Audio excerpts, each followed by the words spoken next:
Test. Okay.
Good morning. I'm KHU11 digital anchor Brandy Smith. We appreciate you joining us for our digital coverage of the impeachment trial of suspended Texas Attorney General Ken Paxton. I want to give you a live look inside the Senate chambers, which have been reconfigured into a courtroom for the trial of the state's top cop.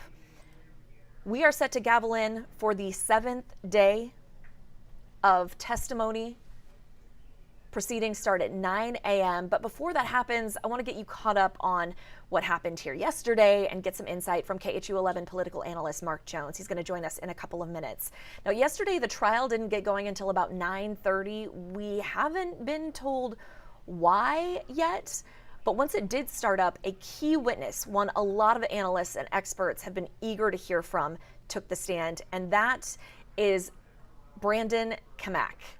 Paxton hired the Houston-based attorney to investigate law enforcement and other entities who were investigating Nate Paul.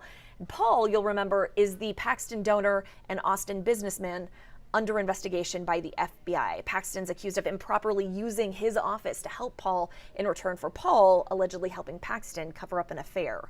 So Kamak testified that Michael Wynn, a former lawyer for Paxton, recommended he work for the attorney general. And by the time he was hired, Paxton's top deputies had already met repeatedly with Paul. They'd repeatedly urged Paxton to back away from Paul.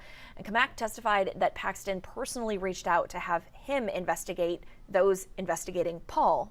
And he said he lacked support from his own top deputies. He couldn't get his own staff would not work on what he wanted them to work on. All right. They said they would not work on it? That's correct. And he mentioned that, he just wanted to find out the truth and about what happened. Kamak testified he reported directly to Paxton and communicated with the AG through encrypted messaging services like Signal and Proton Mail. And when hired, Kamak says he was given a contract for his work, but was later told by Paxton's top aide that the contract was no good. Kamak recalled being called to a meeting with Paxton and that top aide at a Starbucks where he was ultimately let go. Kamak says he was never paid for the work he'd done, which included issuing subpoenas for information from Paul's adversaries. At that meeting, Mr. Webster did all the talking and told me, well, in fact, your contract is not any good anymore. Stop working, don't do anything at all. I asked him, okay, well, what about, paying me? Did you put the amount in there?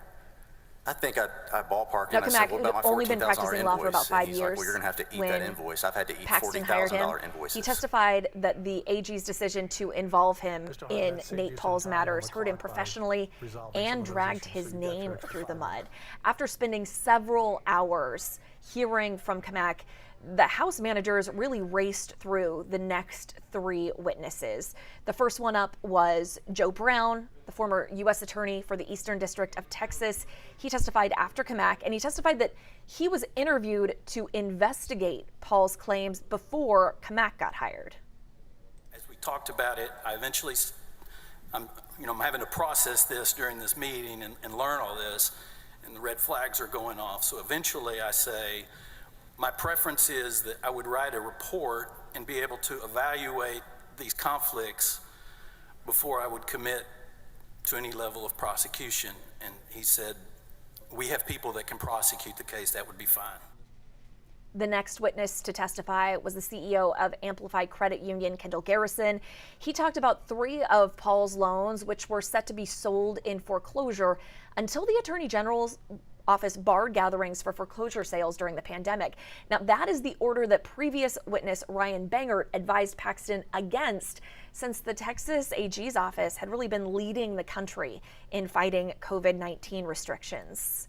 And finally, yesterday, we heard from Darren McCarty, who worked under Ken Paxton as the Deputy Attorney General over civil litigation.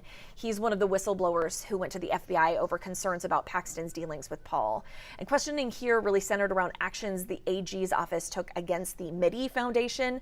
What McCarty said backed up the first article of impeachment against Paxton.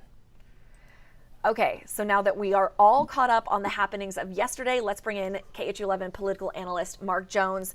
Mark, I want to start with what has been your biggest takeaway from the impeachment trial so far?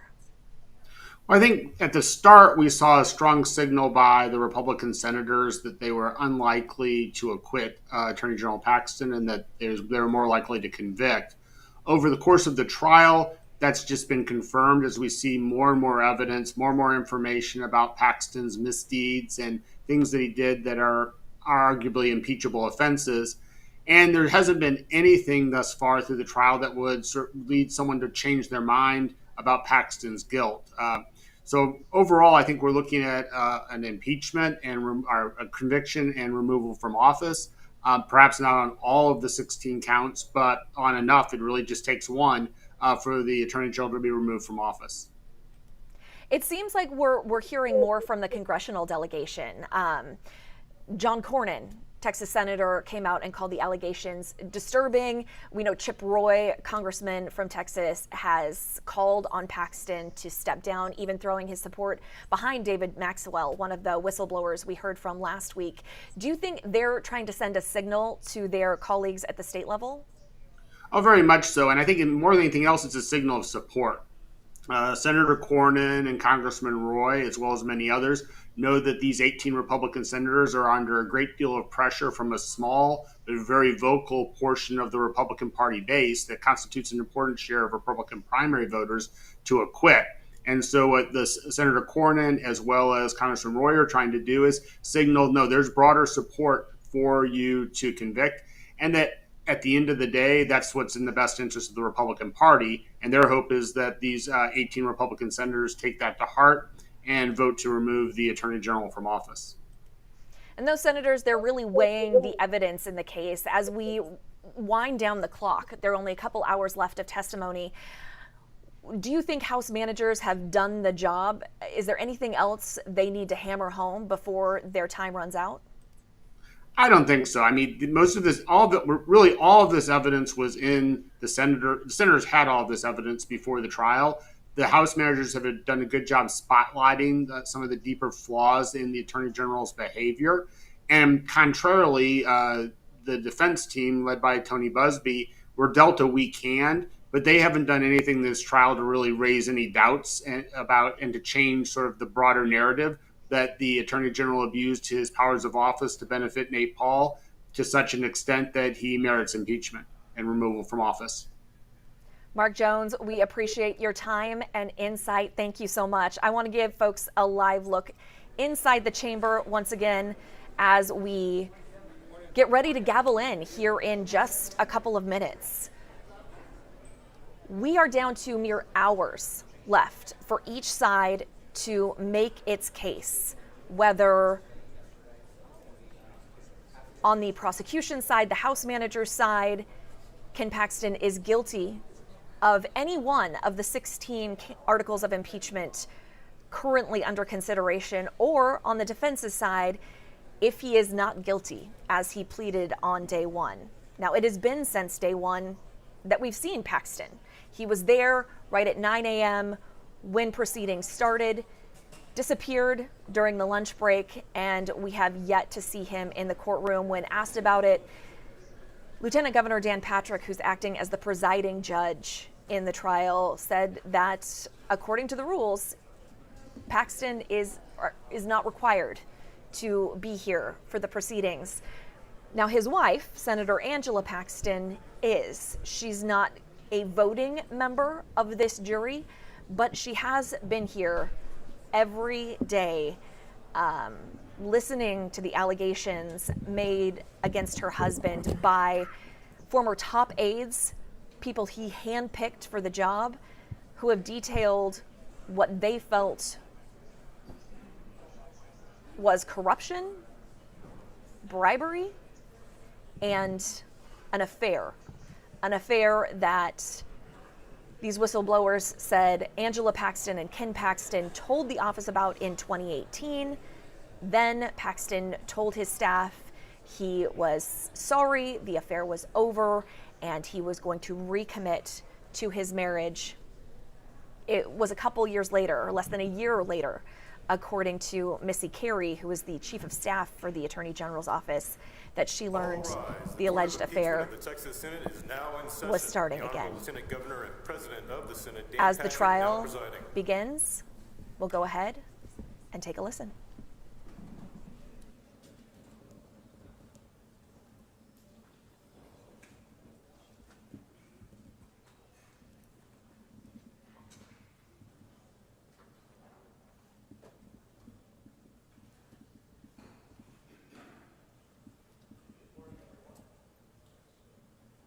Bailiff, please bring in the jury.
Would our senator come up to lead us in prayer?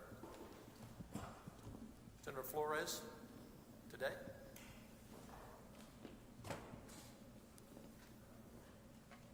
Thank you, Mr. President, members. Let us pray.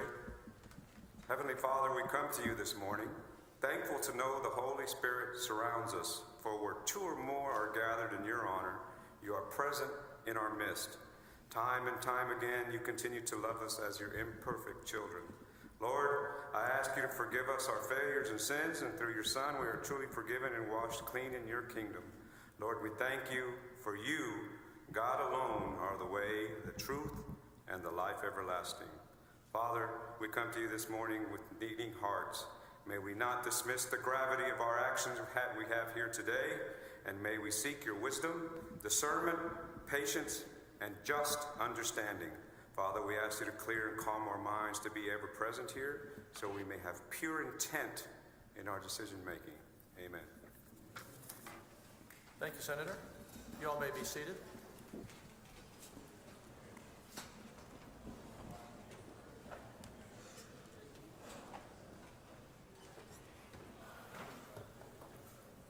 To both parties, there was the thought that we may have to meet this morning.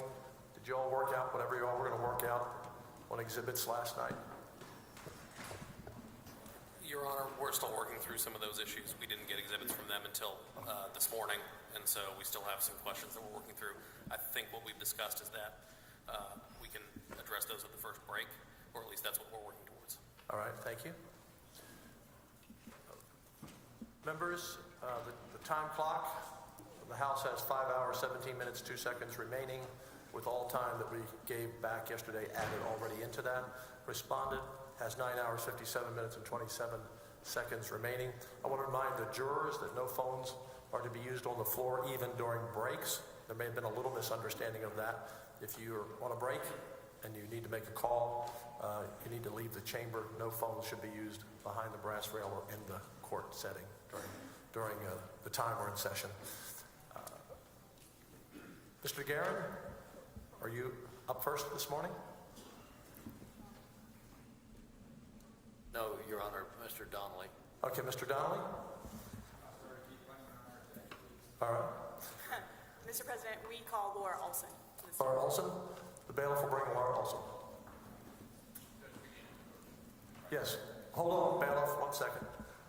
Please come up. Yeah.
Members, so you're clear on the rules and the agreement that we made with both parties before the trial that witnesses must be given 24-hour notice.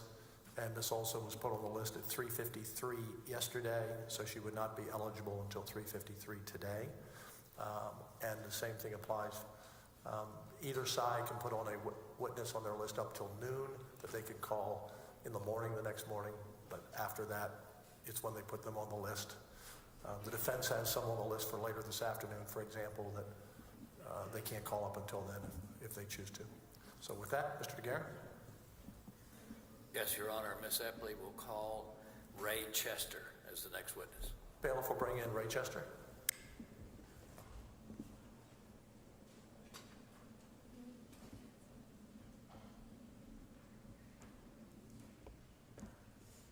And members, the reason for that was so each side can prepare for a witness in time when they appear.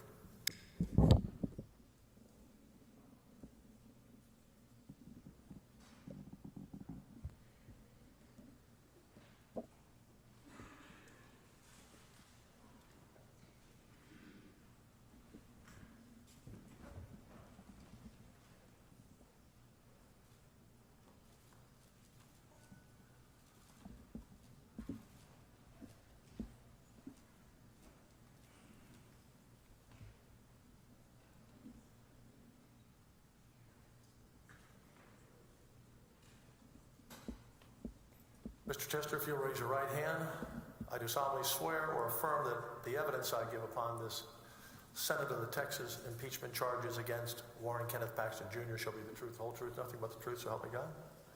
Please have a seat. And as we encourage everyone, be close to the mic as you can. To be as close to the microphone as you can be when you speak. Thank you.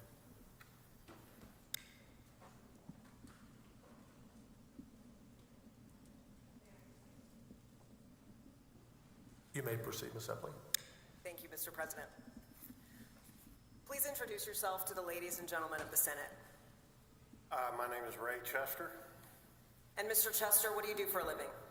I'm an attorney in private practice. I'm a partner at the Austin law firm of McGinnis Lockridge. Are you the same Ray Chester that we might have heard connected to the Mitty Foundation and issues with the Office of the Attorney General in 2020? Yes, I've represented the Mitty Foundation since 2016. And where is the Mitty Foundation located? Currently, they're mainly located in Brownsville. Okay.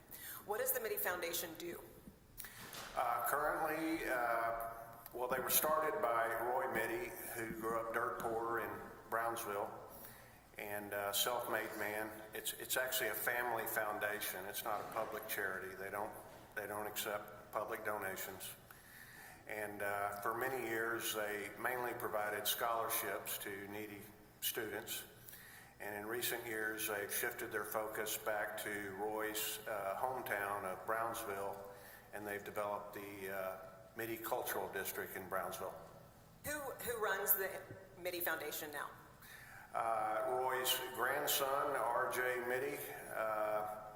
R.J. was born with cerebral palsy. You may know him as Walt Jr. from the TV show Breaking Bad.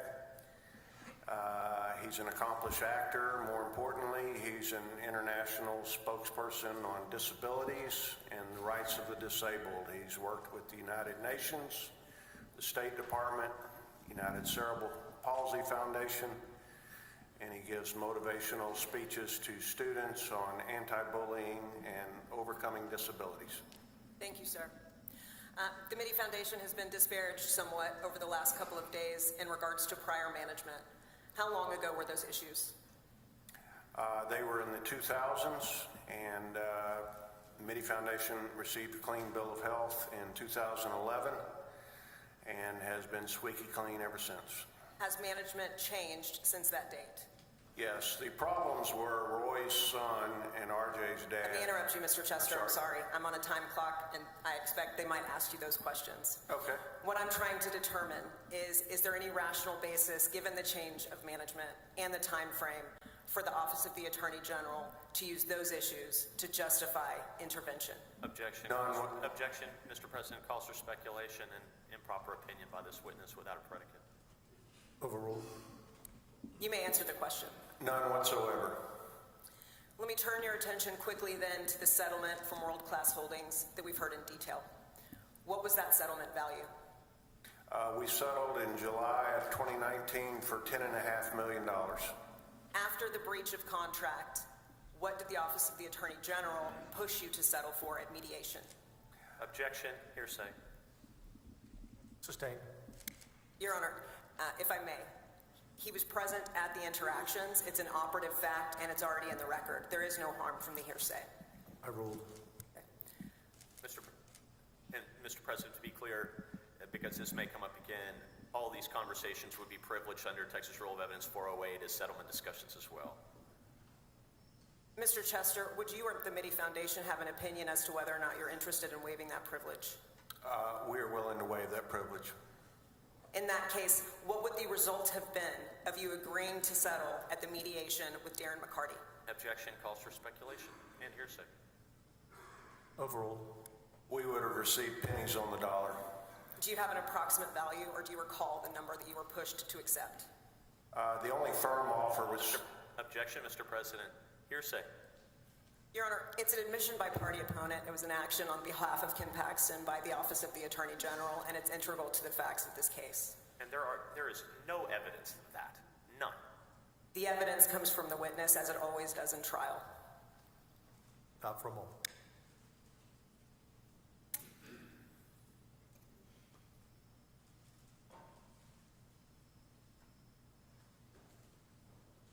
Overruled.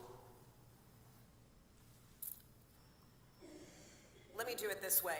Since relevant facts are already in the record for the Senate to consider, what is the end result, considering that you were able to proceed with litigation? We are poised to wrap up the litigation.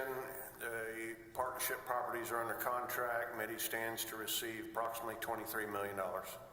And when you say stands to receive, is that up to whether or not Nate Paul or World Class Holdings chooses to pay you?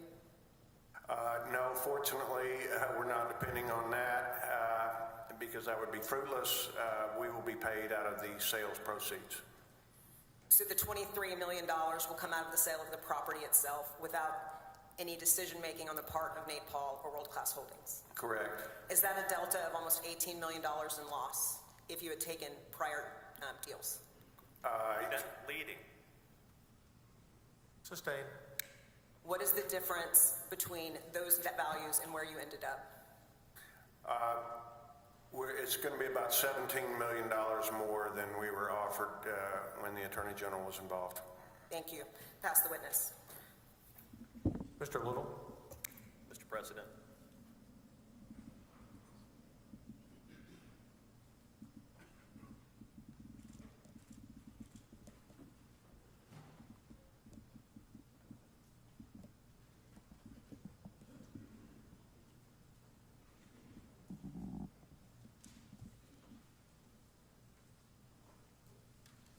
Mr. Chester, how much money did your client, the Mitty Foundation, invest with Nate Paul? $3 million. Well, in these two projects, $3 million. There were some other projects as well. Okay, but the projects that are at issue in the litigation we are here to talk about, the Mitty Foundation invested $3 million in charitable funds with Nate Paul, correct? With family foundation funds, yes. Yes, and when we say family foundation funds, those are funds that were committed by the family to the charity, true? Yes. Okay, and of those $3 million that were invested in this program with Nate Paul, which is, it's really a private equity real estate deal, right? It's a limited partnership. Yeah, which we generally refer to as a private equity deal, right? There's a slight nuance difference, but it's similar. Yeah, it's very similar. You're in business litigation, correct? Yes. You've been in business litigation a long time, right? Yes. How many years? Well, I focused on commercial litigation about the last 10 years. Before that, I did other things. Okay. I just want to make sure that I can harmonize this for everybody. The Mitty Foundation invested $3 million with Nate Paul, and they're going to get $23 million back, right? Right. We invested in 2010, 2011. Yes, sir. Right. So who at the charity made the decision to invest charitable funds in a private equity real estate deal? That would have been the board at the time. And how many years did you say you've been doing business litigation? Full-time, 10, off and on, my whole career. Okay. Have you ever seen a charity make a $3 million investment in a private equity real estate deal before this? Yes, sir. Yeah. Do you remember the circumstance? No, and I don't think it was exactly $3 million, but I just don't think it's an uncommon occurrence. They actually had 4 successful investments with Mr. Paul before his troubles arose. I want to make sure that the jury heard that because I don't think I heard it very clearly. What did you say? I said that they had a total of 6 investments, and the first 3 they made money on. The 4th one, he tried to swindle them. They still made money, and now there's 2 remaining. Okay. But the one that you're saying Nate Paul tried to swindle them on, that's the one they're going to make $23 million. They're going to make, I'm sorry, you're shaking your head at me. I may have misled you. The last 2 are the ones that they're going to make $23 million on. The 4th one was the one he tried to swindle them on. Okay. That has nothing to do with the litigation. Not really, no. So the Mitty Foundations have been the Mitty Foundation's been a long-time investor with Nate Paul before having anything to do with the Attorney General. Is that right? Yes. Okay.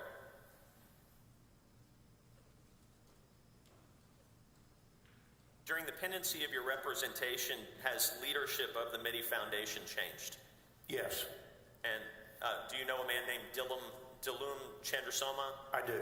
And he is no longer with the foundation, is that right? That's right. And what were the circumstances, Mr. Chester, under which he exited that foundation? He was arrested in 2019 for a domestic incident. The charges were later dropped, but we immediately asked him to resign. He was accused of beating his wife and son, I think? I don't know the details, but it was some type of domestic violence incident. Something like that? Charges were dropped, though. I see. On an affidavit of non-prosecution, I'm sure, by his family, true? I don't know, but we asked him to retire nonetheless. Now, by the time the AG's office intervened in your pending action, your client had spent almost $800,000 or so with you, true? Right, most of that after... Objection, Your Honor, relevance. Overruled. Right, most of that after Mr. Paul defaulted on the settlement, yes. Okay, so just to be clear, your law firm charged, and I want to make sure that we have this in order. These are charitable funds that the foundation is paying you with, right? Yes. And you charge that client almost $800,000, right? At reduced Objection, Your rate, Honor. since it was a charity. I'm sorry, objection, Your Honor, relevance. If I could take him on a brief voir dire, I would be able to establish why attorney's fees are irrelevant to any conversation here. Mr. President, we don't voir dire on relevance. The clear relevance of this is how the Mitty Foundation uses its money. It's at issue on direct. It's at issue now. It is also recuperated. Overruled. Okay. So you were charging, I believe, $450 an hour to the foundation, right? At that time, yes. And that's well below your rack rate of $625 at the time, right? Might have been $715 at the time, but yes, it was well below my normal rate. And what's your rate now? My standard rate is $715. Okay.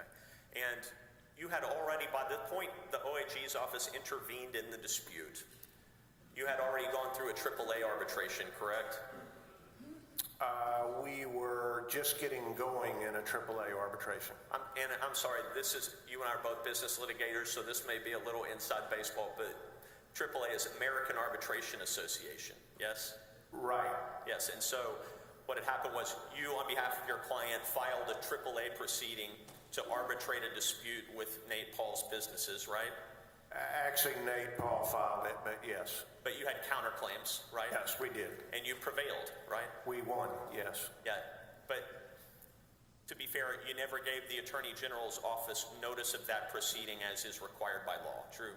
I believe the law requires notice of a lawsuit, and there was a lawsuit, and I was a little late giving them notice.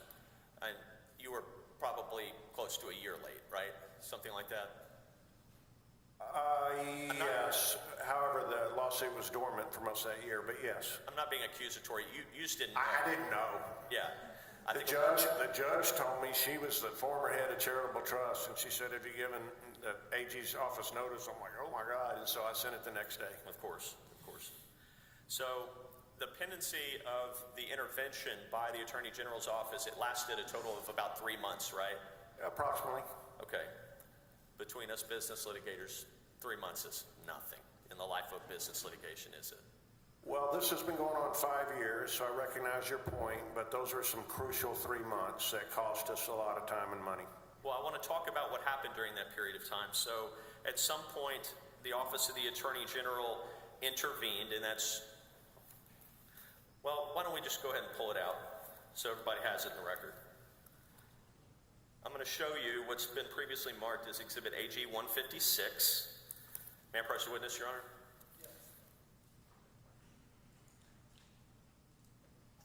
Thank you.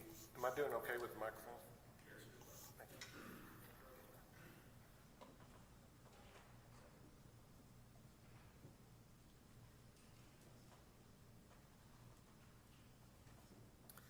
Now, if you would, Mr. Arroyo, Exhibit AG 156. Thank you. And Mr. Chester, just tell the jury, when was this filed? June 8th of 2020, 10 days after the stay was lifted. Okay. Now I'm going to hand you a really big document. Oh, my Lord. I know, that's what I said too. Now, this is the transcript of the hearing on your motion for sanctions, okay? Okay. Which one? We had about 8 of those. You had a bunch of them, right? This one is from June 25, 2020, 17 days after the AG's office intervened. Okay. It's marked as AG Exhibit 13. Ugh.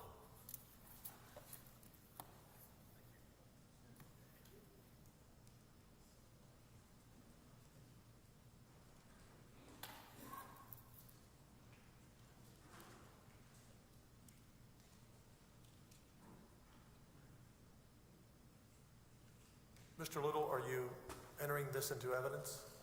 I am, Mr. President. This is AG Exhibit 13. We move for admission. No objection. I was glad you say you didn't want to read it. We'd have been here for a while. No objection. Enter Now, 0013 into evidence. Thank you. Now, Mr. Chester, as a litigator, if the AG's office were going to intervene to help Nate Paul, your motion for sanctions and the receiver's motion for contempt and sanctions probably a pretty good time to do it, huh? I couldn't comment on that. Well, why don't you hold... I'm not sure what you mean. This is 433 pages. Why don't you just hold this booger up for the jury, if you would? Just hold it up for them so they can see it. It's the transcript's only about a first third. The rest of it's exhibits. But Yes. And this was a lengthy hearing. You argued, you introduced evidence, offered and admitted it. True? yes, sir. I did my best. It looks like you did. It looks like you did a very good job. You won this hearing, right? I believe so. Yes. Did the Office of the Attorney General fight for Nate Paul on any of it? Not in this hearing. They didn't try to keep him out of contempt. They didn't try to keep him out of discovery sanctions, did they? Not in this hearing.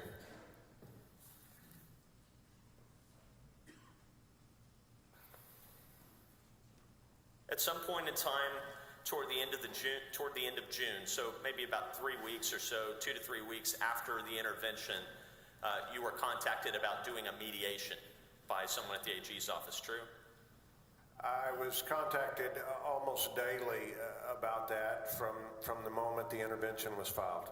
And to be clear for the jury who may or may not be civil litigators, I know some of them are, mediation is just a formal settlement conference presided over by a mediator. Yes?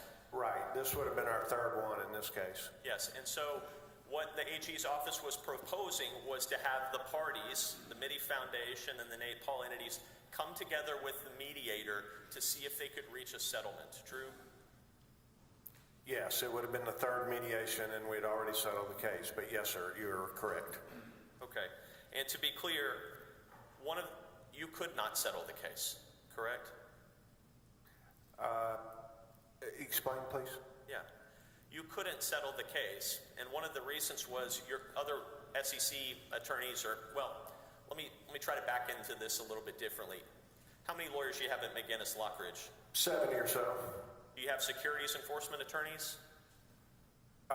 Securities enforcement attorneys. No, we do not. Okay. Do you have securities litigators at your firm? You're looking at it. I'm looking at him? Yes, sir. You're a man of many talents, aren't you? So I know a little bit about everything and not a lot about anything. that's great. Speaks very highly of you. So, Mr. Chester, at this point in time, one of the concerns that you had was back in 2019 when Nate Paul was raided, the SEC had someone involved in that raid, true? That was, yes. And one of your concerns about settling the case by the Mitty Foundation against Nate Paul and his entities was that if the SEC sued Nate Paul and got a receiver appointed, that receiver might try to disgorge the settlement. Yes? We call that clawback, and that was a concern. Yes, and it was a concern that you had, and a very good reason not to settle. True? And I expressed that to the Attorney General's office on multiple occasions, yes, sir. To whom? At the Attorney General? Josh Godby and Darren McCarty. And Darren McCarty was, well, you used a word to describe him in your testimony before the House, right? That was, What word that did was you, indiscreet. what word did you use to describe him? It begins with an A and it ends with an E and it has 7 letters. Okay. But you don't have any evidence that Ken Paxton ordered him to be an a-hole to you, do you? Other than what Mr. McCarty told me. Oh, other than what Mr. McCarty told you now? Right. Okay. To be clear, maybe Darren McCarty was just born that way, right? Or maybe he was just doing what he was told. But you don't know either way, do you? I don't know either way. I didn't think so.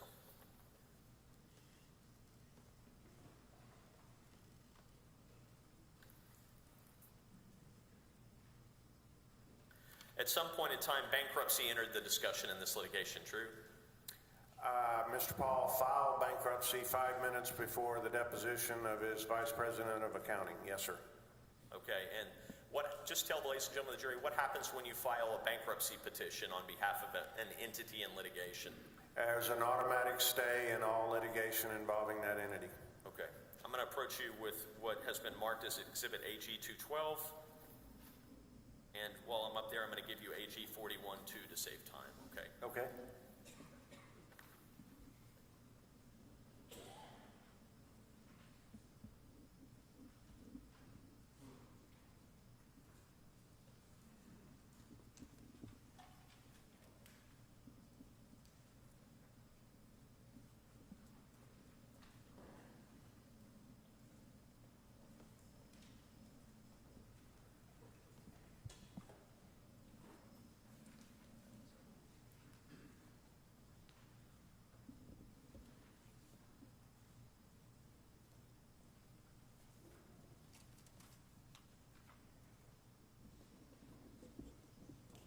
Mr. President, we move for admission of Exhibits AG 212 and 41. 41's been pre-admitted, so it's on our books. Thank you, Mr. President. 212, any objection? No, Your Honor. Like most exhibits, these match things we would produce on our own. Mr. Arroyo, if you would, Exhibit AG 212. Please admit 212 into evidence. And Exhibit 212 is a letter from you, true? Yes, sir. Okay, and you're writing to Elizabeth Dykeman. Who's Elizabeth Dykeman? She was a court administrator for one of the judges in Travis County District Court. Okay, and you're notifying her of removing a briefing deadline, I guess, as a result of a bankruptcy filing. Is that right? Yes, as we discussed, when the automatic stay kicks in, then everything stops, but the judges don't necessarily know that, so it's customary to notify them. Okay, so I just want to be clear, for one of the 3 months that the AG was intervened in this lawsuit, it was subject to the automatic stay, right? Right, although we were litigating like crazy in bankruptcy court. Yeah, but AG wasn't part of that, true? I don't believe so. They were a notice party, but they weren't part of the litigation in bankruptcy court, true? I don't believe they appeared in bankruptcy court. Okay, so to be fair, you're litigating with this guy on behalf of the Mitty Foundation all over the place. AAA, State District Court, multiple lawsuits, bankruptcy court. 8 appeals. 8 appeals. And all that's with charitable money, right? Yes, sir. Okay. Trying to get our charitable money back. Yes, sir. And I believe you. And it sounds like you're going to get over 7 times the initial capital outlay back, right? Long, hard fight, but yes, sir. Okay. And to be clear for the ladies and gentlemen of the jury, in the previous 2 months before that bankruptcy filing by Nate Paul's entity in this litigation, AG's office was trying to foster a settlement between the parties, true? They were trying to force a settlement on us. When you say force, they can't force you to do anything, can they? They were applying pressure. They did not, they weren't successful, but they tried. They couldn't force you to do anything, could they? I'll stand by my previous answer. They were trying, but they could not force us. I appreciate your answer, but I need an answer to my question. Okay? The Office of the Attorney General could not force you to settle anything, true? No, just pressure us. No further questions. Redirect? No, Mr. President, thank you.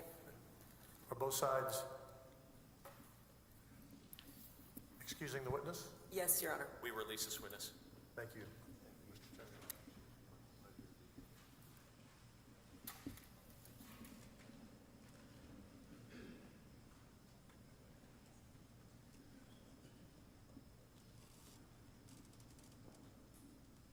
The House calls Andrew Wicker.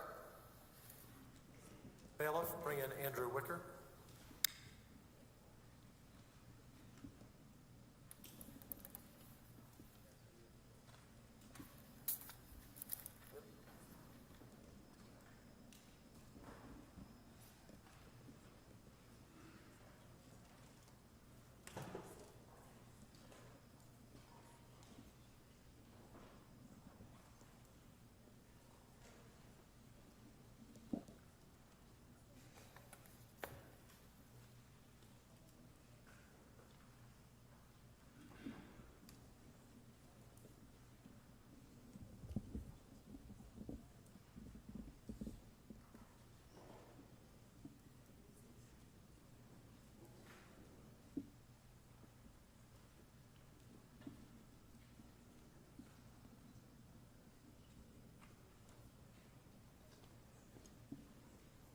Mr. Wicker, please raise your right hand. I do solemnly swear or affirm that the evidence I give upon this hearing by the Senate of Texas of impeachment charges against Warren Kenneth Paxton Jr. shall be the truth, the whole truth, nothing but the truth, so help me God. Please be seated. May I proceed, Mr. President? You may proceed. Thank you. Please state your name for the record. Andrew James Wicker. Mr. Wicker, it's a large room. Yeah. Okay. Andrew James Wicker. Thank you. I appreciate it. Tell us a little bit about your background. Where did you grow up? Where did you go to school? I went to school at Prestonwood Christian Academy. That's where I graduated from high school. I grew up in Prosper, Texas, a little town north of Frisco, Texas, in North Dallas. Let me pause you for a moment. Okay. Can y'all hear him well enough? Okay. No? Okay. How about this? Thank you. Much better. Right. Please go ahead. My name is Andrew James Wicker. I grew up in Prosper, Texas. I grew up going to school at Prestonwood Christian Academy, which is where I graduated from high school. I then continued on to go to SMU for undergrad, and then I went on to a graduate degree at Georgetown University. Okay. Can you tell us a little bit about what activities you were involved in college or in while getting your master's? In terms of my involvement in college, my first job was working for Don Huffines on his Senate campaign, and then I continued on to later be involved with founding the Young Americans for Freedom chapter at SMU, where I served as vice president, and then I helped refound the College Republicans for SMU. I ended up working with several student organizations on a 9/11 flag memorial and pro-life memorial. We had a tiff, I would say, with the administration, and so I got involved in politics in that way, and then I continued on to Georgetown and landed in DC for my graduation, and then I went to work for General Paxton. Okay. Do you recall approximately what time or the date that you went to work for Ken Paxton? My employment with the OAG started September of 2019. How did you originally meet Mr. Paxton? I had met General Paxton, previously both as my state senator, but also as the Attorney General at various Lincoln Reagan Day dinners. In terms of my employment and the opportunity to start working for him, I met him through Mark Rylander, who was a previous associate in North Texas in terms of my community. And I was recommended for the position by Mark Rylander to General Paxton. And that's whenever I met him at the Marriott Marquis in DC, and I was hired. Okay. If Jeff Mateer was the first assistant, did Mr. Rylander have a nickname as well? He was known commonly as the first friend. Okay. And through that connection, you end up working at the Office of the Attorney General. In what role? What'd you do? My title was Executive Aide to the Texas Attorney General, and then I was also on the campaign staff as well. And what does an executive aide do? My responsibilities expanded and contracted as I also had to assume scheduling responsibilities. We had 2 schedulers during my time there. Whenever we did not have a scheduler, I assumed those responsibilities, but my standard job responsibilities during whenever I was performing the functions as an executive aide was to ensure that the general was going to his schedule on time, that he was prepared for those appointments, and that he had all necessary documents and context to the discussions that he was having for that day. That sounds like a great deal of access to the Attorney General. Is that fair? Yes. Approximately how much time did you spend with each other in any given day? At least 8 hours, normally closer to probably 10. And was that just weekdays or weekends as well? That would include weekends. How often was Attorney General Ken Paxton in Austin in 2020? This was during COVID, so after probably the first 3 or 4 weeks of COVID setting in, he spent the majority of his time in Austin, starting in probably about April-May timeframe through the remainder of 2020. And where was Senator Angela Paxton? She regularly split her time both between their home in McKinney and in Austin. What was your relationship with the Paxtons, individually and as a couple? Individually, I would call General Paxton as a friend. I spent a great deal of time with him. He and I bonded over a good number of activities such as watching football, sometimes talking politics, but just talking life. With Senator Paxton, I would say that she was nothing but loving and caring. I think she also understood that the demands of the job kept me away from my family, so in many ways, she was kind and understanding in the way that a mother would be normally. As a couple, I would say that they were incredibly welcoming and caring to me, and always inclusive. So, fair to say there's no animosity or bad blood between you and the Paxtons? Not from me, no. Are you part of some vast conspiracy to harm them? No. Are you in league with TLR or the Bushes? No. Are you here to tell the truth? Yes. I'm going to turn your attention to Nate Paul. Are you familiar with that name? Yes. How so? During 2020, I was introduced to Nate Paul, and there were a number of activities and discussions that revolved around Nate Paul throughout 2020. Can you tell me the first time you remember hearing of Nate Paul or meeting him? The first time I remember meeting Nate Paul would have been February or March of 2020. General Paxton and I met him for lunch at Terry Black's barbecue. Was it just the 3 of you? It was. And what was the topic of conversation? Objection, hearsay. Your Honor, Sustained. may I please respond? Anything from Ken Paxton is an admission by party opponent. Nate Paul is very clearly tied to a conspiracy, at least in terms of the evidence before this Senate, and Drew Wicker is available for cross-examination. None of that evidence is hearsay. Again, Your Honor, the question she asked, she did not specify who was talking. Anything Nate Paul may or may not have said would be hearsay. Sustained. In the course of getting to know Nate Paul and Ken Paxton as a friendship, let me do this differently. How are the interactions between Nate Paul and Ken Paxton? I'm sorry, can you state this question again? Yes, sir. What was the relationship like between Nate Paul and Ken Paxton? Objection, Your Honor. Speculation. He can testify about what he saw and maybe what he heard from Ken Paxton, but that's the extent of it. It's foundational evidence, Your Honor. He can testify to his rational perception of the facts. Sustained. Did you see the two of these men interact with one another? Yes. And what did you see in terms of their demeanor? A cordial relationship? Did Mr. Paxton look to be under pressure to you? No. Now, I'm going to turn your attention to the second time you had lunch with them. Do you recall that? Yes. And where was that? That was at Polvos, downtown in Austin. Do you recall approximately when? This would have been May, June timeframe. Okay. And was anybody else present for that lunch? Ryan Bangert. Does Mr. Bangert work for Attorney General Ken Paxton at that point? He did. Is he there in his personal capacity or as part of his job duties?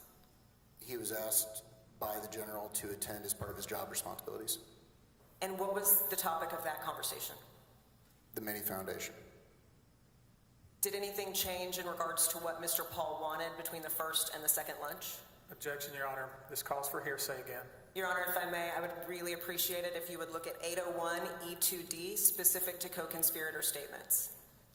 Your Honor, there's no evidence of any silly conspiracy. This is hearsay. This entire trial has been about a conspiracy, Your Honor. Sustained.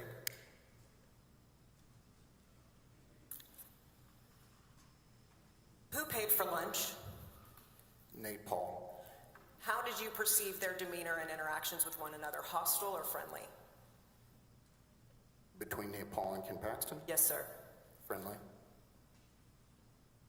What about Ryan Bangert? How was his demeanor? Inquisitive. Did he seem to agree with what it is they wanted? Objection, Your Honor. Speculation. We've already heard from Mr. Bangert.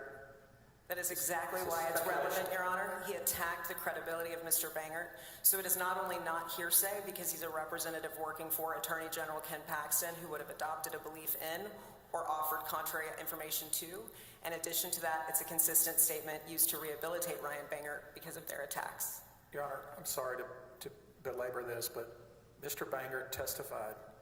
And to have this witness tell us what Mr. Bangert's attitude was about some lunch 3 or 4 years ago is just improper.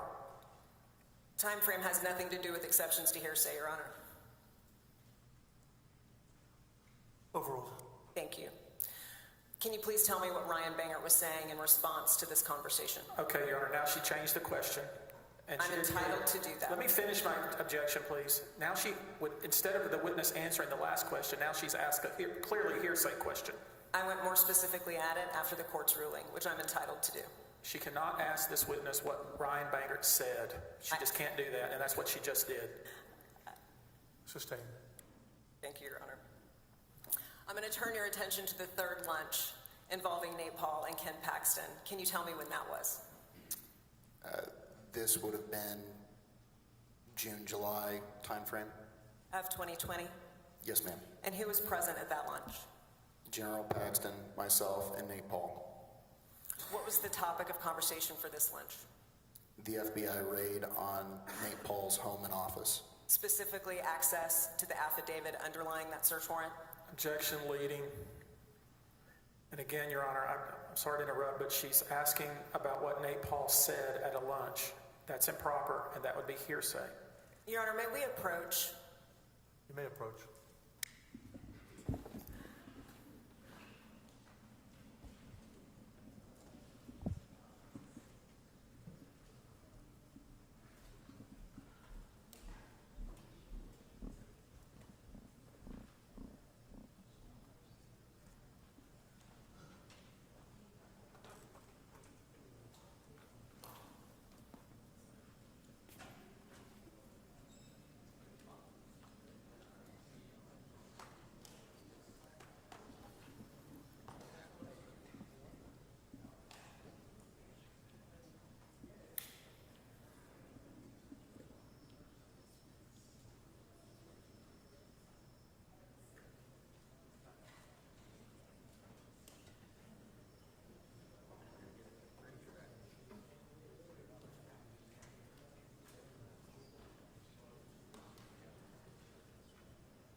Mr. President, I am sorry to interrupt, but I would like to ask for some time back and to stop the clock, please. The clock stopped when you came up. Thank you.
We will sustain the objection.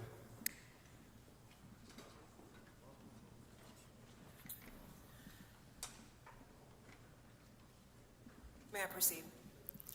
Outside of those 3 lunches in which you ate with Nate Paul and Ken Paxton, did you have occasion to be around them on other times, other occasions? Yes. And what kind of things would you do together? Where would you see them together? There were 2 types of instances. The first was continued lunches, usually at Polvo's. The second was meeting at Nate Paul's place of business, and I was not part of those discussions whenever those did occur. So to make sure that I understand, there would be times you were at lunch but not seated at the table and eating with them. That's correct. How many times did that occur? Dozen and a half. And what about trips to Nate Paul's business? How many times do you recall that happening?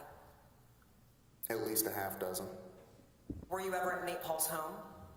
No. And did you ever see Nate Paul join Ken Paxton at the office? Only once. Okay, we'll come back to that in a moment.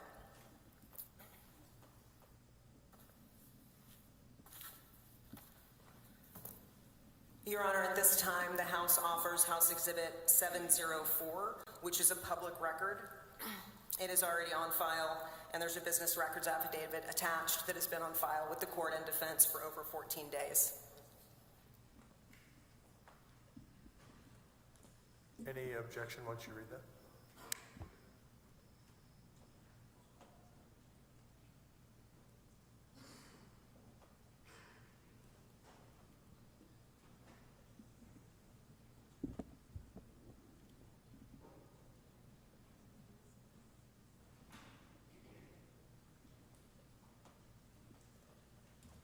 Your Honor, there's a facial problem on this exhibit. It claims an affidavit proving up 12 pages of records, but apparently there's 23. I don't know if there's anything in here that matters, but the affidavit is improper and obviously inaccurate, unless somebody wants to correct me. Your Honor, it's a record of the Texas Department of Public Safety, and pursuant to the rules related to public records, it would be incumbent upon Mr. Busby to establish why he thinks their records would be inaccurate. Also, the page count is likely attributable to the fact that photographs were enlarged and attached. Again, Your Honor, she's the proponent of this document. It says it's 12 pages. It's not 12 pages. I mean, that right there gives us element of maybe it's not trustworthy, and she's the proponent. She needs to show us why the affidavit doesn't match the documents attached. That's her job.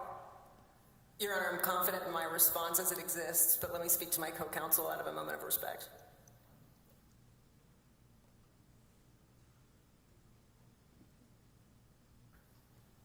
May I approach and give the court a copy of what I'm looking at?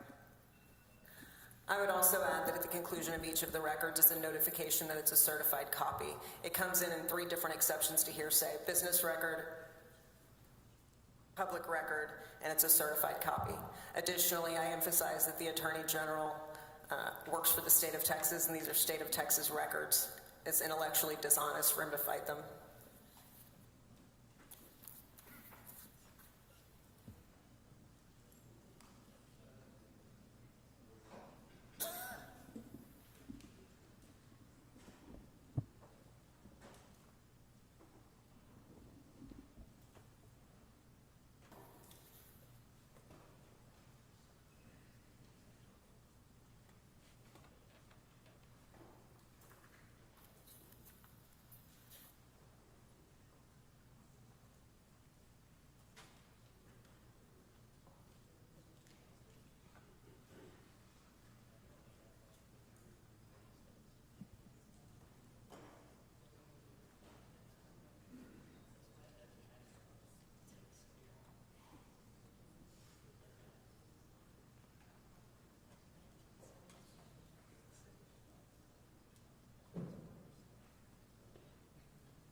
Mr. President, while you're considering, can I also ask that the clock be stopped and we returned about 10 minutes between the last 2 sections of this? It's an excellent defense strategy, but it's slowing us down since we agreed to all of their exhibits, and they would not for hours.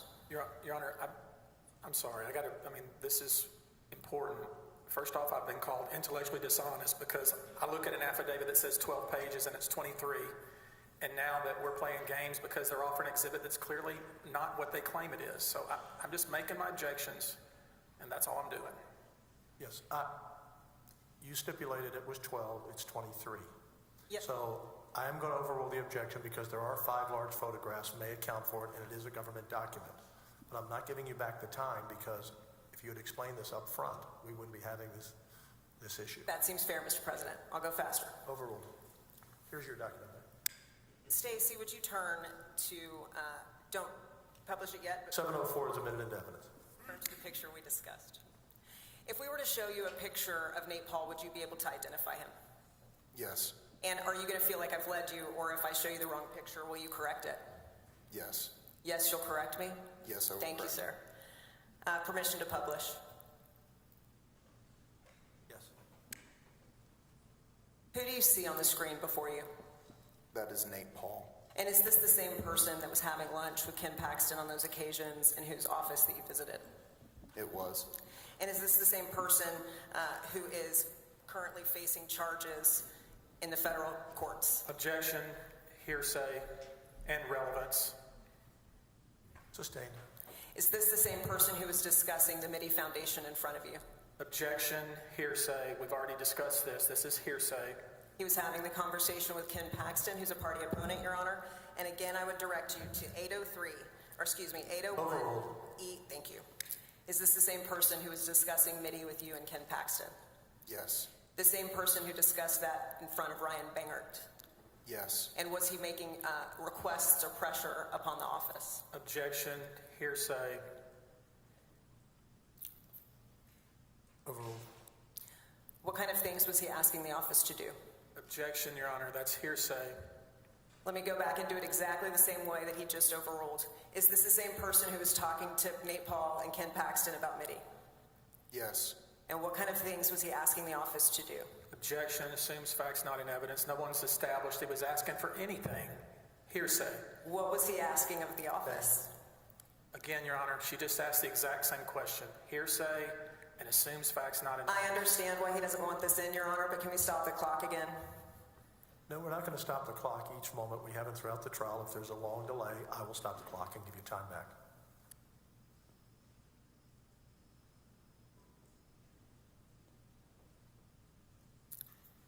We're going to sustain the objection, and both sides need to stop the ongoing speaking objections. Yes, Your Honor. May I get a clarification? A moment ago it was overruled and then sustained. Is Nate Paul going to be considered a co-conspirator for the purpose of this line of questioning or not?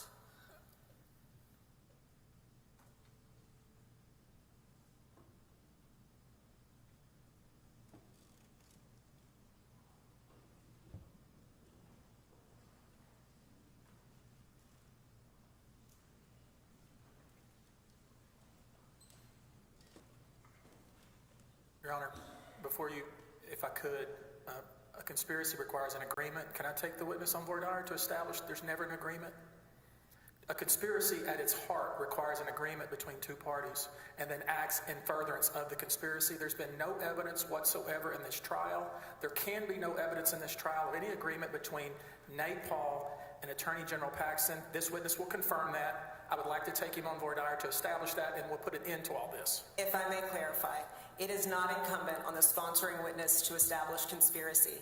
That is an obligation of the court or the presiding officer. This entire case has been about Nate Paul and Ken Paxton, and I understand why they don't want it in, but that goes to weight, not admissibility, and he can be crossed on these issues. This entire trial has been about Nate Paul and Ken Paxton. Two questions, Your Honor, to establish with this young man that there's never an agreement. He never heard an agreement, no conspiracy, and we can quit talking about that. They can use this word all day long like they've been, but they cannot establish an agreement between Nate Paul and Ken Paxton.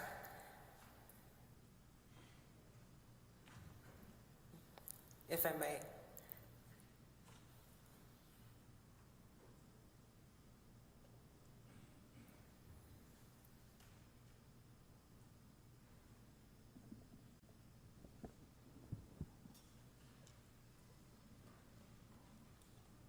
We'll stop the clock for a moment.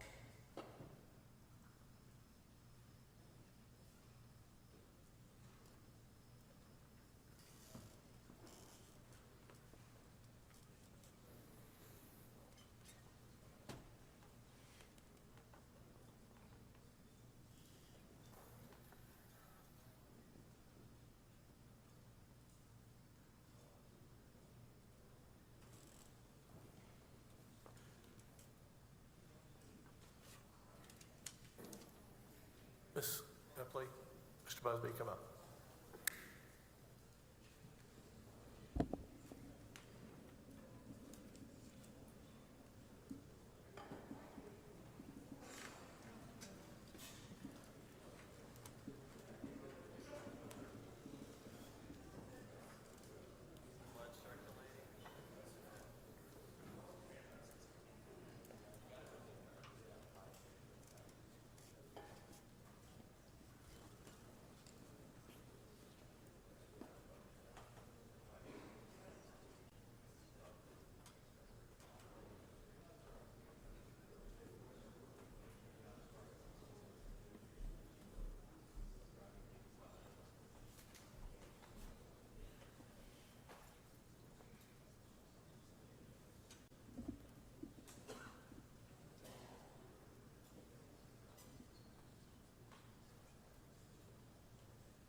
Ms. Epley, we've already ruled on that issue. You may move forward. Yes, Your Honor, based on the ruling, I will proceed. I'm going to turn your attention to specific silos in the office. Are you comfortable with that term? Do you know what I mean? In terms of MIDI, foreclosure, open records, and Brandon Kamek or the search warrant? Yes. Okay. Turning your attention to the open records request, who was in charge of the division during that relevant time period? Ryan Vassar. And do you recall an occasion in which you were asked to collect a file specific to an open records request? Yes. What were you asked to do? I was asked to pick up those documents for Ryan Vassar and provide them to General Paxton. Did you do that? Yes. What, if anything, do you recall about that package? I recall that it was in a sealed manila envelope and it had a CD with it. And when you say CD, I know common parlance, but can you explain specifically what you mean? A compact disc to go into a computer to maintain digital files. So something with structure to it that would hold additional data. Yes, Why do you remember it being there? because it was on the outside. Where did you take that file? General Paxton. How long did it stay with General Paxton, or did you collect it at some point? I did collect it at some point. How long was it gone? How long was it with? A week and a half. After you collected the file, where did you return it to? Ryan Vassar. Do you recall during this time frame whether or not you had done any pickups or deliveries involving Nate Paul and Ken Paxton? The deliveries that I made to Nate Paul took place in May and June. Okay, and can you tell us about that? There were 3 occurrences in which I met Nate Paul to pick up or deliver items. The first was to deliver a manila envelope. The second was to pick up the general's phone that he had left at Nate Paul's office. And the third was to pick up documents related to the Mitty Foundation to deliver to Ryan Bangert. Now, you mentioned the delivery of a manila envelope. Do you recall whether that was substantially similar to the one that you had picked up from Ryan Vassar and delivered to Ken Paxton? I do not. Do you recall how heavy or thick the package was? I do not. Could you use your fingers to demonstrate for the senators, similar to the way you explained it to us the first time? What is the smallest and largest it could have been? The smallest that it could have been would be about this. I'm sorry, Drew. You want to object? He already said he doesn't remember. Now he's just speculating. Overruled. Please go ahead. The way I explained it to the House impeachment managers was this size to this size. And do you recall whether or not that package had any CDs attached to it? I do not. Do you know if it contained any? No. So would you be able to tell these senators that it was in any way substantially different than from what you received from Ryan Vassar and delivered to Ken Paxton? No. Okay. When we first spoke, do you recall approximately when that was? May. May? May of this year. And did you want to speak with us? No. What did you understand at the time, whether you were correct or incorrect? What did you understand we were doing? My understanding was that there were questions about funding the settlement of the whistleblowers. And when you arrived, was it subsequent to a subpoena? It was. Was that necessary in order to have you attend? It was. Did you arrive alone? No. Who were you with? My attorney. Who is your attorney? John Evans. Is he present here today? He is. And why did you retain Mr. Evans? I retained Mr. Evans 3 years ago after the events that occurred in the fall of 2020. I retained Mr. Evans after being reached out to by the FBI and after being offered counsel by the Office of the Attorney General. I chose to retain my own counsel that would look out for my own interests. I want to make sure that I understand. At some point, the Office of the Attorney General offered to provide you an attorney? Yes. Are you under the impression you had done anything wrong? No. Did the Office of the Attorney General indicate whether or not they wanted you to speak to FBI? They indicated that they would not like me to speak to the FBI. And you said to protect your interests. What concerns did you have about using their attorney as opposed to your own? I would assume that an attorney employed by the Office of the Attorney General would look out for the interest of that institution, but not for me.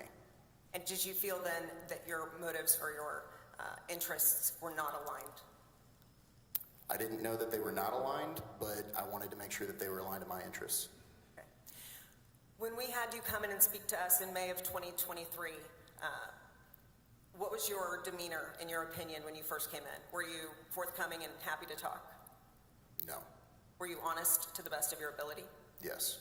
And was that statement consistent with the testimony you're giving today? Yes. And was it consistent with the testimony, or at least the statements you had provided 3 years before that date? Yes, they were. I saw you hesitate. Did you correct yourself on your own at some point during the conversation with us? I did. What was that about? The correction was a question by the House team asking me whether or not I had delivered documents to Nate Paul. Over the course of that discussion, I was asked about it again, and I recalled that I had in fact done so, and I have since verified with my attorney and with other law enforcement officials that that is consistent with my testimony from 3 years ago.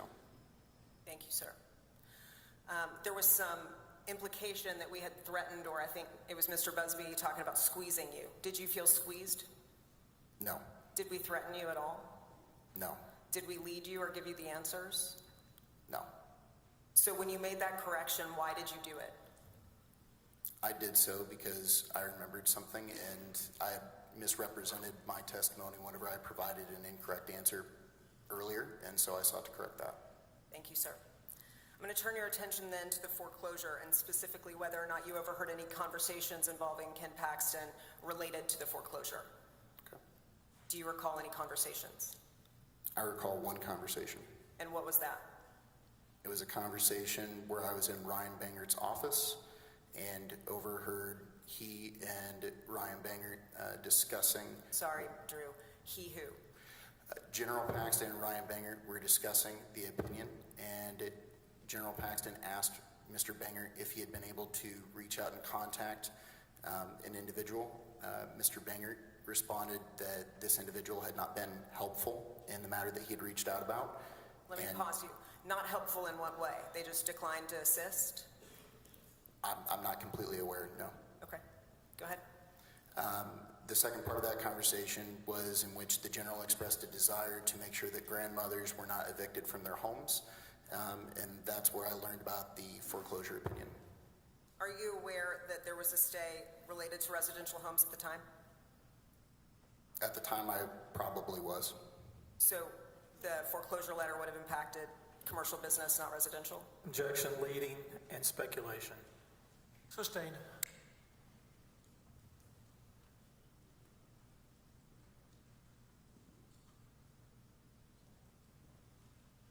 I'm going to turn your attention to the Omni Hotel in the summer of 2020. Were you familiar with that hotel at that time? I was. And why is that? During the course of General Paxton's renovations at his home, that's where he was staying in the interim. Okay, I'm going to come back to the renovations at his home, but help me understand, do you have any personal knowledge of Mr. Paxton being at the Omni in the summer of 2020? I do. How's that? General Paxton called off his protective detail for the time that he was staying at the Omni Hotel, and as part of my job responsibilities, I picked him up and dropped him off each day to the Omni Hotel. Did Mr. Paxton drop his security detail on few or many occasions in 2020? It came in spurts. Help me understand spurts. What would a frequency be? There were times at which it was highly frequent and I was his primary means of transportation, and there were other times at which we utilized the protective detail. And while we're on the topic so that I can move a little faster, what about items being on a schedule? Was everything he did through OHE or personally reflected on a schedule? No. Is the schedule supposed to contain the comings and goings of the Attorney General? More generally, yes. Why is that? For the assistance of DPS specifically, I would provide a 2-week outlook on the schedule so that they could understand where appointments were, what time, who their POC was at that place and time, so that they could coordinate security efforts. And were there occasions in which Mr. Paxton's plans were not contained on his schedule? Yes. Specifically related to Nate Paul? Yes. How do you know that? Because I managed the schedule. Did you have concerns about that at the time? No. At some point, did it become concerning enough to you for you to speak to a supervisor? Yes. Who was your supervisor? Blake Brickman. And why would you go to Blake Brickman about such a concern? I was receiving some new requests in terms of both transportation as well as documentation and scheduling, and I was trying to understand the best way to handle that with my boss, who was General Paxton. I'm going to return you back to the Omni. On one occasion, were you there with your family? Yes. Can you quickly tell the Senate why you were there and for how long? My family had come down for a weekend. I don't recall if there was any sort of special significance for that occasion. They were down there to stay there for the weekend. General Paxton was also there at that time due to the renovations being conducted on his home, and they were staying down there, and I chose to stay with them for the time that they were at that hotel as well. Did you have occasion to see Ken Paxton while you were there? I did run into him, yes. Can you please tell us about that? My mom and sister had gone up to the hotel room. My father and I had run back to my apartment downtown. Upon returning to the Omnia Hotel and entering the lobby, we turned right to go into the elevators. We had pushed the button and were waiting on the elevators, and on the other side of the door, my father and I heard a lively discussion, just to be clear, not adversarial, just lively. And whenever the doors opened, two individuals exited. One was General Paxton. He was in workout attire, and he told us that he was going to the gym. The other individual was in a dress and high heels and exited rather quickly. General Paxton walked out, shook my hand as well as my father's. We spoke for a moment, and then he told us he was going to work out. Was there anyone else on the elevator for which that lively conversation could have included? No. And what, if anything, did you notice about the dynamic between the two, if anything at all? I couldn't overhear the conversation, but whenever they exited, she quickly exited the elevator, and that was the only time I really saw them interact in person. Did that cause any concern for you or questions? It did spur some questions. And who would you have directed those questions to? I reached out to Mark Rylander about that. And why did you reach out to Mark Rylander? Prior to coming to the office of the Attorney General, I had been informed that there had been... Objection, hearsay. Sustained. Did you have reason to think, whether true or not true on the part of Mr. Rylander, this might be something of interest to him? Objection, again, Your Honor, she's just trying to ask a different way. This is based on hearsay. Overruled. Did you have any reason to think this might be of interest to him? Yes. And was it? Yes. Did he seem to understand who it was you had seen? Yes. Did you receive a photograph to confirm? Yes. Now, I'm not going to show you the same photograph, but I am going to show you a person. Would you be able to tell me if this was the person that you saw in the elevator? Yes. May I approach? So used to government work, I forget we have technology. Can I turn everyone's attention to 704? And Stacy, would you pull up the photograph, please?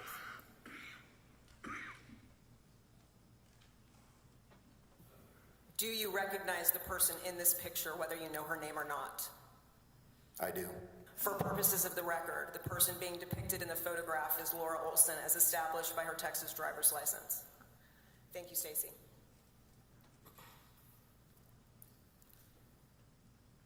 May I have 699?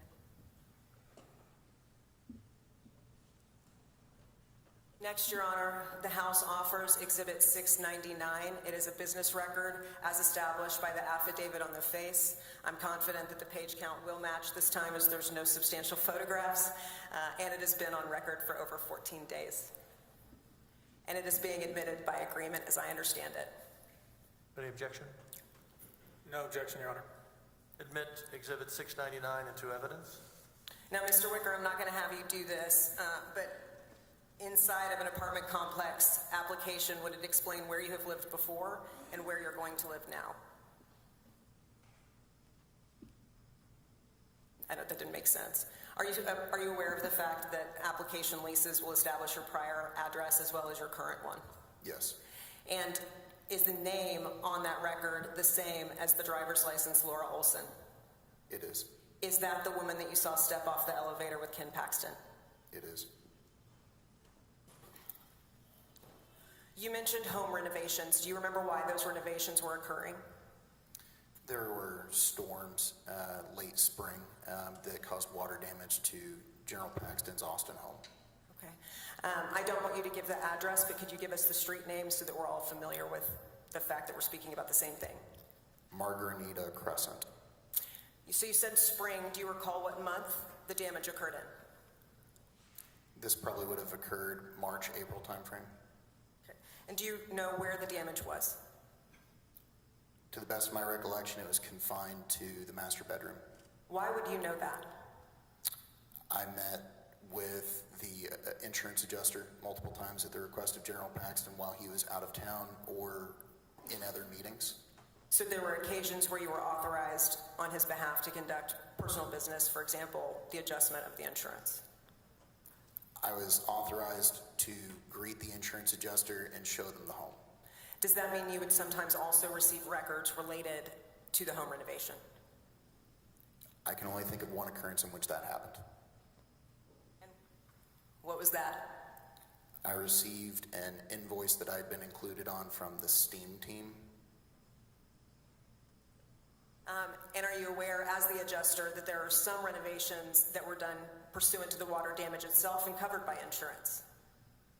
I would assume so, yes. Okay. I'm going to turn everyone's attention to House Exhibit 703.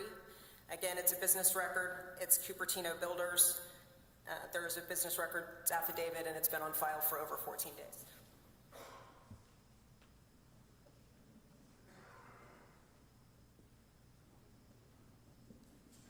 Any objection? No, sir.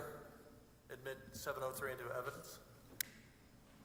Stacy, would you please pull up the face of the email that's attached? Mr. Wicker, do you recognize the name of the individual who sent the email? Kevin Wood. And who is Kevin Wood? Kevin Wood was the lead contractor at the Paxton's home renovation. Is he someone that you met personally? He is. How many times did you see or speak with Kevin Wood? At least a half dozen. And do you see that on the to line is the name Raj Kumar? I see, and yes, I do.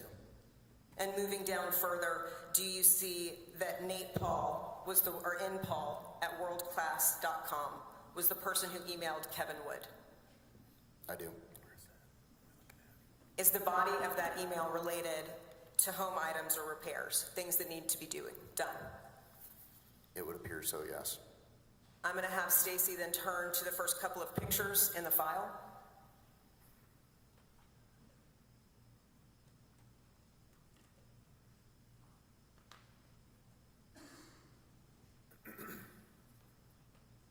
Can we see the next? Does anything about the home being depicted look familiar to you? Several of these images do appear to be, that's the Paxton's dining room. Are you wondering or are you sure? No, I'm positive. Thank you. On how many occasions were you at the Margarinita home in the summer of 2020 during renovations? During the renovations, half dozen. Okay. And do you recall any times that you were present where Kevin Wood and Ken Paxton were both there? I do. I'm going to turn your attention to a conversation about the kitchen. Do you recall whether or not there was any damage to that area of the home? I do not. Would it make sense then that these are things external to insurance coverage? It would make sense. Is that an area of the home that you ever discussed in regards to being an adjuster or assisting the adjuster, rather? Not to my recollection. Okay.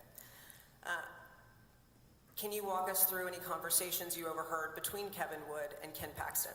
Objection, Your Honor. Anything Kevin Wood may have said would be hearsay. At this stage, Your Honor, it's not being offered for the truth. It's to set an anchor. I will get more specific in a moment. Again, Your Honor, the question is very nonspecific, and anything she's going to ask about what Kevin Wood may have said is hearsay. Your Honor, it is clear from the course of the conversation that Kevin Wood was acting as a service provider. At that point, the truth doesn't matter. At the point in which it does, it goes to his motive, intent, and plan. Again, Your Honor, you've already, she just said what Kevin Wood said wouldn't matter. I agree. Hearsay and irrelevant. I didn't say it ultimately wouldn't matter, Your Honor. It will matter very much.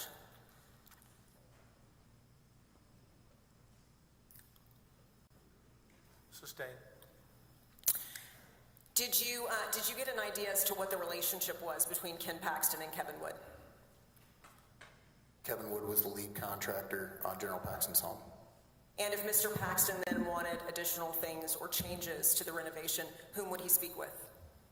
Kevin Wood. Is there any other way Mr. Paxton would find out the timing of renovations or the duration of renovations or the cost of renovations other than Kevin Wood? Objection, compound, and speculation. She is asking what Ken Paxton would do and what he would know. That's pure speculation. It's an operative fact, Your Honor. There's no other way for him to know it. Again, she just asked what Ken Paxton might know. That's speculation. I'm going to overrule. You can answer if you know. Not to my knowledge.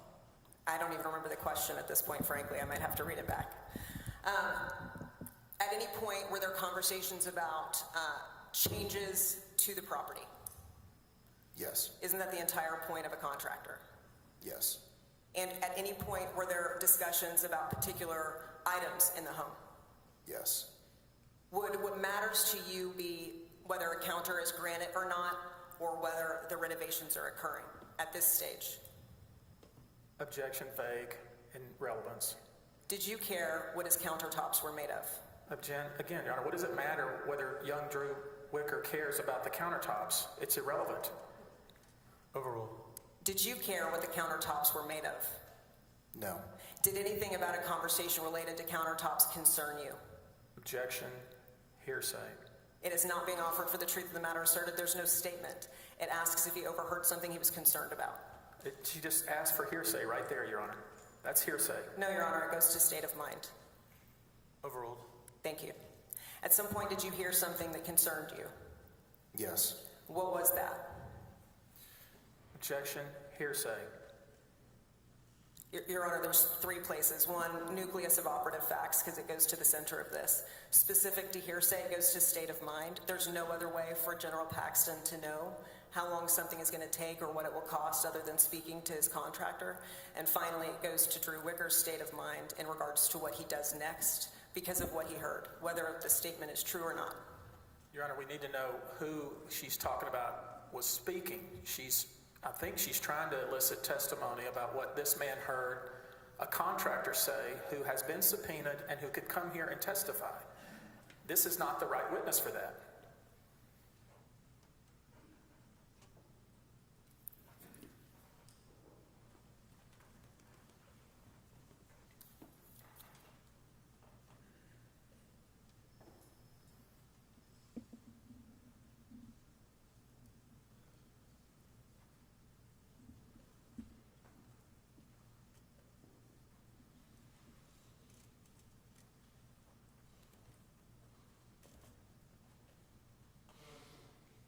I'm going to overrule. You're not saying it's the truth of the matter, just the statement was made. That's at this point, Your Honor. Mr. President, thank you. What did you hear that concerned you?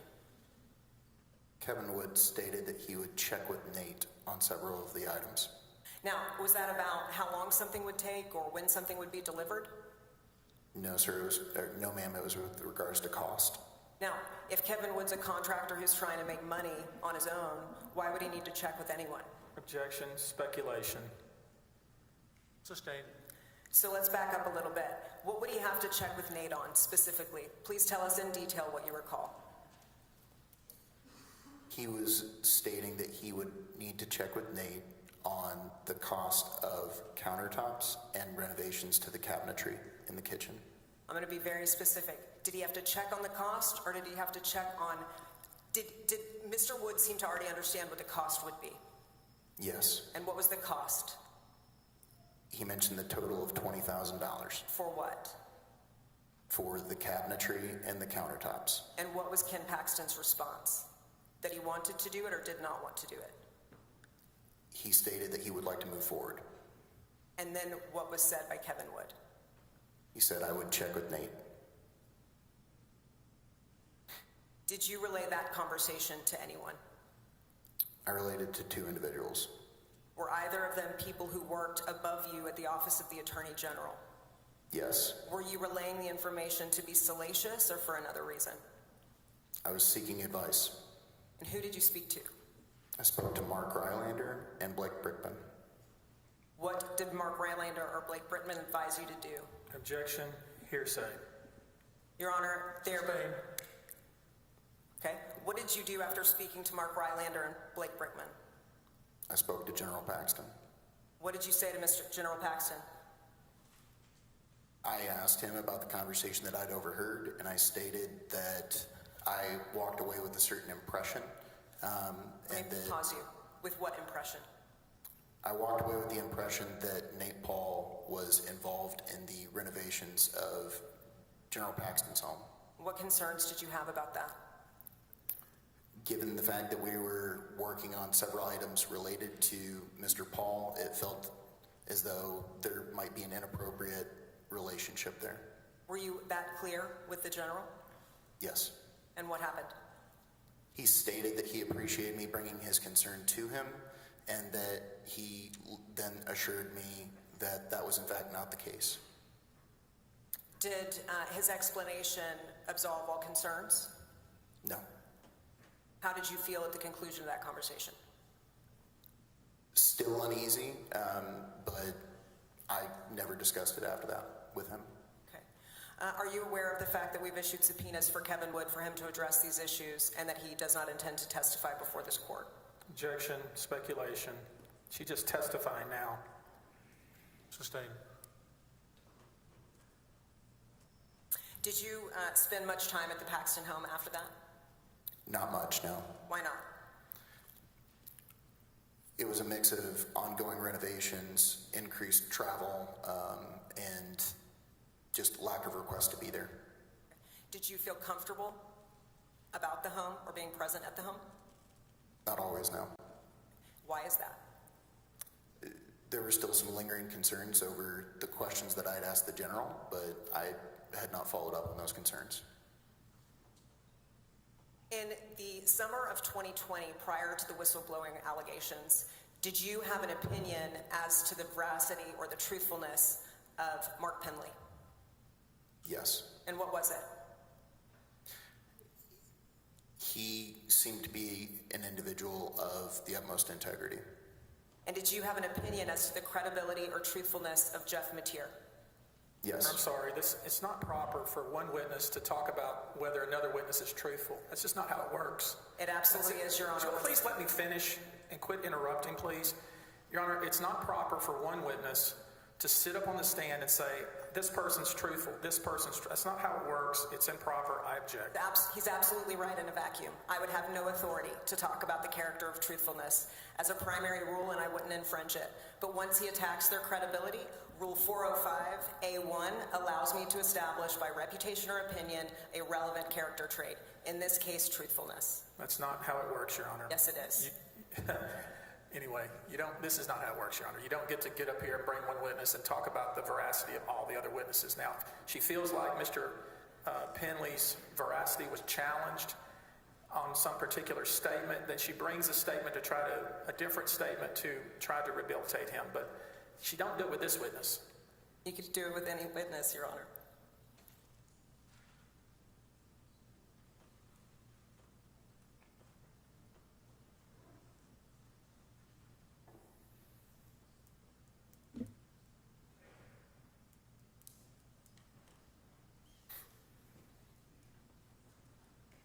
Will sustain the objection.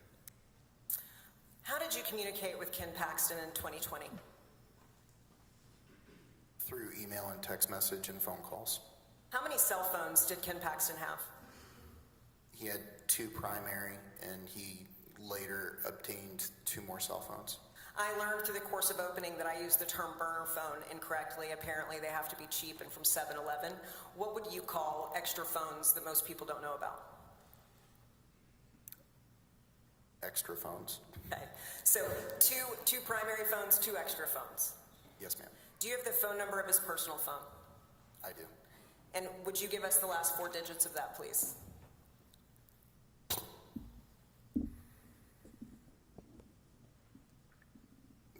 cell phone is 8128. And what about his work phone? 0220. Can you describe for us physically what the other two phones look like? The other two phones being the extra phones? That's correct. Okay. The other two phones, one was a Samsung Galaxy Fold, the other was a red iPhone. You mentioned that you also communicated with him by email. Outside of work email, did he have another? He did. What kind of account was that? It was a Proton mail. And do you know how the Proton account was set up? It was set up through the OAG's office. Why was that? We went to China. So it was safer to discuss business on that phone than it would be for a Chinese hacker to get into a personal cell or a work cell, correct? Yes. But do you also know that their headquarters are out of the United States? I believe they're in Switzerland. And so they wouldn't be subsequent to a search warrant and are not provided as part of a public records request to the OAG? Objection, speculation, Your Honor. Sustained. And are you familiar with something called Signal? I am. What is that? It is an encrypted messaging app. Encrypted, also making it safer, correct? Yes. Are you aware that they too are housed out of the country, not subsequent to, or not under the pressures of a subpoena, and not provided by the OAG? Again, Your Honor, this is just her testifying what she thinks Signal is. This witness doesn't know this. It's speculation and improper. Sustained.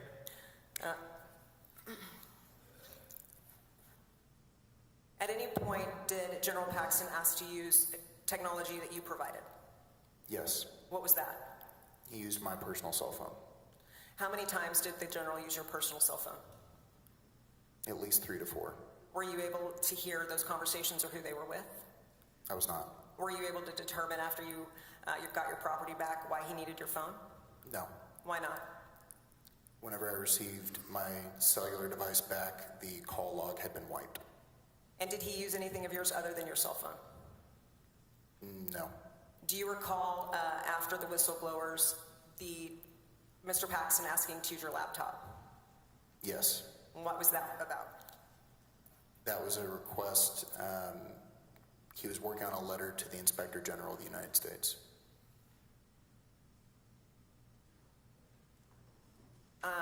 Can you anchor that in time for us? What had just occurred? This was late October, and this would have been after the whistleblower complaint.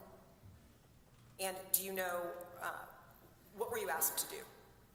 I was asked, General Paxton handed me a hard copy of a document and asked me to transcribe the events outlined in the document in the form of a letter to the Inspector General. And by hard copy, you mean like what I have here? Yes. So not handwriting, but typed written? Yes. Why would you need to be provided a typed written copy of anything that's already in electronic format? Objection, speculation. Overruled. Why would you need to be provided a hand copy of anything that's already in electronic format? I don't know.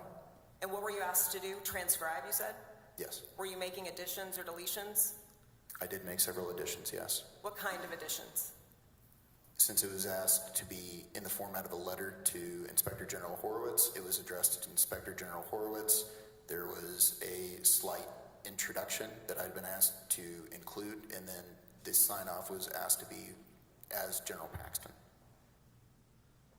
At this time, I offer House Exhibit 573.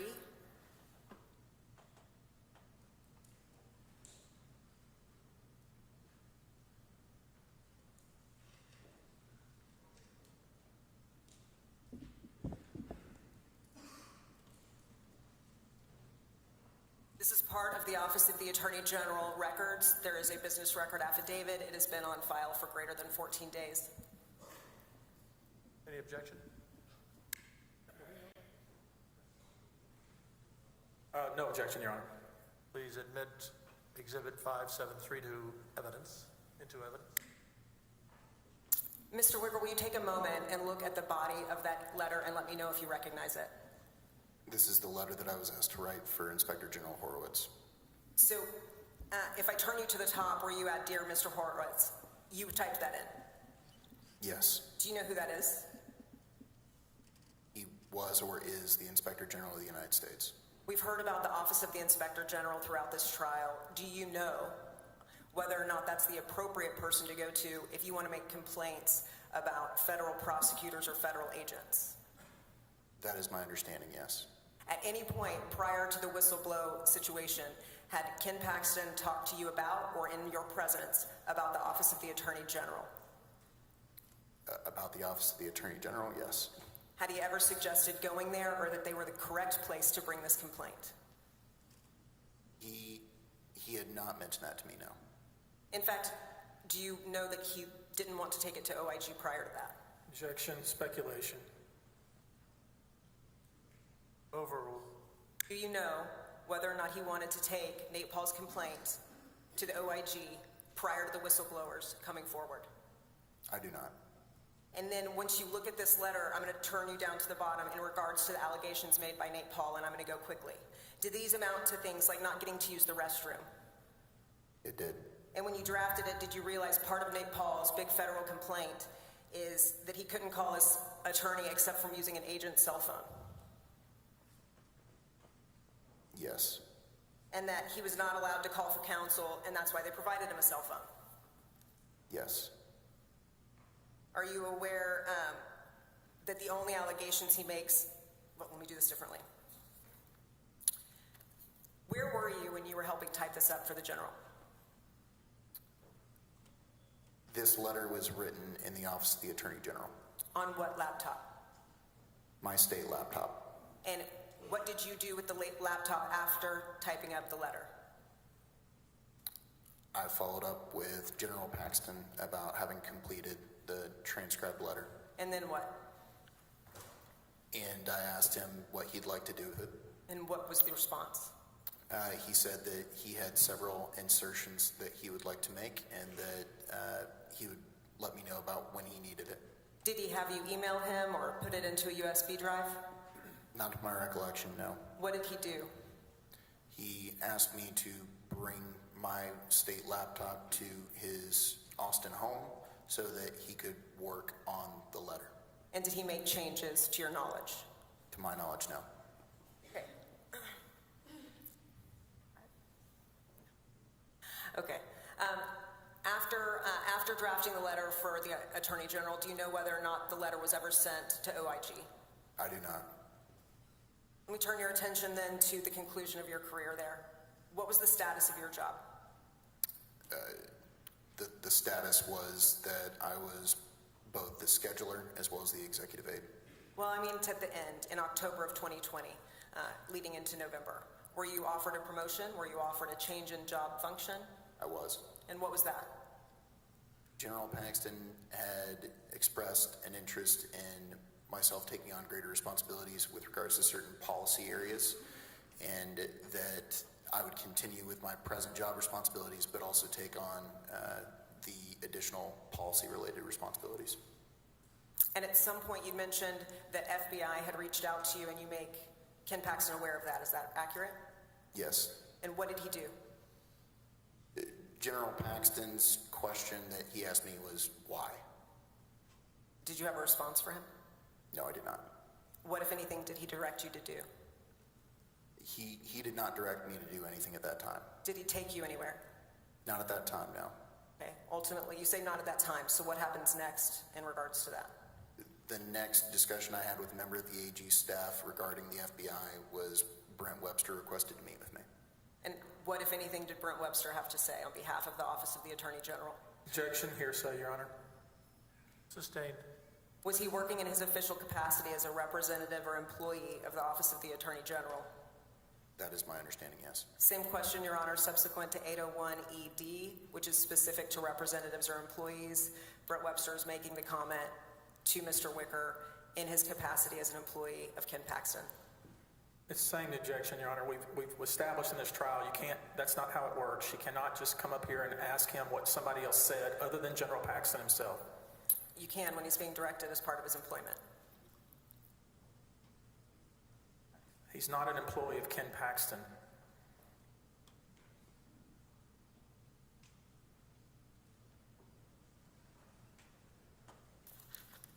He's an agent of Ken Paxton, so we will overrule. Thank you. What, if anything, did Brent Webster tell you? Mr. Webster said that he understood that the FBI had reached out to me and that I should not respond. Did he tell you why? He said that I ran the risk of incriminating myself. And did he then bring you back to Ken Paxton? Eventually, yes. What was that conversation about? He believed that there was an opportunity to assert attorney-client privilege. So he too wanted to prevent you from speaking to FBI? It certainly seems that way, yes. And were you asked to speak to anyone else about this? Leslie French. And what did she tell you to do? Leslie French advised me that she had been through something similar and that there was nothing to worry about, that the AG's office would provide me with counsel while I met with the FBI, and that there was no need for me to bring my own counsel. What was your response? My response was that I would feel more comfortable retaining my own counsel that would look out for my interests. Why did you respond that way? Because that's where I would have been that's how I would have felt comfortable in that instance. After all of this, what decision do you ultimately make about this promotion? The conversation that occurred regarding the promotion was all at once, and this was actually, I informed General Paxton that I would not be taking the promotion, but I would gladly accept the responsibilities. Why were you making that distinction? I did not want the general to have the appearance of having offered me anything in light of the FBI reaching out. So you were trying to protect the appearance of what that would look like for General Paxton? For General Paxton and myself. Thank you. Did you ultimately put in your notice and quit? I did resign, yes. Was that on November 2nd, 2020? If I recall correctly, yes. Makes sense then that payments would stop, is that correct? Yes, And did they stop from the Office of the Attorney General? they did. Did they stop overall? No. What else were you provided? I was continued to be provided a monthly stipend by the campaign. Did you notify Ken Paxton's campaign that you were still receiving money and that you should not be? No, I had let them know that I was leaving and to cut off my access to both the email and the calendar, and that I should cease receiving stipends. When did you cease receiving stipends? Not until the following year. And what, if anything, did you do with that extra money that you had been provided?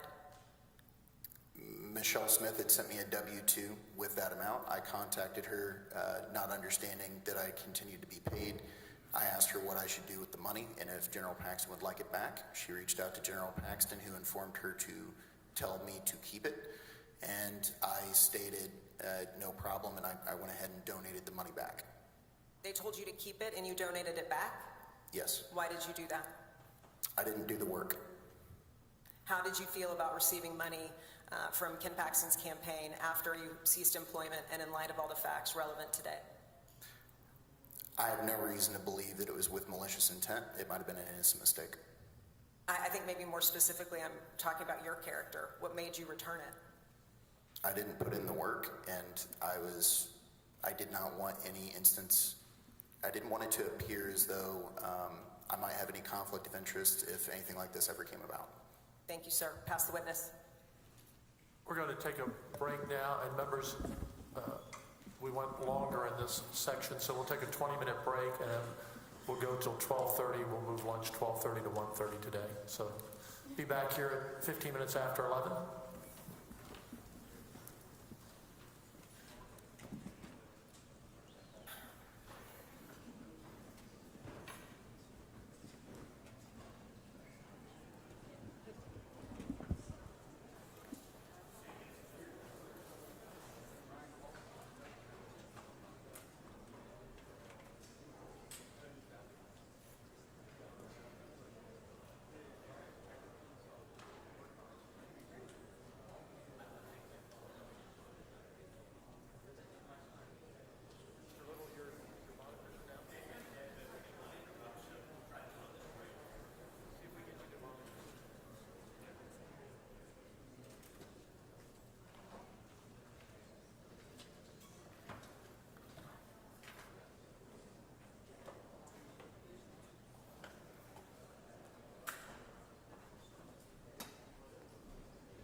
and I know you probably haven't been reading the newspaper, but let's just go ahead and get this out of the way.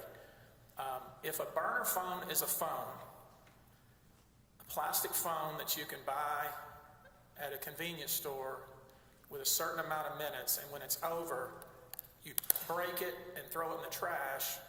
General Paxton never had anything like that, did he? Not to my knowledge, no. He never had any burner phone, did he? Not under that definition, no, sir. Okay.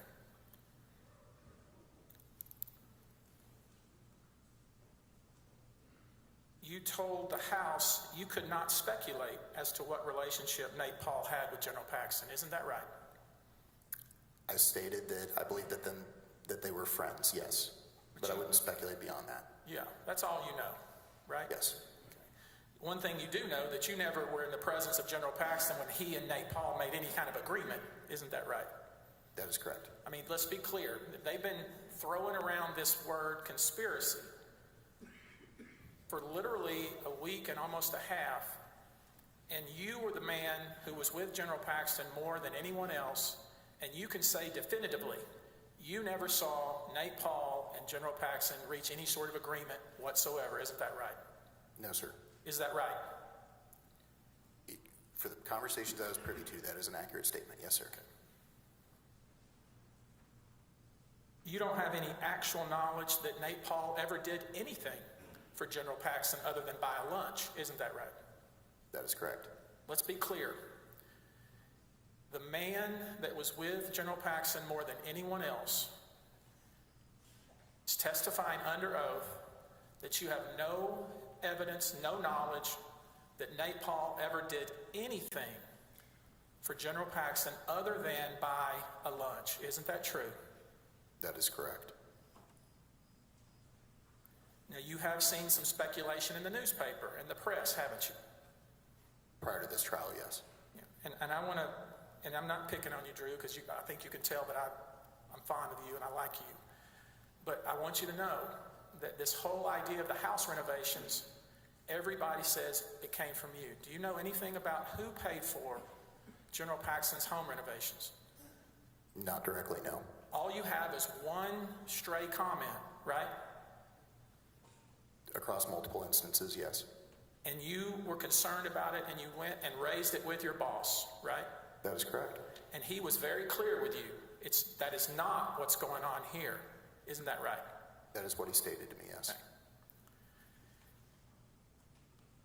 When you interviewed with the house managers, did they ever bother to show you the receipts, bills, payments related to General Paxton's house renovations? No, sir. They are in evidence. Did you ever go with General Paxton and Senator Paxton when they went to Home Depot? No, sir. When they went to Lowe's? No, sir. When they went to a different Lowe's? No, sir. Were you ever with them when they were pricing sinks and countertops? No, sir. You did say in your testimony to the House that General Paxton's, I don't want to use the wrong word, but he's close with his money. Yes. I don't want to call him cheap because he's my client, but he pays attention to what he spends. The word I would use is frugal. Frugal, good word, okay. You believed, based on what some people have told you or maybe what you read, that General Paxton got granite countertops? That was what I read in one news article, yes. Okay, let's let that sink in. And when you read that, and when you connected it to the statement you say you heard, you thought, well, there it is. General Paxton got granite countertops paid for by Nate Paul, right? No, sir. You still didn't believe that, did you? No, sir. In terms of the timing, I had already made my statements to the House committee, and the article that I read and am referencing now, I believe, came out after that.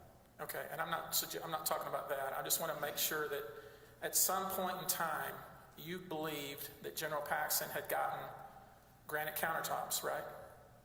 I had heard that. I don't think I believed that. No, sir. Do you believe it now?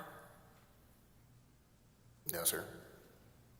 Let's pull up, Eric, if you will, Attorney General Exhibit 371.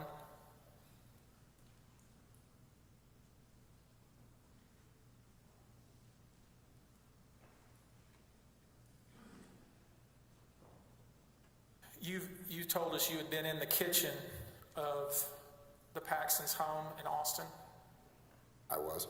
and that's in Terrytown here in Austin? That is my understanding what the neighborhood's called, yes. Okay. Can we pull that up, Eric, please? Objection, Your Honor. Is this already in evidence, and he hasn't established the relevant time period, whether it was before or after? I've already said this is in evidence, Your Honor. It's AG 371. Overruled. Now, this picture, sir, was taken a few days before this trial started. Do you see the countertop? Objection assumes facts not in evidence. It's already been proved up, Your Honor. We'll do it again. It has not been proven up. It is a photograph, and it depicts exactly what it purports to until or unless he lays a predicate for someone who can say when it was taken. If I could keep going, Your Honor, we'll do all that. Sir, do you see the kitchen, the Paxton kitchen there? I do. Do you see the countertops? I do. Are those the same countertops that you saw when you were in the Paxton kitchen? Prior to the renovation, yes. Okay. Do you realize that that's the same countertops as they exist today? Objection, facts not in evidence. He doesn't have a predicate for that, and he's testifying to the Senate. Your Honor, this has already come into evidence of the current picture of General Paxton's kitchen. It's already This in evidence. characterization of the evidence, Your Honor, the photograph is in evidence, but what it depicts has not been established, and Tony Busby does not get to, no matter how hard he tries, establish the time frame in which it was taken. Again, Sustained. is this how the kitchen looked when you were in it? Prior to the renovations, yes. Okay. Do you see the countertops? I do. Do you see the stove? I do. Do you see the cabinetry? I do. Do you know how often the Paxtons went and priced new stoves, new countertops, painting the cabinetry? Do you know? Objection assumes facts not in evidence. We don't know that they did that at all. I'm asking him, Your Honor, how can I establish if I don't ask him that? Overruled. Do you know how many times they did that? I do not. Wouldn't it be unfair to the Paxtons to suggest that this picture here, Objection to relevance is the way it's phrased, Your Honor. Let It's him finish his inappropriate. question. do you know whether the countertops that we see in this picture, do you know whether they've ever changed? I do not know if they've changed now. Okay.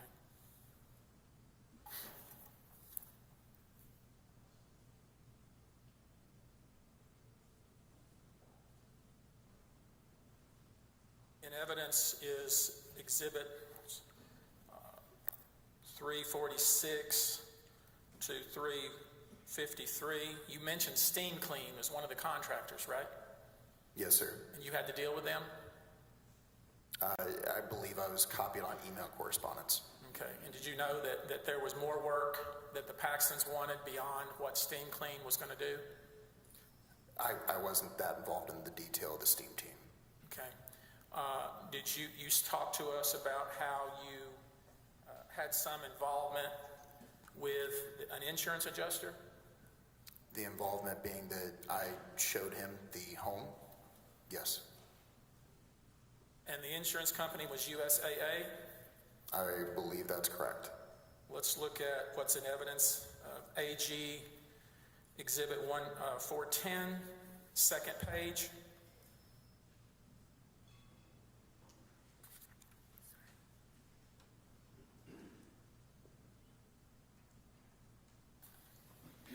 Just catch the first page first, Eric.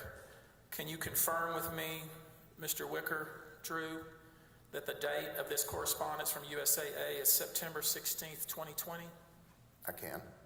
And let's turn to the second page. Do you see that the policy holder is Warren Paxton, your former boss? Yes. Okay. You see there's a claim number there? I do. And do you see this explanation for the benefits and the payments and the additional payments that are laid out there? That's what it appears to be, yes. And how often did you hear General Paxton complain about how slow the insurance company was on his claim? Objection, Your Honor. What's good for the goose is good for the gander. That's hearsay. Exactly. We've been hearing from General Paxton all trial.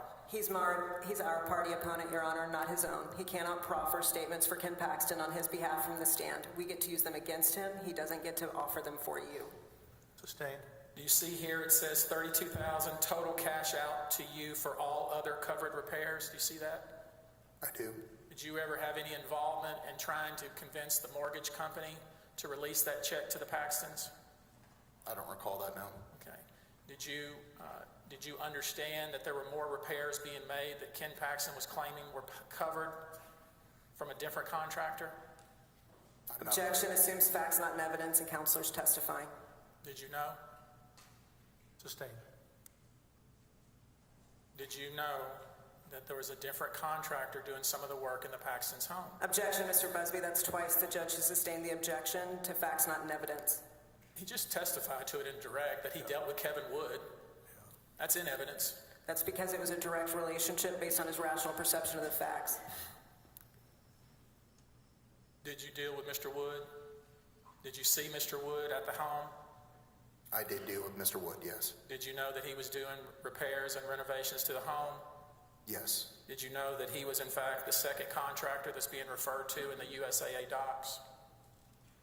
No, I've never seen these documents. Objection assumes facts not in evidence. He's introduced a second contractor when all we know is the first and Cupertino. I'm trying to figure out how it would be that Nate Paul's paying for repairs when in fact USAA is paying for some of them. Do you have any idea about that? General Paxton expressed to me that he was paying things out of his own pocket as well as insurance. Exactly. You knew that, for instance, the sink that they put into the home, you know that sink was replaced, right? Objection assumes facts not in evidence. I'm asking him, Your Honor, how can we put it in evidence if I don't ask the witness? These are silly objections. You know that they were trying to replace their sink, right? No, sir, I do not know that. Do you know what the sink looks like now? No, sir. Do you know who paid for the sink? No, sir.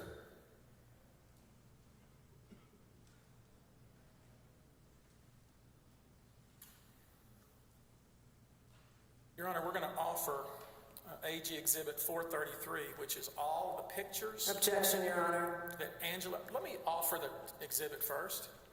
All of the pictures that Angela Paxton had from her phone, all of these, where they were at Lowe's and Home Depot, pricing repairs to their home that they paid for out of their own pocket.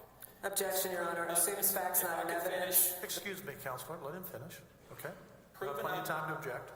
With an affidavit from Senator Paxton herself, establishing that these are records that they keep, that they kept, and she confirms that they are what she say they are, and they're non-hearsay, they're mostly just pictures. Your Honor, Mr. President, if I may respond. AG Exhibit 433, all the pictures from Angela Paxton's phone. I am not calling Senator Paxton's credibility on this issue. Excuse me 1 second. Into question. Let me ask you, do you object? I do. What basis? I am not calling the affidavit itself into question.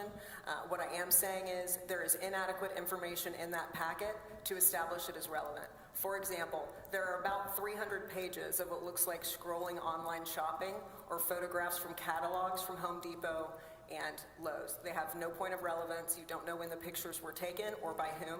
So while she can establish they are her records, we do not know what they imply. There's nothing to show us what they fairly and accurately depict or when it was taken. That's what the affidavit Mr. does. Busby. The affidavit specifically does what she claims it doesn't do. She does not claim the time frame or when the pictures were taken. Right here, Your Honor. Can I see the affidavit? You may.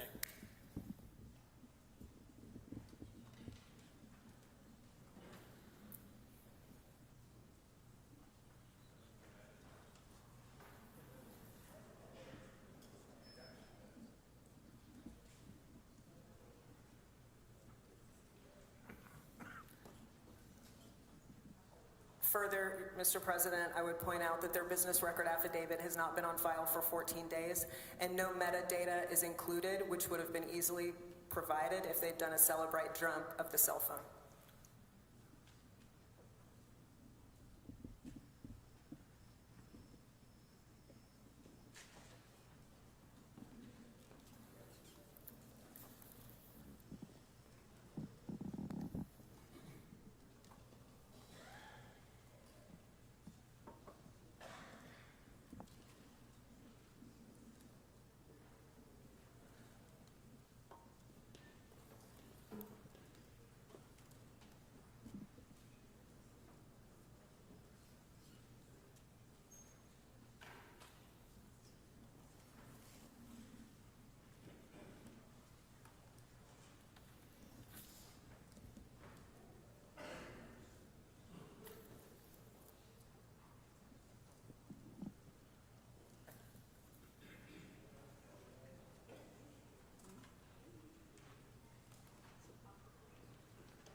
One other point of order, Mr. President.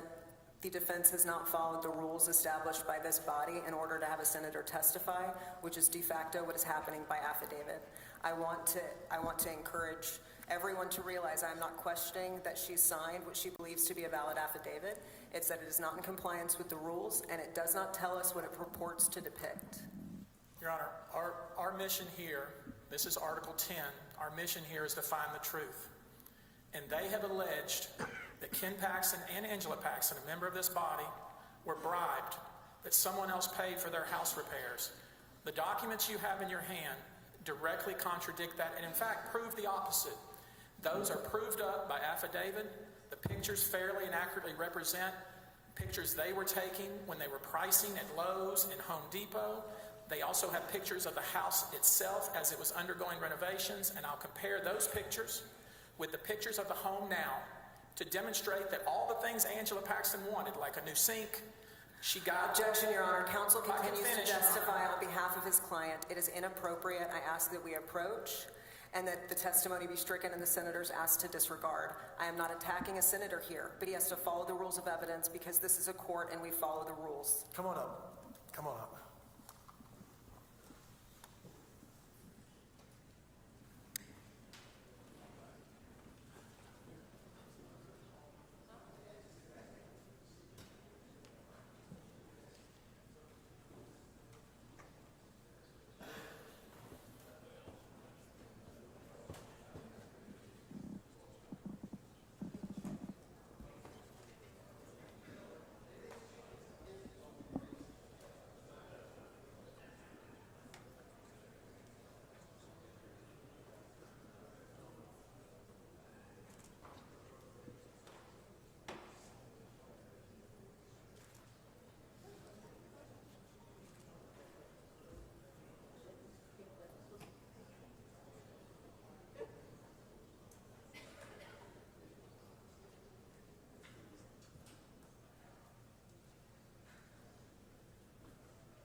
Members, we'll take a lunch break now. Be back at 1 o'clock.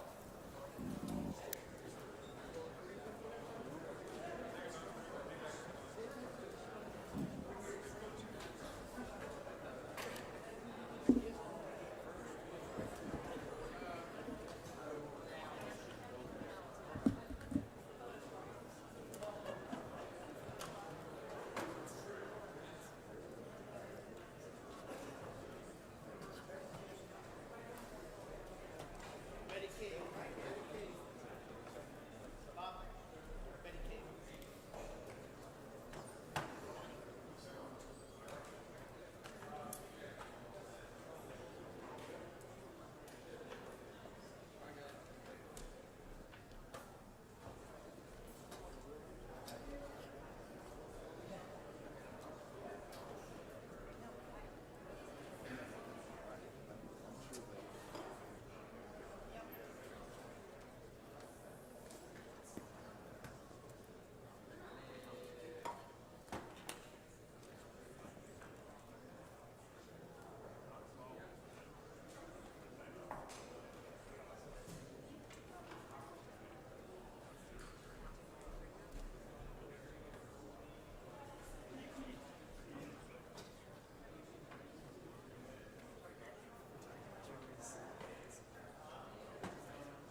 parties come forward?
Members of the jury, we have some resolution between the parties on the issue when we left that they're going to work on and bring that issue back up tomorrow. So I think both parties have come to an agreement.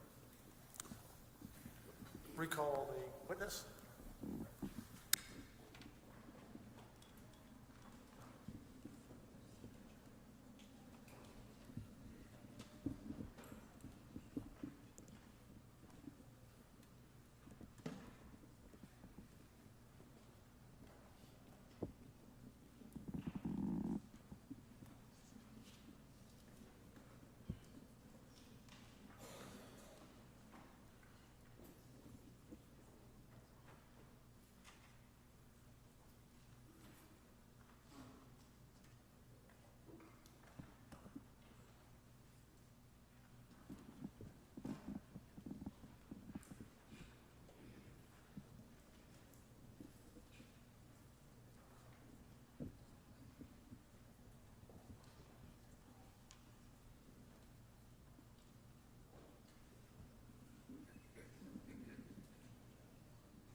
You're still under oath. Please be seated. You did an excellent job of speaking loudly in the mic, so continue. Mr. Busby? Yes, sir. I want to make sure we're all on the same page about what we're attempting to do here. Eric, would you mind putting in front of our senators Article 10, please?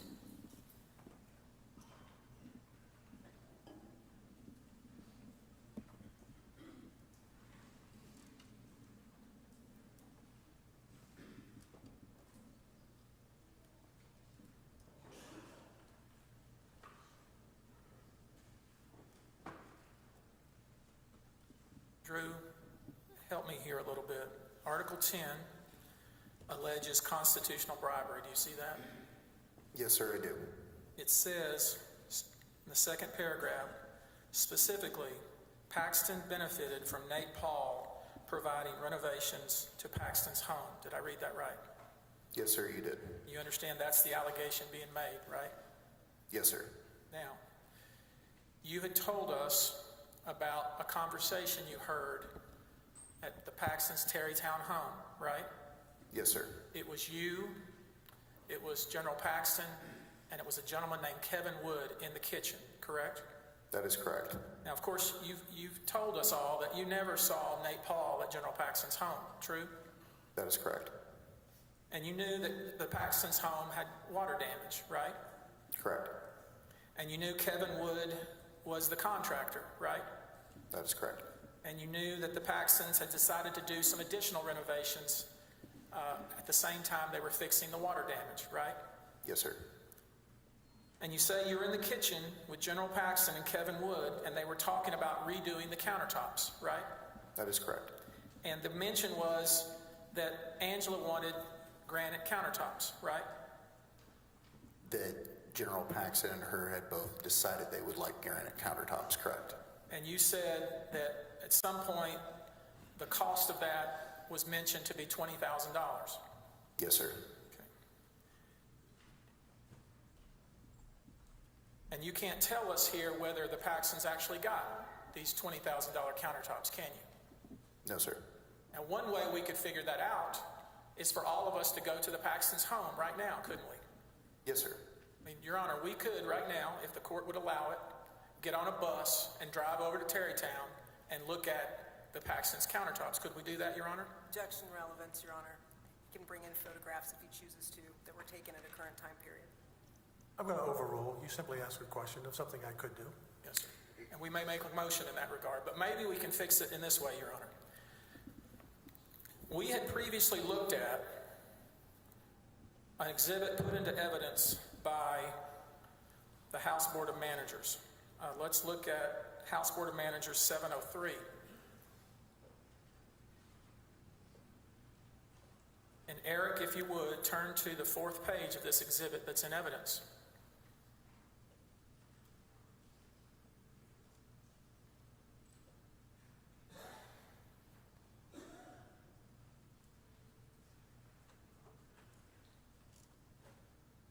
We can see here, can we not, that Kevin Wood has a email that's sent on July 4th, 2020. Do you see that? Yes, sir. And he attaches some pictures of the home at that point in time, right? I can't see that, but I do see that there are attachments. Okay, now let's turn over, Eric, if we could, to the page bait stamped 29672 within that exhibit. And pull that up so everybody can see.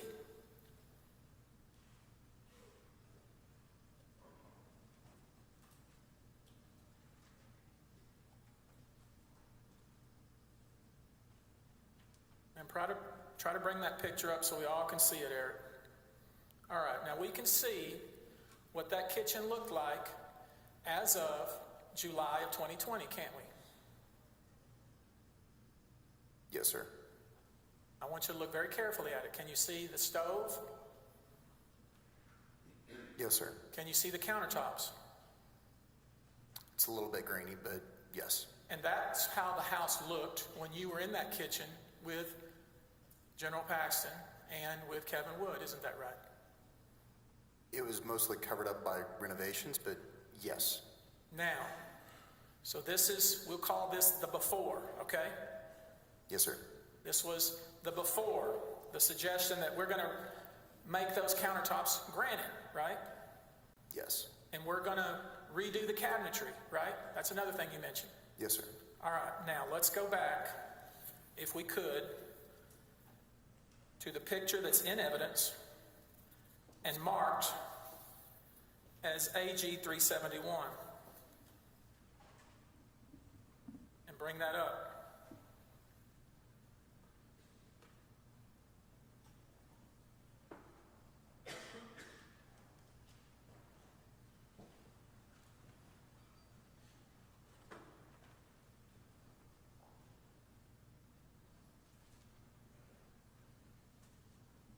Eric has the most stressful job in this trial.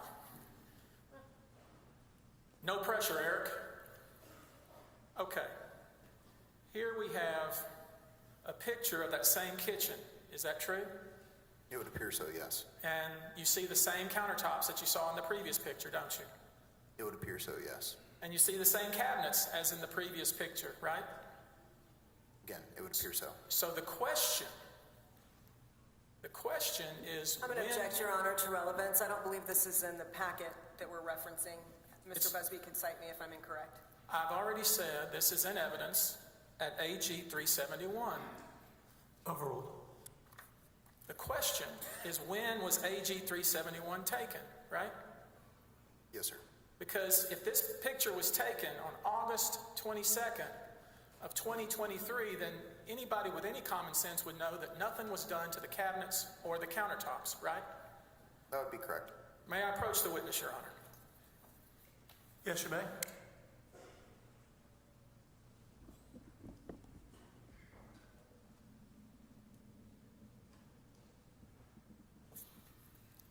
Before we testify about it, just confirm with me that what you've been handed, which is now... Objection, Your Honor, to publishing a document that's not in evidence that he has not attributed for the record. I have not published anything at this point, Your Honor. The picture is on the screen, Mr. That's Busby. the picture AG 371. This is something different.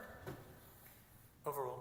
Now, take a look at what I've handed you, AG 1051, and would you confirm with me that the picture you're holding in your hands is the same picture that we see on the screen, which is AG 371?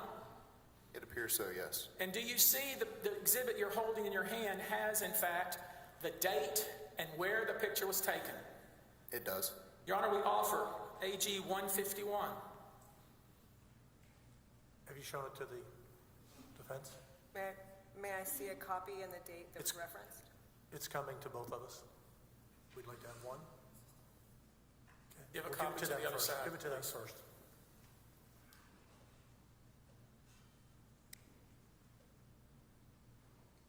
And you can give us a copy. Sir, you can give us a copy. Oh, that's the only one you have.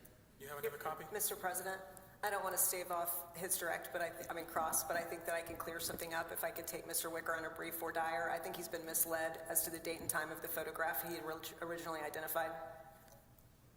Again, Your Honor, I'm asking this witness if he has now the date the picture was taken on a cell phone, the exact same picture that's already in evidence. It's not very hard. We're going to get to the truth here. Overruled. Tell us, sir, the date of the picture you have in your hand. It states that it was Tuesday, August 22nd, 2023 at 4:50 p.m. And where was the picture taken? It says Austin, Terrytown. Your Honor, we offer AG 1051. Do you object? I do, Your Honor. Objection hearsay. He hasn't established a proper predicate to make it relevant to this trial. It doesn't have an address, and Mr. Wicker cannot say that he fairly and accurately depicts something that he's actually seen. Overruled. Now, Eric, please publish for the ladies and gentlemen of this distinguished jury the picture of the Terrytown Paxton home that was taken in August of this year. Do you see there, sir, that the cabinets have never changed? It would appear so, yes. Do you see there, sir, that the President, countertops have never changed? Mr. President, I'm sorry. I must insist. He's provided metadata, but without any source for it. I am not trying to impugn his character, but this is a court of law, and he has to establish the predicate for the information that's contained below. He has not done that, and he intends to rely upon it. It is hearsay. It's in evidence already, Your Honor. You've ruled on it. It's in evidence.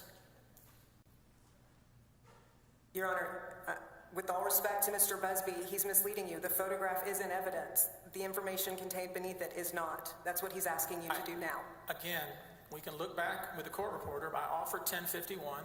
The court allowed it.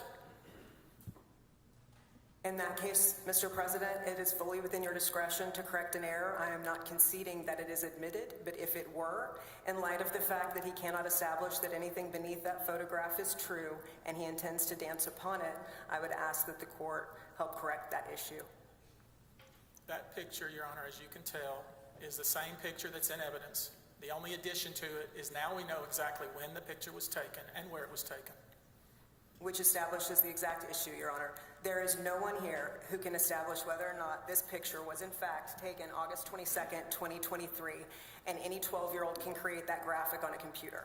Your Honor, this lawyer is suggesting that me, an officer of this court, has somehow doctored a picture when I've offered to go over to the home right now and look at the kitchen and it'll look exactly like that. Why would somebody who has an obligation as a prosecutor to find the truth try to prevent the truth from coming out? This is in evidence. The picture's in evidence already. The court's allowed now the picture in evidence that shows when it was taken. I would allow. I am not trying to impugn anyone's character.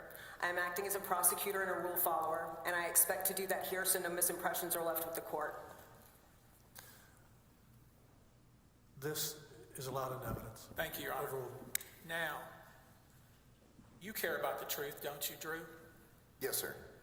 You want the truth to come out, don't you? I believe it has to.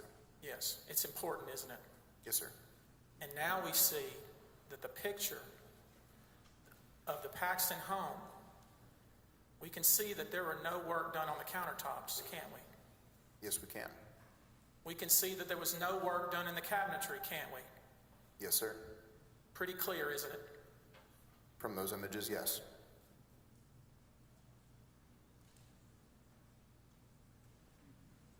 Accusing someone of bribery for accepting granite countertops and new cabinetry is a very serious allegation, isn't it? I would agree.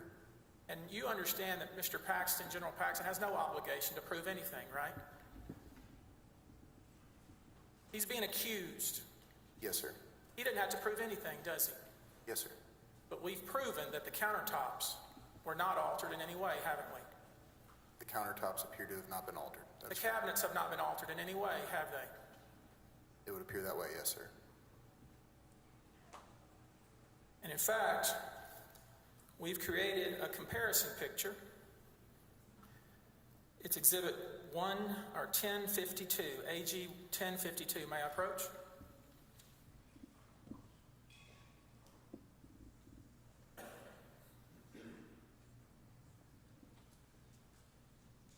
Can we agree, Drew, that 1052 that you're holding in your hands is a picture, the one on the left is the one we just looked at, right? Yes, sir. And the one on the right is the one we looked at from Kevin Wood, right? That is correct. And they're side by side on this exhibit, true? That is correct. And we know the one on the right was taken in July of 2020, right? Yes, sir. And we know the one on the left was taken years later, August 2023, don't we? Yes, sir. We offer 1052. Do you have a copy of that? Would you please provide a copy?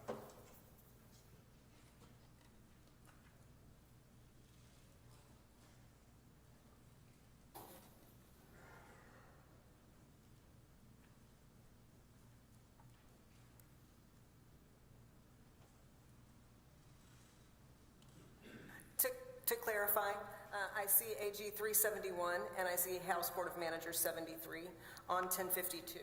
Which one of these two photos is supposed to be 1051? I'm not answering a question, Your Honor. I've offered this exhibit. Then I object to relevance. This is a comparison, as I've laid out with the witness. He's established the relevance of this picture. It compares the one taken years back in 2020 with the one taken last month. We could offer it.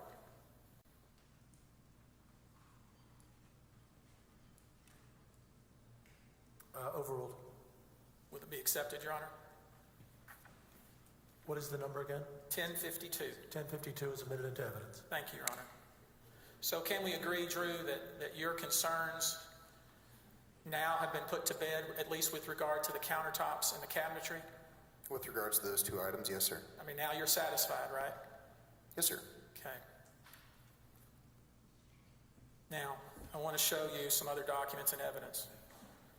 I mean, it shouldn't be that a friend, a family member has to prove their innocence, should it?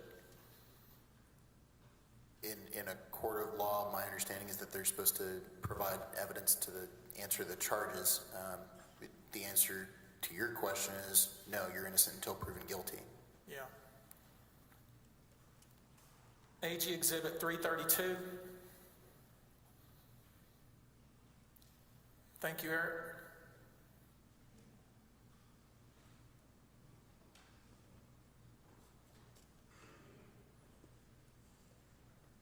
This is a invoice. Can you tell us all the date of the invoice? The date of the invoice is September 1st, 2020. And the invoice is from whom? Cupertino Builders. And I just want you to keep that date in your mind, September 1, 2020. Can you do that for me, Drew? Yes, sir. All right, Eric, go to AG Exhibit 410.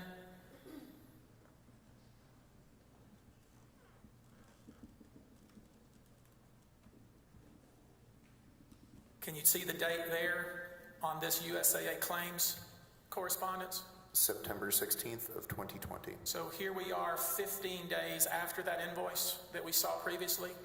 Yes, sir. And turn the page, Eric.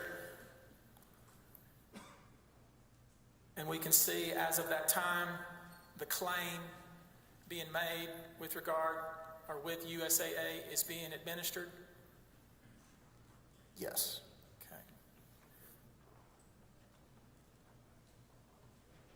AG 428.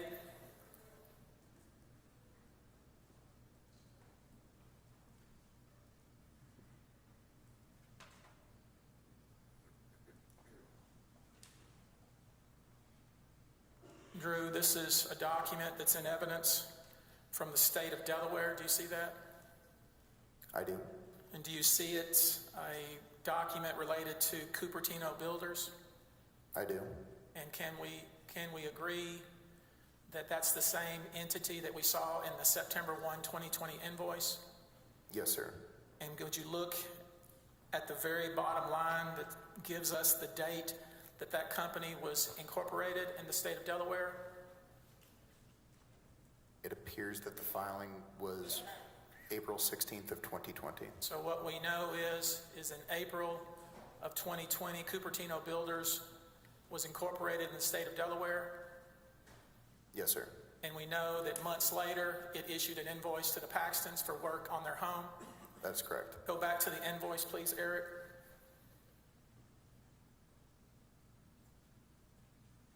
Go back to AG 332, Eric. I just want to look at this invoice that was issued September 1, 2020, okay? Turn to the second page, Eric. Do you see the total amount invoiced to the Paxtons for the renovations of their home? $121,000, 817. You have a pen with you? No, sir, I do not.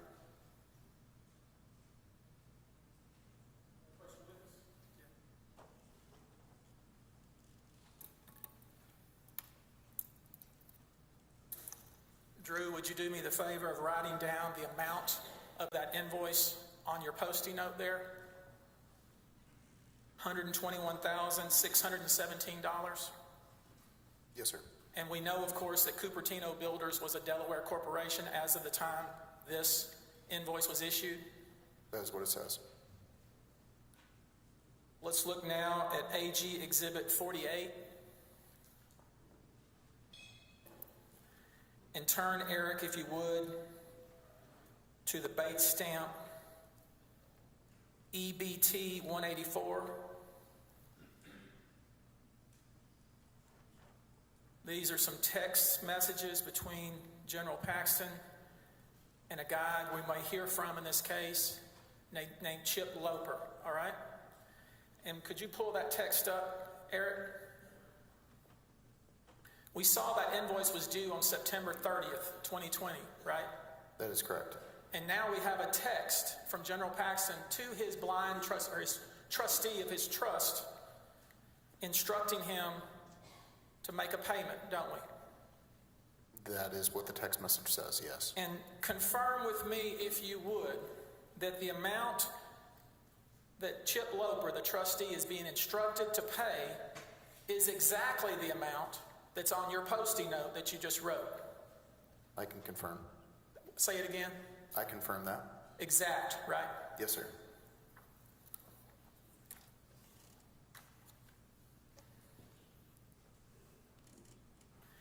Eric, bring up AG Exhibit 47. So what we've seen so far, Drew, is we've seen an invoice that's due on September 30th, right? Yes, sir. We've seen a text from Mr. Paxton to his trustee instructing him to pay, right? Yes, sir. And we know those amounts are the same, true? Yes. And now what we have in front of us is a bank statement from Prosperity Bank, right? That is what it says. And would you please confirm with me, go to page, we're looking at AG 47, go to page 116, EBT 116. And would you confirm that the day after Mr. Paxton, General Paxton, sent the text to his trustee that a wire was made from Mr. Paxton's account of $121,617? I can. And is that the same number that you wrote on your Post-it note? Yes.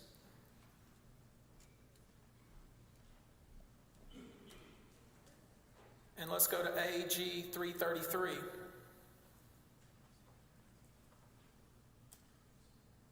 Do you see here that this is another record from a bank, BBVA?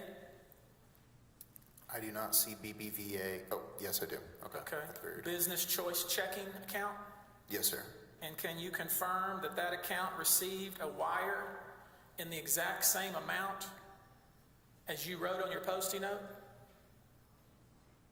Yes. And it matches to the letter, to the penny, the amount of the invoice? Yes. And the amount of the wire out of the Paxton's account? I don't see where this says that this is the Paxton's account. We saw the previous Paxton's account. What we've seen is the invoice, the wire out, and the wire in, haven't we? Yes. Okay.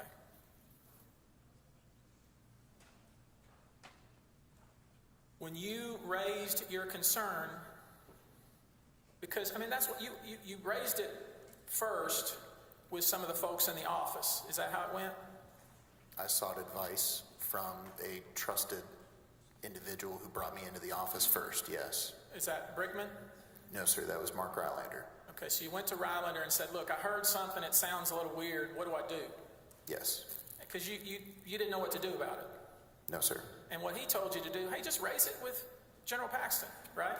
His advice was that if I was comfortable raising it with General Paxton, that I do so, and that I also informed Blake Brickman as my direct report. Okay. And he told you that your understanding was just wrong, didn't he?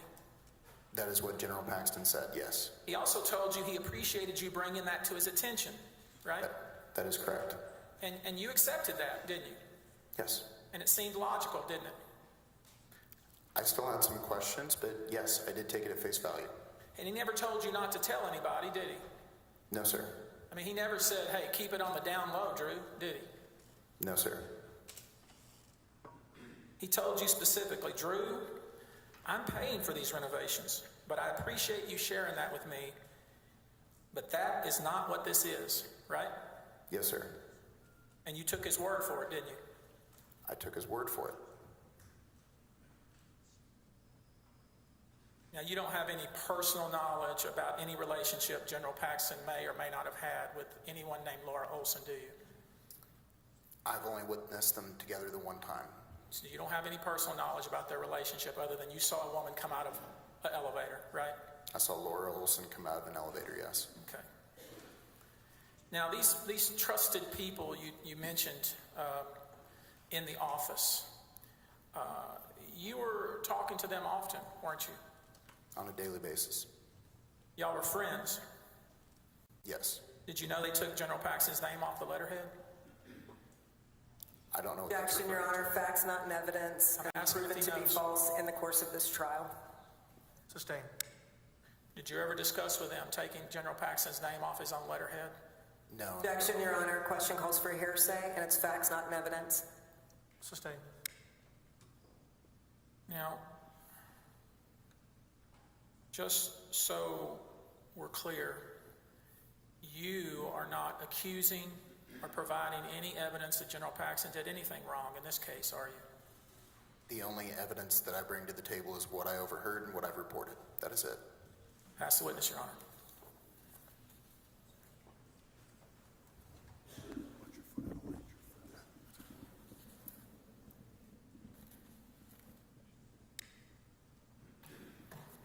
Your witness.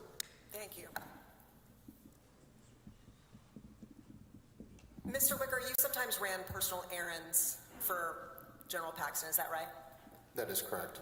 When you did that, were you advised which service you were using, the campaign fund money or work money? Did you have to attribute where money was spent or your time was spent?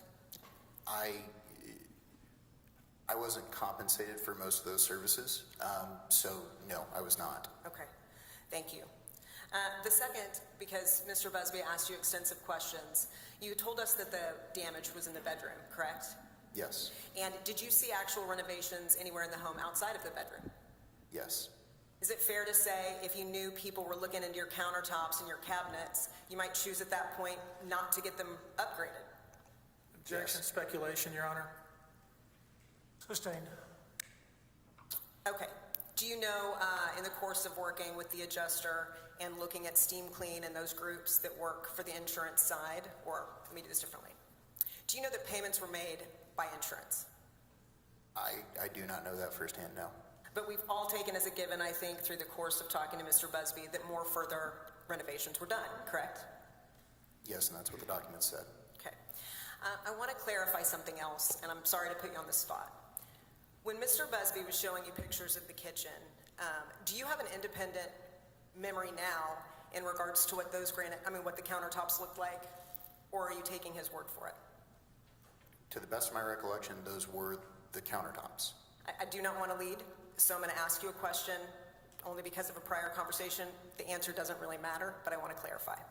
Didn't you say redo the granite countertops when we first spoke? Meaning what was being changed may or may not be granite again? That was a mistake on my part, and as I mentioned to both you and Mr. Busby, I had to amend that statement to be more consistent with other statements made to law enforcement. I see. So you've already had a conversation specific about this with Mr. Busby? I did. Okay. Have you and I had this particular conversation? To the best of my recollection, yes. Okay. And so when you made that correction for yourself, it's not because you were lying the first time, right? No. Okay. What is the most relevant part of that conversation with Kevin Wood? The renovations, which we know took place, which people only know about because of you, or the state of the cabinets and countertops? Objection, Your Honor. Leading, number one, and number two, I don't think it's appropriate to ask the witness what's most relevant. That's the court's job. I think I've made the point. It's okay. I'll move on. Sustained. Thank you. How many times did you hear the phrase, "I'll have to check with Nate"? 3 times. Over the course of one day or multiple days? In the course of one conversation. Thank you, sir. Do you have any question then that on 3 different occasions, the response to a question directed at Kevin Wood about financial impact of renovations was, "I'll have to check with Nate"? That is correct. Since you've already spoken to Mr. Busby, let me ask you a few questions about that. How did your conversation go? Did you call him or did he call you?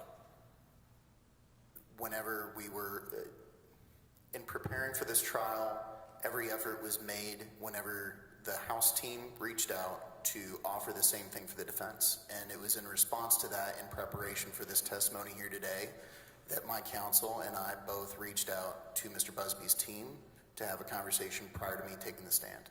It's an honorable and fair thing to do. Had you made prior efforts to speak to Mr. Busby or Paxton's team? My legal counsel had, yes. On your behalf? Yes. And at any point until the last week, did they take you up on that? They did not. He asked you a lot of questions about whether or not you overheard an agreement between Nate Paul and Ken Paxton. Do you recall that? Yes. Do most people who are working together stand on top of a mountain, hands on their hips, and say, "I'll do this for you if you'll give me X"? Objection, Your Honor. That's an improper question. Leading and Sustained. I mean, come on. Do you understand that law enforcement and this investigative body can use circumstantial evidence to Objection, determine Your whether or Honor. not there's a conspiracy? I'm sorry to interrupt. Objection, improper question. Speculation. Sustained. Yes, Your Honor. Let me do this differently then. Do you have any memory of when the Paxtons moved back into their home? This would have been probably August, September timeframe, if I had to guess. Okay. May I approach the witness, Your Honor?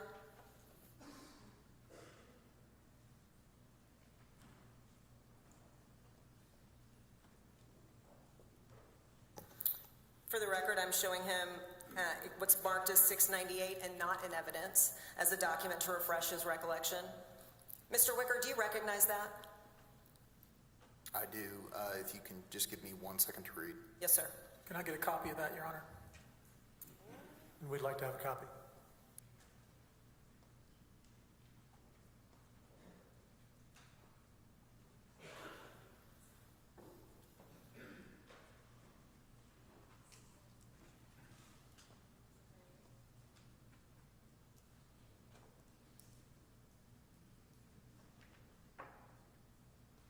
I mean, in candor, there are multiple copies over there, but I don't have them. May I take his and pass it around?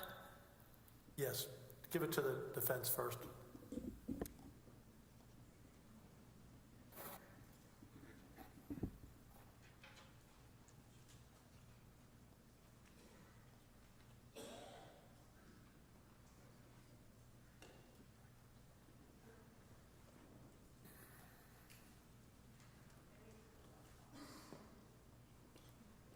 We'll stop the clock for a moment.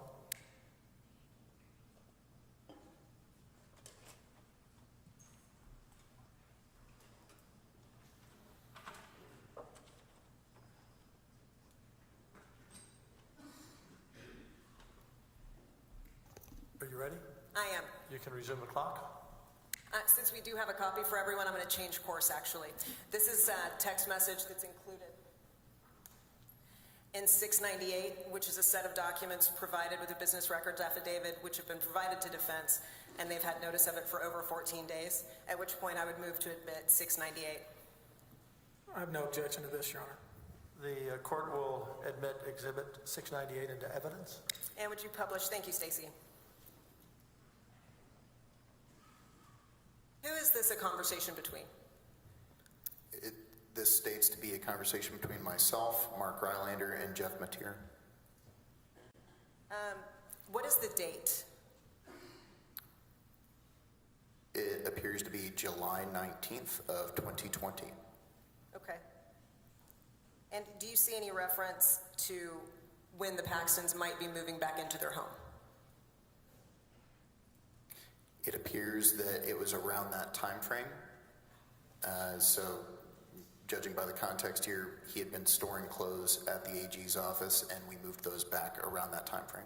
Okay. So fair to say then the Paxtons' home was at least renovated enough for them to return to it in the middle of July? Yes. And would it surprise you to know that nowhere in those Cupertino records is there an invoice or estimate at any time during June or July? I did not see that. Leading, Your Honor. I'm going to have to object to leading. Sustained. Next, let me ask you. Let's turn to item 683, which is already in evidence. And Mr. Wicker, I'm sorry to take advantage of you since you're on the stand, but I need to recap a couple of things Busby went through. Tell me, if you would, the date on this document. September 30th of 2020. This document has been admitted as what we refer to as the cease and desist letter, so notice to Brandon Kamek to stop working. Are you aware of that time frame in the office? I am. And do you know that Brandon Kamek reaches out to Ken Paxton to let him know their problems? I learned this later, yes. But does this email corroborate what you heard? Objection, Your Honor. I'm sorry. He just said he heard it later. That's hearsay. Now she wants him to corroborate hearsay with something else improper. Sustained. Okay, let's look at the document itself. September 30th, cease and desist letter to Brandon Kamek. Let's look at item 130.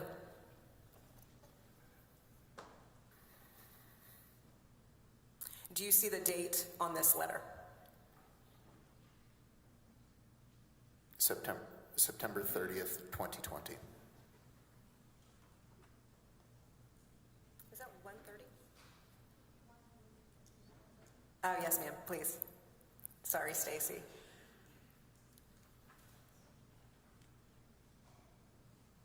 Thank you. Do you see September 30th referenced on this document as well? I do. And in the records provided by Esther Blind Trust, this is the first conversation about payment to Cupertino. Would that surprise you? I was not aware of Esther Blind Trust, so I'll take your word for it. So, but September 30th, Brandon Kamek is notified that there's a problem. Ken Paxton finds out, and the first thing he does is tell the Esther Blind Trust to send $121,000 to someone else. Okay. I'm going to turn your attention to item 223. I think this is also not in evidence, so do not yet. It isn't? I got thumbs up from the side. In that case, will you pull up item 223?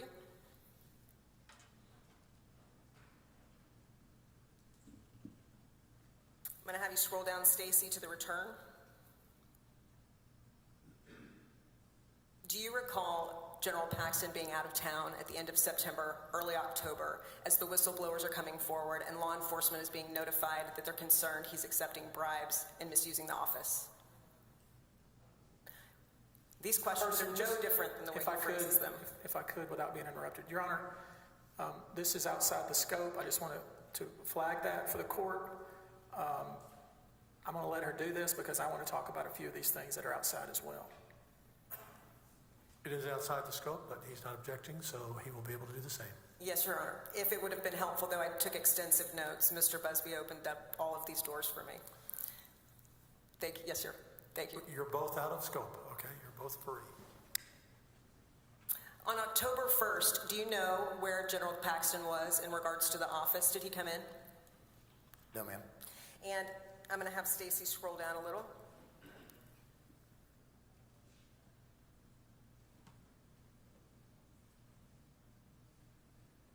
Are these texts between you and Jeff Mateer?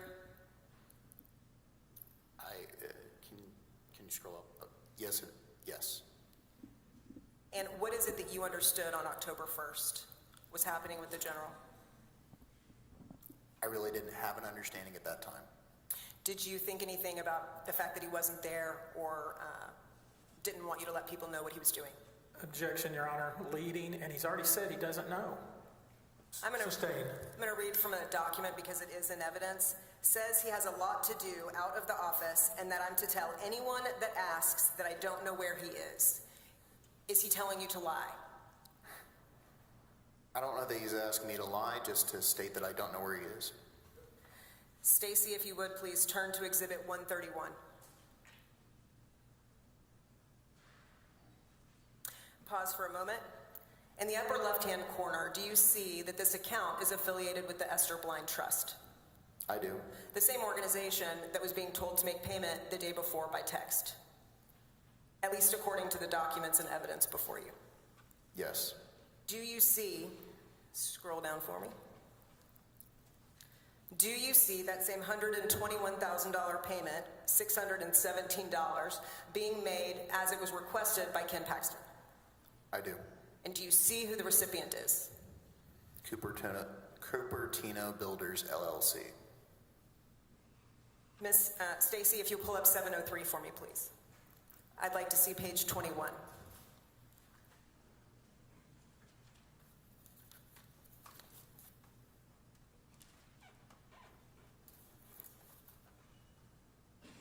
All right, Mr. Wicker, do you see who is supposed to be the count holder on these documents? It's under business choice checking, specifically choice. Cupertino Builders, LLC. And do you see the first line in the transaction sheet? It shows an incoming wire in the amount of $121,000, 617. Consistent with Cupertino being paid for remodeling or doing work at Ken Paxton's house, if that's what he has alleged, correct? Yes, ma'am. Let's turn to page 3.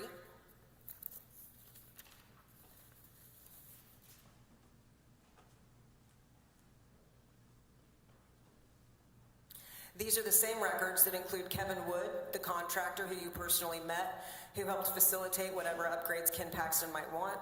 a person whose email address suggests he is Nate at World Class, and an individual named Raj Kumar. Is that correct?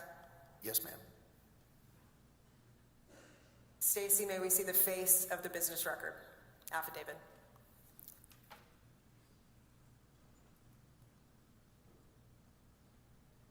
Do you see before you that the business records we've been referencing and that are already admitted belong to Cupertino Builders? Yes. Would it surprise you to know that, as Mr. Busby pointed out, it's when they were in Delaware and before they opened a Texas affiliate? Would you have any reason to be surprised by that? Objection leading, Your Honor. Sustained. Do you also see that the individual otherwise referred to as Raj Kumar is in here named, I'm gonna butcher it, frankly, on the second page? Narsima Raju Sigaraju. I do see that. It was a valiant effort. I saw your smile.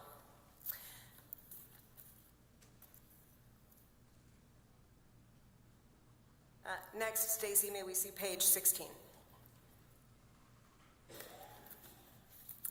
Is this the same invoice Mr. Busby showed you a moment ago? It appears to be, yes. The same invoice that he splashed in his press conference for representation of General Paxton? Objection, Your Honor. Improper question. She's talking about the press conference? I mean, that's not proper. I'm going to sustain, rephrase. Stacy, if you would for me, please turn to page 22.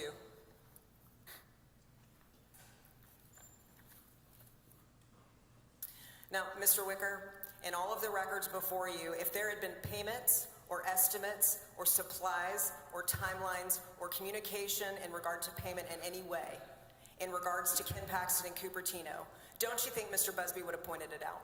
Objection, Your Honor. Leading. Sustained. Then the very last thing I would like to ask you is this. In regards to the document, the invoice we had just looked at, this document is the metadata that was provided by Cupertino. It is already admitted into evidence. Please tell me what date that invoice was created. October 1st, 2020 at 7:50 p.m. Central Standard Time. After the whistleblowers, after he knows that you're aware of the renovations, after a cease and desist, after directing payment, only after all of those things does he get the first piece of documentation that would in any way credit that it was valid. Objection, leading. Sustained. I guess I'll end where the defense began. There are no coincidences in Austin. But the next piece, I think... Objection to the sidebar. We've had a lot of sidebars in this A little bit of sidebar. trial. I'll give you a sidebar. They've had a few. One sidebar. Overruled. You're even now on sidebars, okay? The very last piece, I wish I could have ended there, but I need to get in the Uber records we discussed yesterday. The court had already said that they could be admitted after extensive arguments between both sides. I just failed to offer on the record for their admission. Go ahead. House moves to admit item. Sorry. 700. 700 will be, we've already settled that, right? 700 yesterday. Okay, 700 will be admitted into evidence. Your Honor, can we be heard on that? I think we have, I didn't know this would not be the right witness for this, but can we be heard on those records? We spoke extensively and the court ruled yesterday. Your Honor, we saw, I apologize. I'm going to object to using the time, and may we approach. We'll stop the clock for a moment. Approach.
Court will come back to order.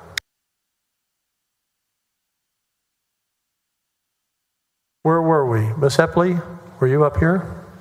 I think you were.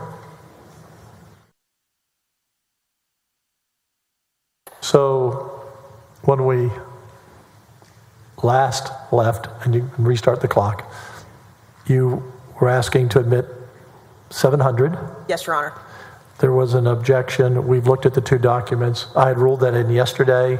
We see that they are similar, and so 700 is admitted into evidence. Thank you, Mr. President. Pass the witness.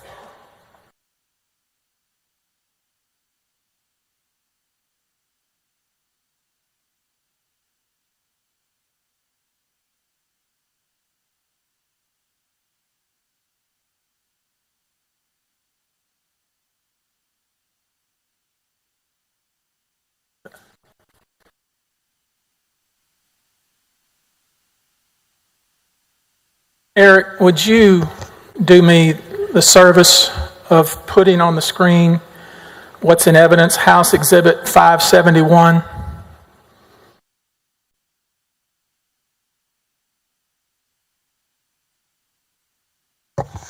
Objection, Your Honor. I don't believe this document has been admitted. We offer 571 if it's not in evidence. I'd ask that he take it off the screen, Yeah, Your take Honor. it off the screen for now, Eric.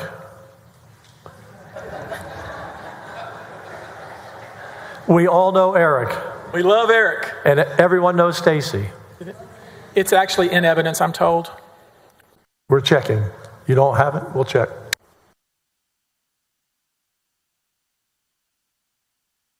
Is this the House or AG's? House Board of Managers Exhibit 571. That is, Ms. Epley, it is in evidence according to our records. Thank you, Your Honor. Very good. Thank you. All right. Pull it on the screen, Eric, and make it big. Make sure you capture the time and date of this text.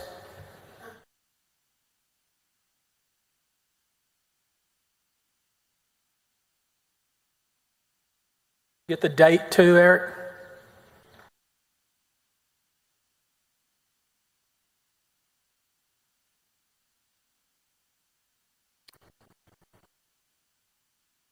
I'm going to need somebody to confirm the date.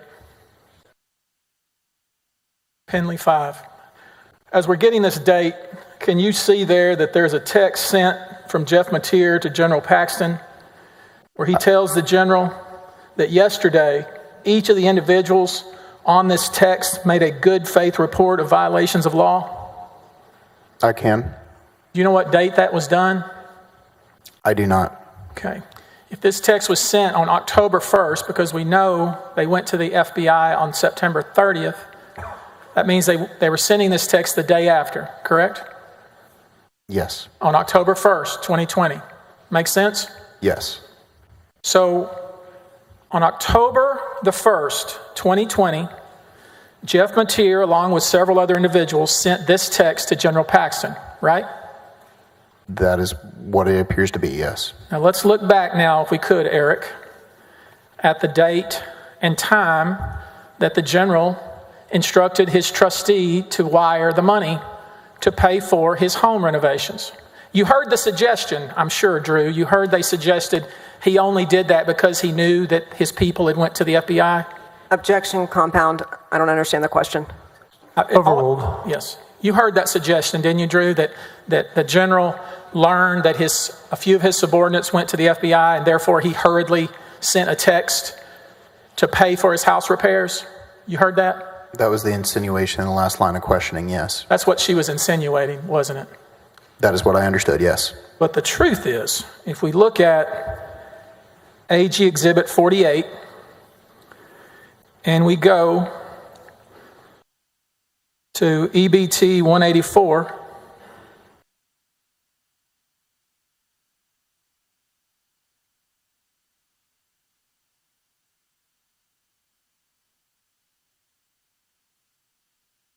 could you just tell us all, so we'll be clear about how the timing actually was? What was the time and date of when the general instructed his trustee to pay for his home renovations? September 30th. And that's also the same date that the invoice was due, right? That is what the invoice said was due, yes. Okay, and can we agree that September 30th, 2020 is before October 1, 2020? Yes, sir. Now, when we talked previously, I failed to ask you something that's real important. First, did these folks, how many times did you interview with these folks over there to the right? I've spoken with them 3 times in preparation for this. Okay, and the only reason you spoke to me is because you felt it would be fair to let me have a chance to talk to you as well after you had talked to them. Anytime they reached out, I reciprocated and extended the same offer. Okay. Did they ever show you any of the documents I showed you today? Not to my recollection, no. They didn't show you the bank wire showing that General Paxton and Angela Paxton paid for their renovations? Not to my recollection. They didn't show you the text message to the trustee instructing the payment? Not to my recollection. They didn't show you the document showing that the wire was actually received by the contractor? Not to my recollection. You ever wonder why they didn't do that? Objection, Your Honor. Question calls for speculation. Sustained. There was a suggestion that you delivered some kind of document to Nate Paul. Do you remember that suggestion? Yes. You said it was a manila envelope? Yes. You had told us that you picked up an envelope from Vassar that had a CD taped to it? I don't recall that it was taped. It was inside of it? No, sir. It was on the exterior. On the exterior of the envelope? Yes. You know for sure you didn't deliver that envelope to Nate Paul, don't you? Not that envelope, no. Okay, let's be clear. Whatever Vassar gave you that was checked out, you didn't check anything out, did you? No, sir. There were signatures on the document, but I don't recall checking anything out. Right. Vassar gave you something that you gave to the general, right? That is correct. And that particular document had a CD on the outside of the envelope. That is correct. And that certainly was not the envelope delivered to Nate Paul, was it? Objection. Question calls for speculation and lack of foundation based on Drew Wicker's previous testimony. Sustained. Did the document or the envelope that you delivered to Nate Paul, did it have a CD on the exterior? It did not have a CD on the exterior. Okay. And just so we're clear, you never met Nate Paul in the dark of night in an alleyway and delivered anything, did you? No, sir. It was in the afternoon. In the light of day? Yes. It wasn't a secret at all, was it? No, sir.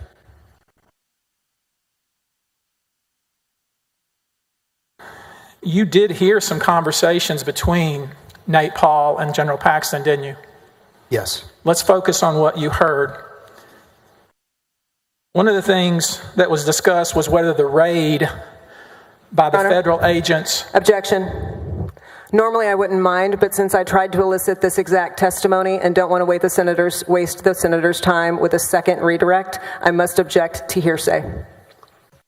She already asked this question, Your Honor. I'm just clarifying what she asked this young man. I did ask it, and he objected despite me being absolutely certain it would come in. And at this point, he doesn't have the same exception because Ken Paxton is not his party opponent. Sustained. Sir, you know that the focus of the conversation was whether the raid was just. Isn't that true? Objection. Question calls for hearsay. Sustained. You know that the discussion that they had was whether the FBI had followed the rules, right? Objection. Question calls for hearsay. Sustained. You know that Mr. Paxton, General Paxton's discussion was whether the feds had violated the law. Isn't that right? Objection. Question calls for hearsay. Again, Your Honor, we've heard, he talked all about what Ken Paxton has said, and I'm entitled to explore that, exactly what was said. He successfully shut down this entire line of questioning, whether he should have or shouldn't have, and he shouldn't be given the latitude now because he does not have an exception to hearsay. Overruled. You know that what your boss was saying was whether Nate Paul had been unfairly targeted, right? In the discussions that I was privy to, Nate Paul did most of the talking. Whether he had been unjustly targeted, right? That was the concern that he expressed. Because you know sometimes the legal system gets politicized, don't you? Objection, relevance. He was asked this by the Board of Managers, Your Honor. Overruled.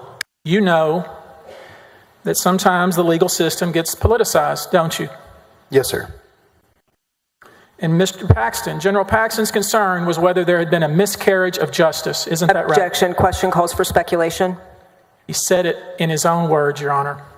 He can't say that in his own words, Your Honor. Sustained. Now, you knew that General Paxton had some distrust of DPS, didn't you? Objection, relevance, and hearsay. Overruled. You knew that, didn't you? I did. You never heard General Paxton say he was going to do anything for Nate Paul. Isn't that true? He never stated that he would take any action directly on his behalf, no. Now, there was some suggestion about something that you delivered in a manila envelope, right? Yes, sir. Was it like this one? Yes, sir. Just like this? Very, very similar, if not the same. You don't know what was inside of it? No, sir, I did not look. You have no evidence to offer about what was in the envelope? No, Objection again, asked I and did not. answered. You do know, of course, that it was a couple of pages at most, right?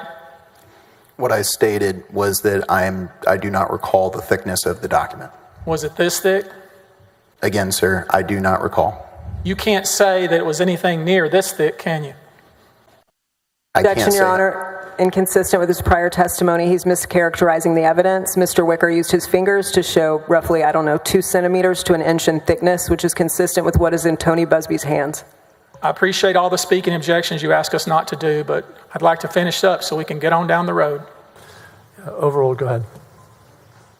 Now, could it be, let me ask you, did you ever exchange texts with Nate Paul? I don't recall any text exchanges, no. May I approach the witness, Your Honor? You may. Would your text refresh your recollection? If there are any, yes.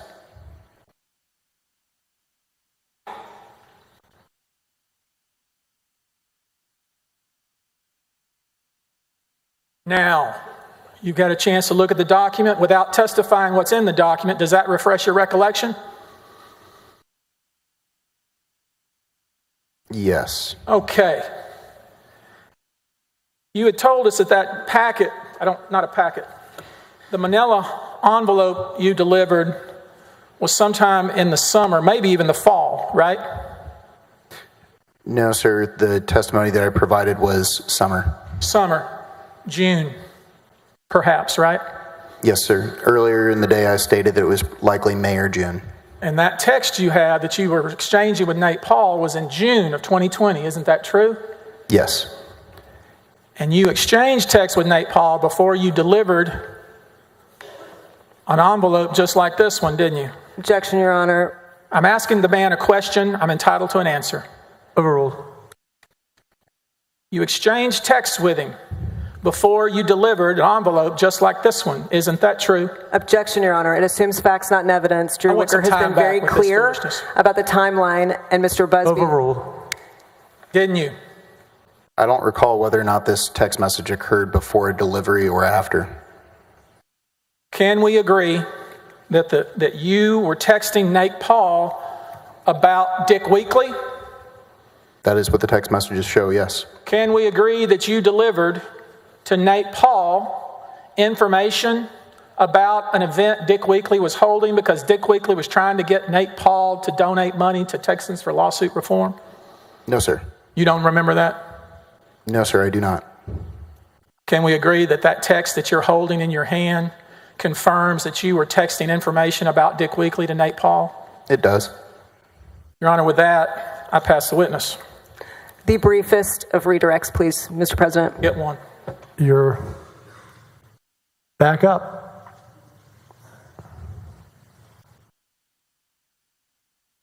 May I proceed? You may. Is the conversation you had with Dick Weekly, if it existed at all, something that would have to be delivered by hand to Nate Paul? No. What was it? What was the construct of the conversation? The conversation that I'd had with Dick Weekly was with General Paxton on his Dick Weekly's back porch, in which we were engaging in a fundraising conversation. I do not recall Nate Paul having been mentioned, and if it was any information tied to TLR, I don't see why that couldn't have been sent via email, if that's the question. So completely made up in regards to this, to your knowledge? Objection leading, and also, Your Honor, I'm just curious, if we're going to keep questioning the witness, you're going to get extra turns like this? You'll get one more cross and then we're done, because this is the first time we've gone to 2 redirects and you'll have a chance to recross. But I thought the lateness of the trial would allow it. I think you smiled knowing I'm sustaining his objection. I did. Thank you, Mr. President. Do you have any reason to think that this story Mr. Busby has told you has anything to do with that manila envelope? Objection leading. Do you? Sustained. Try another way. Thank you. Did you ever need to deliver an invitation from David Weekly to Nate Paul? Not to my knowledge. Pass. I mean, yes, sir. The truth is you don't know what you delivered, do you? That is correct. Pass the witness, Your Honor. Are both of you, can we dismiss the witness? Excuse the witness, rather? I think must have yes. Subject to recall. Okay. You are excused, subject to recall. Thank you.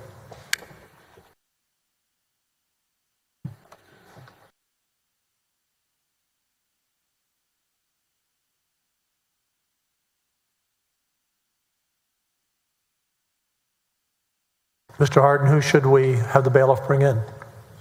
I'm sorry? Which witness are you calling? Mr. Blake Brickman, please, Your Honor. Bailiff will bring in Mr. Blake Brickman. Mr. Busby, are these your documents up here? Is any of this yours? Mr. Harden, as we move forward, we're going to break around 3:30 for a short break, just for planning purposes.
Raise your right hand.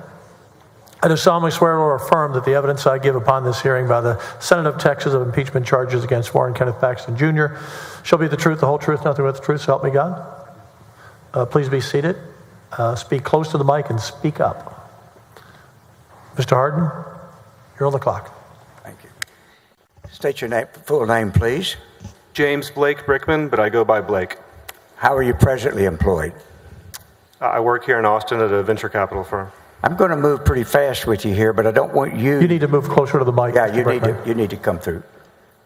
I'm going to move pretty fast here with you, but I don't want you to speak fast. I'm just explaining to you, they'll come kind of hot and heavy, okay?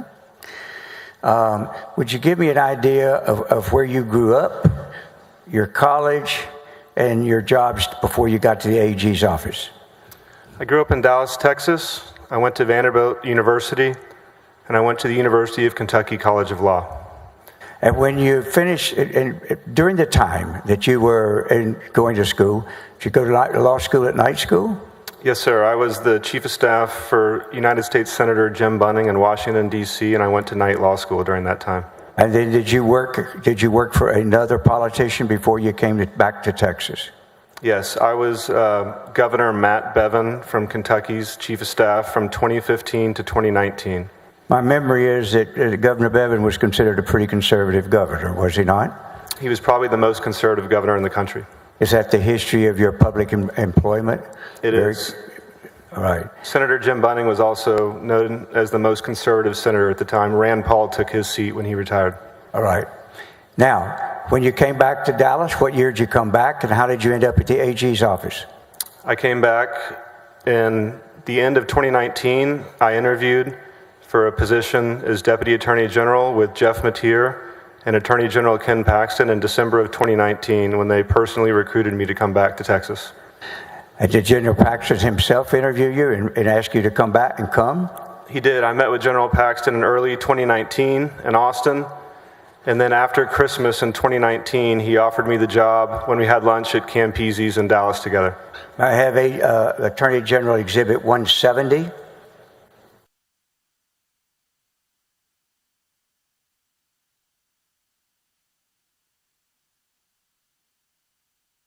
Can I move this closer? I think it should be either right after or right before that, Stacy. I didn't have the page number.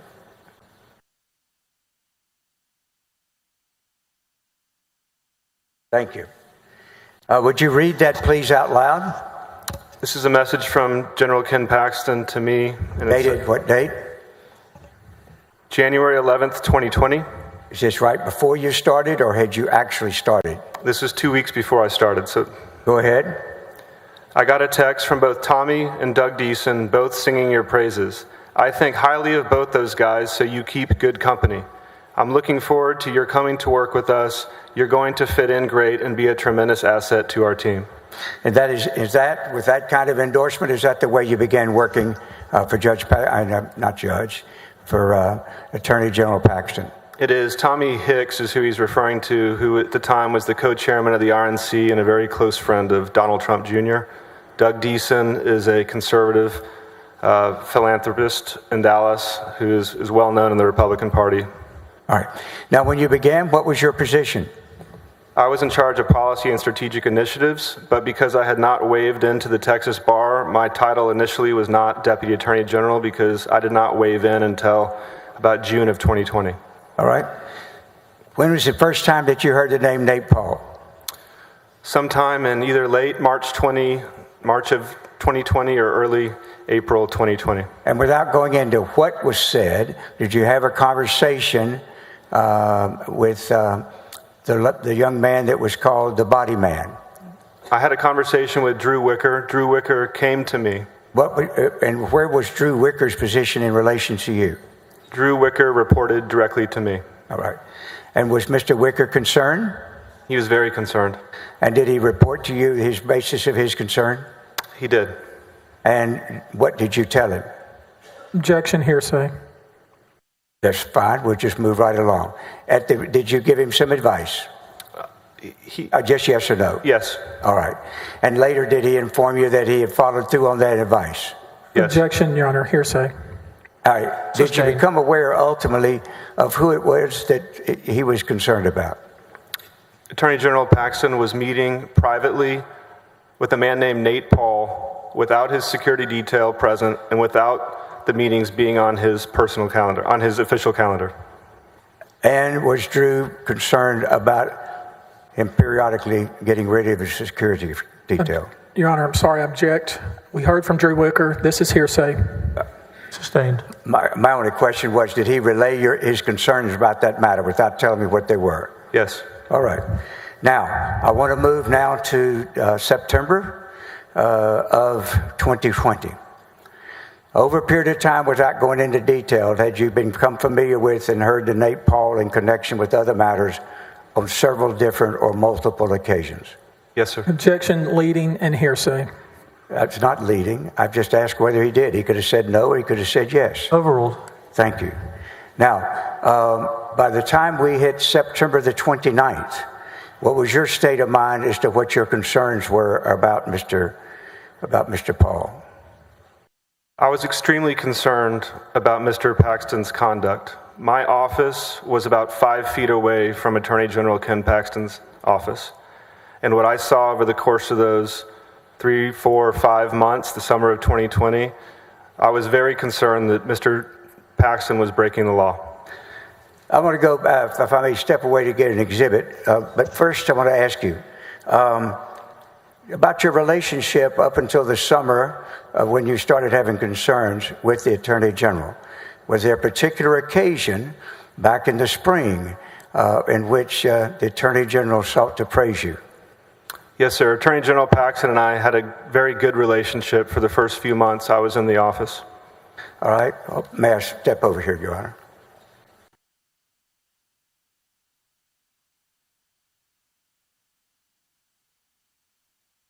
May I approach a bit, witness, Your Honor?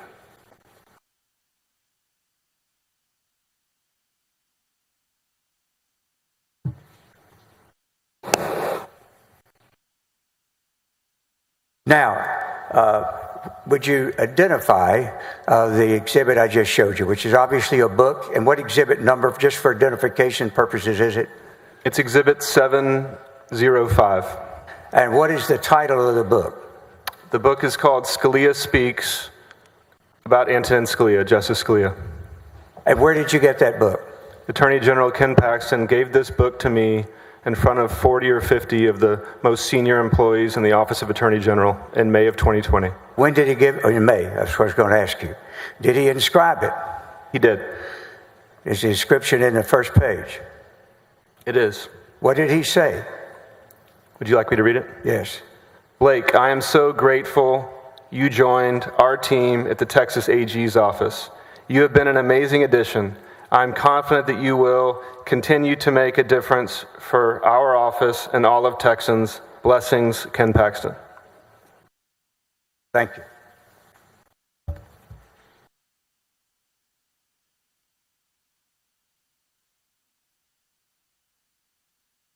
How would you characterize whether that is an accurate description of the way he talks to and about you up through the month of May of 2020? It was accurate. All right. Was there a particular event that you'd been involved in on behalf of somebody that led him to be giving you that book and an award? Yes, sir. What was it? This was early May of 2020, and if you remember, that was at the very beginning of the COVID pandemic. And there was a situation in the DFW Metroplex where I'm from, where there was a hairdresser named Shelley Luther who was put in Dallas County Jail because she violated a stay-at-home order so she could provide for her family. How did that involve you? I went to Attorney General Ken Paxton and said, "Sir, this is wrong that this is happening in this country." And what was his reaction? He said, "Well, what can we do about it?" And you said? I said, "You should speak out about this. This is wrong. Use your bully pulpit." And he did. And as a result, what was his reaction to that? He did several interviews. He was on Fox News talking about this. Tucker Carlson even praised him in early May of 2020. So he was very happy, and this was my idea. And of course, there were other public officials that then also spoke up around that same time, correct? There were many others after the fact, yes. All right. And so as a result, what was the Attorney General of you having suggested that to him and it turning out well? How was his attitude toward you as you entered June of 2020? It was great. That's why he gave me the book. He had never done this before, is what he told the entire staff. He had never made an award like this ever before. All right, now let's go to September the 29th, September 30th of 2020. You said you had become concerned. You expressed some of those concerns. What was the focus and what was giving rise to it for you personally of September 29th and 30th of 2020?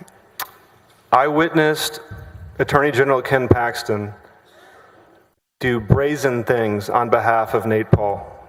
He abused the entire office of the Attorney General of Texas to benefit Nate Paul. And it got worse and worse and worse as the year progressed. Were you one of those who went to the FBI on September the 30th? Yes, sir. And are you also one of those that has been colloquially called a whistleblower? Yes, sir. Well, when you went to the FBI, did you go with other persons? There were 7 of the most senior staffers at the Office of Attorney General. We went together. Now, there seems to be some confusion in some parts of the world as to what evidence is. Did y'all take evidence with you? We did. And what did you take in the form of evidence to talk to the FBI? Again, this was the 7 most senior people in the agency. We took firsthand personal knowledge of Ken Paxton's illegal, immoral, and unethical conduct to federal law enforcement officers. You took yourselves? Yes. And would you describe the meeting as to what y'all did? Sure. The meeting lasted several hours. I don't remember exactly how much, but we all went around the table and shared our concerns with Ken Paxton's conduct. Is that evidence? It is. Did you give eyewitness accounts of what you observed? Yes. Would that be just like an eyewitness account of somebody seeing a robbery? Yes. All right. Sometimes the victims of robbery don't have any documents on them, do they? Correct. All right. But at the end of that time, had each of the 7 of you provided your evidence of what you believed was inappropriate and wrongful conduct by the Attorney General? We did. All right. And at that time, had you seen the grand jury subpoenas that were issued? I had seen 1 or 2, but not all of them. All right. And then, after that meeting, were you present when it was decided to send a letter to who did y'all send letters to? Let me put it that way. We sent a letter to Greg Simpson, who is the head of HR for OAG. Now, it keeps being this, I thought it was dead, but not, I guess not. It keeps being this suggestion that somebody removed a letterhead from a letter that you sent. Is that true? I don't even know what that is referring to. All right. Did you see, was a letter sent without General Paxton's name on it? I believe the letter we sent had the Attorney General's crest on it. All right. What was the practice there as far as letters that you had? I don't recall ever discussing letterhead at all with any of my colleagues when we signed the letter. All right. Did you have letters with regular letters that were printed and available with the seal but not his name on it? Objection leading. Did you? Yes. Your Honor, can we get a... Yeah, that was sustained. Thank you. Rephrase. Thank you. Tell me what kind of letterheads you had there. I mean, there were many different types of letterhead. I don't even recall letterhead being a topic of discussion at all amongst our colleagues. Well, did any of y'all do you have any knowledge or evidence or any belief regarding whether somebody messed with the letterhead of a letter? None at all. All right. If somebody's tried to keep saying it and saying it and saying it, would that be true or untrue? Not true. Now, after the 30th, and then on the 1st, did each of you attempt to visit with the Attorney General? We did. And what was his response? That he was out of the office and would not meet with us, but that we could email him our concerns. He said that back to us in a text message. All right. So then, after it happened, there was some public releases. Some of Mr. Mateer resigned, and so correct. Jeff Mateer resigned on, I believe it was Friday, October 2nd. All right. Now, what happened? 2020. What happened with you after these events? Did you resign? I did not. And what happened? What was your circumstances going forward? I showed up for work. And when you went to work, what were the circumstances? Monday, October 5th, was the very first time I ever met a man named Brent Webster, who Attorney General Ken Paxton had hired to be the first assistant. We had a meeting previously scheduled at 9 a.m. that morning about the legislative affairs team, of which I was involved with. The very first thing that Brent Webster did in that meeting to me was he threw me out of the meeting. All right. And then what happened next? I went back to my office, and Brent Webster came into my office with a woman who was armed and kept threatening me to meet with him. What did you say? I said... Objection, hearsay. All right, fair enough. Sustained. Fair enough. So did you have a conversation with him? I did. And did you have a meeting with him? I told Brent Webster that Objection, hearsay. That's fine if he doesn't want to know. That's Sustained. fine. Let me go after that conversation. How much longer did you stay employed with the Attorney General's office? I was terminated October 20th, 2020, so that would be 15 days. Briefly, can you describe the circumstances of the environment for you there before they ultimately terminated you? It was an extremely hostile work environment. They had, like I mentioned earlier, Brent showed up in my office with a woman with a gun. They asked me to take my cell phone to the car. They removed me from access to Attorney General Paxton's schedule, which I oversaw. They hired apparently another scheduler without asking me. They sent a letter to the entire House of Representatives in response to a request by Jeff Leach that they did not even show me before they sent out, even though I oversaw the legislative team. I could go on. All right. Let me ask you this. Can I have 576 and 3350? I believe they're in evidence, but I want to check before you put them up.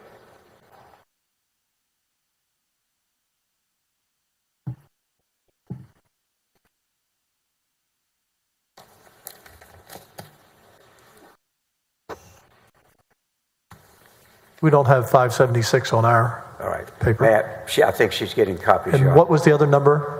The two numbers were 576 and 3350. And I'll represent they are the letter that Mr. Leach sent, and the second exhibit is the response from General Paxton.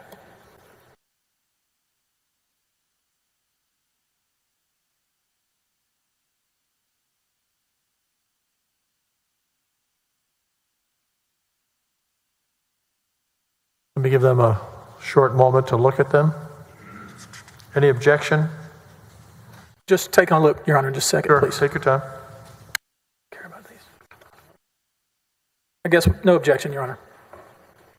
Admit Exhibit 350 and 576 into evidence.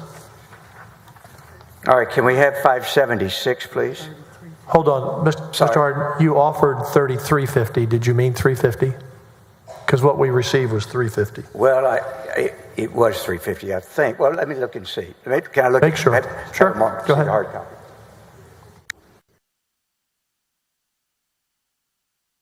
So it is 350. I overheard.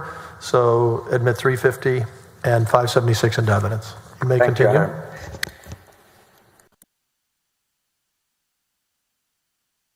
now, can you we won't go through the whole letter, but if we can, scroll up, please. If you look at it, excuse me, this is a letter October the 9th, is it not? You were still employed? Were you still employed or not? Yes, sir, I was still employed. All right. And Mr. Leach, at that time, did you know what his position was in the House? Mr. Leach was the chairman of a committee that had direct oversight over the Office of Attorney General. Got you. And in that capacity, if we scroll up, please, actually go to the next page, I believe it is. Thank you. If you could do the top of it, again, at October the 9th. Can we go up? We should scroll up just a little bit. This last paragraph. I'll publish it with you to make sure I do it correctly. Irrespective of that decision, by way of this letter, I formally request that you provide a written report as to what specific steps are being taken by you and your newly appointed First Assistant Attorney General, Brett Webster, to ensure that the effective operations of the agency continue in full force and effect, without delay, without interference, and without interruption. I would ask that such a report be provided to all members of the legislature within 7 days. Now, in the paragraphs before, what did Mr. Leach lay out for him before he came to that final? If you could just describe it. Mr. Leach appeared to be concerned about the state of the Office of Attorney General in light of the fact that our allegations had been public at this time. All right. And so was this an opportunity to ask the Attorney General to respond to those allegations that had become public? Is that right? That's right. All right. Thank you. And now, Stacy, if I can have 350, please. Oh, that's 350. Let me have 576. Pardon me? All right.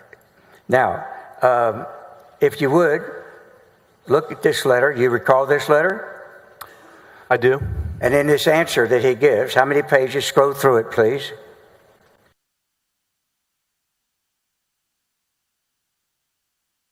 Does he respond in any way specifically with Chairman Leach's request for an explanation and ideas as to what's going forward to correct it? No, but he does lie to Representative Leach and the other members of the House.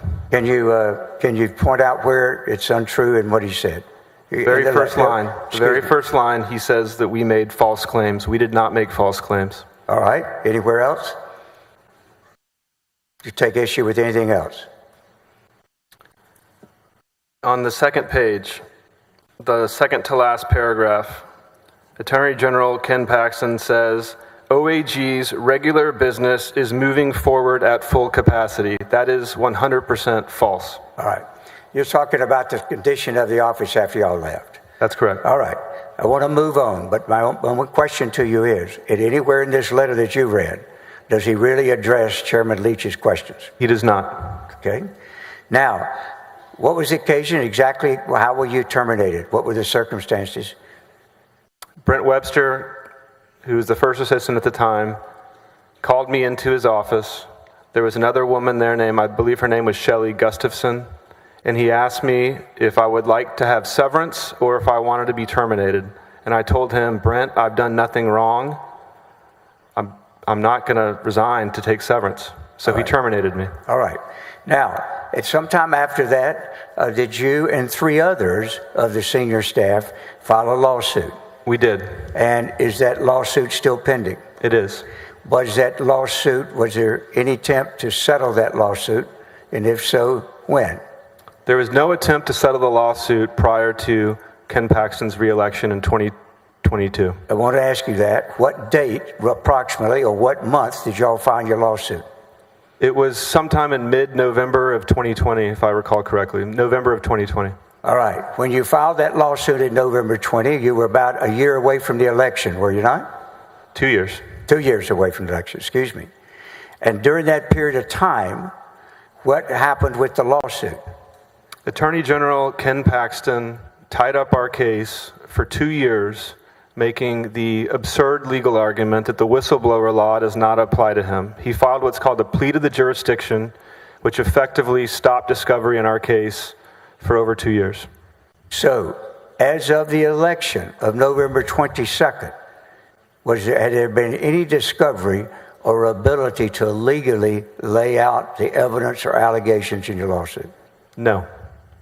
Now, once the election in November of 2020 was over, or 22, excuse me, how was it that settlement conversation started? How did that get started?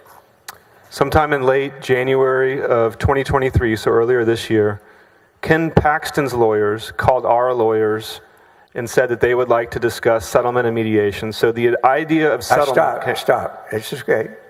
He's about to jump up. I want him to save his energy. Thank you. So he, at the time that they initiated settlement discussions, had there ever been any settlement discussions prior to that? No.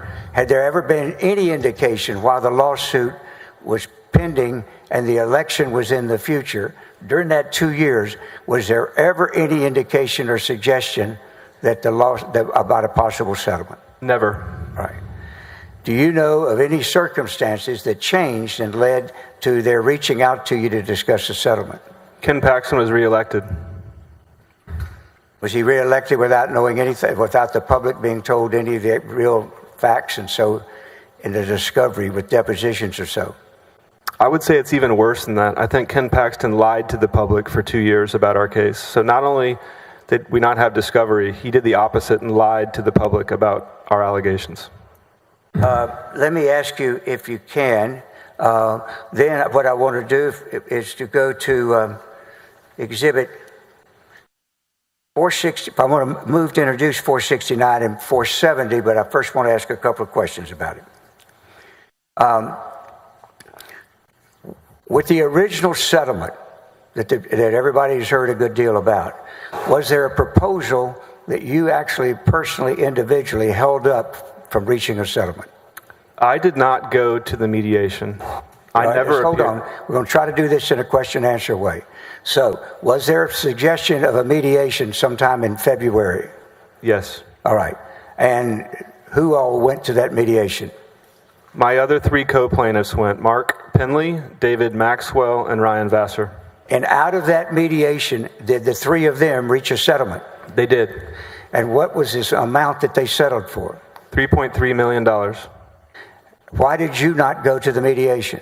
Because I did not want to settle the case. Why did you not want to settle the case? Because I wanted to be vindicated for what happened to me and my colleagues, and I did not want to settle the case. What happened to us should never, ever happen to any other public servant in Texas. Objection, non-responsive at this point. All right, let me move on. Moving on. Now, when you did you have conditions for money? Is there, how much money you wanted or anything? No, sir. Did you even give them a figure? I never gave him a figure. What happened after the mediation when 3 had settled and the Attorney General had settled? Did you see pressure or response or any attempts to pay you more money to get you to settle? Yes, what happened is the parties came to me and said, okay, Mr. Brickman, what would it take? Your Honor, I'm sorry to object. These are Rule 408 settlement discussions, number 1 and number 2. Your Honor, I move to introduce Exhibits 469 and 470. Was there any objection? I don't believe there was. Or I need to see those. Or we need to see those? If these are Rule 408 settlement discussions, that would be my objection.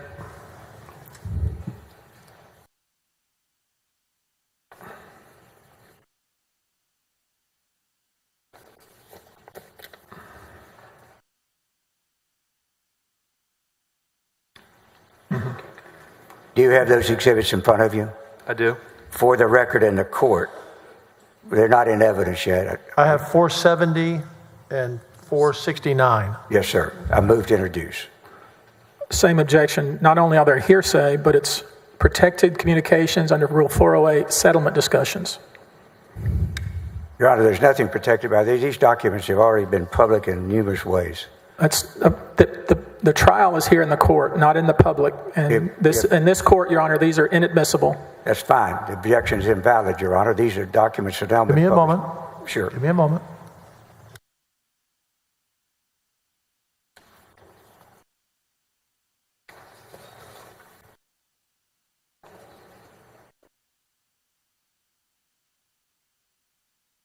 I know.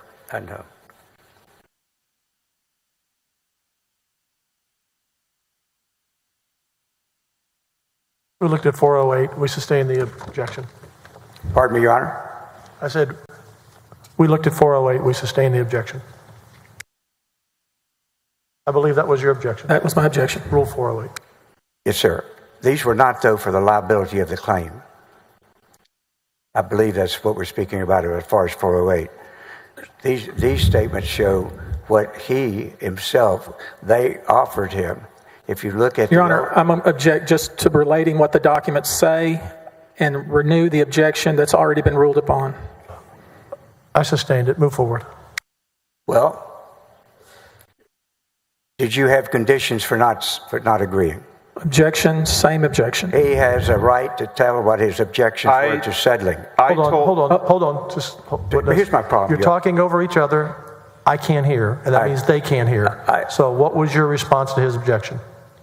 I asked him for what was his response to their offer. This is an outward offer. This is not a mediation offer. None of this has to do with mediation now. They settled in mediation, and now the lawsuit's still pending. He rejected it. They came to him with the proposal. Honor, again, he's relating what he... Hold on, Mr. Busby, hold on. This is the problem with the eating up the time, Your Honor. This is a really spurious objection. I'll give him 2 minutes back here, okay? So, your objection is, Mr. Busby. Rule 408, textbook, this is improper, not admissible. We just used up a minute and a half on an objection that has no validity.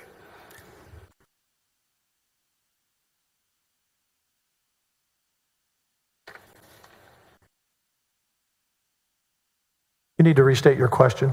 Sure. What were you making demands on them for whether you would ever agree to consider settlement? Same objection, Your Honor. Don't tell me what told- no. Overruled. All right. Now, the answer first would be yes or no, and then, depending on that answer, I'll ask you the next question. Could you please ask the question again? Sure. Did you make demands on them that would have to be fulfilled before you would ever settle? I did. Same objection, Your Honor. That's Rule 408. Your Honor, this is what he said, what his conditions were. I can even ask it, what were your conditions that you demanded before you ever settled? Your Honor, Rule 408. Mr. Busby, we agreed with you on the Thank you. first two objections on 408, not on this one. Overruled. Go ahead. Thank you. Is the question, what were my conditions to settle? Yes. What were your conditions before you would agree to settle? I told Ken Paxton in the Office of Attorney General that I would settle for 3 things. Hold on, everybody. Let him speak, please. He's in Sustained charge. on that one. Go ahead, rephrase. I sustained that objection. Rephrase it. I wanted to know what your conditions were, not what you told them. Okay? Hold on. That's the basis of the objection. What were your conditions before you would ever agree to consider settling? I had 3. What were they? Ken Paxton apologize for calling us rogue employees and admit that we did what we thought was right, was the first one. That's number one. The second one was the Third Court of Appeals had ruled in our favor that the whistleblower law applies, and I wanted him to agree not to move to dismiss that. In other words, you had a winning opinion on intermediate court level, and you wanted an agreement that they wouldn't challenge that agreement, that ruling? I did because I wanted future Texas public servants to know that the whistleblower law applies in this state. All right. And what was your third demand? That Attorney General Ken Paxton remove a disparaging statement where he called us rogue employees that was on the OAG website. In response to that, instead of those conditions, where you offered more money if you wanted that instead. Objection, Rule 408, Your Honor. I'll sustain that objection. Were you offered more money? Objection, Yes. Your Honor. Well, I was offered... Wait a minute. He's got an objection on the table. Objection. Sustained. Well,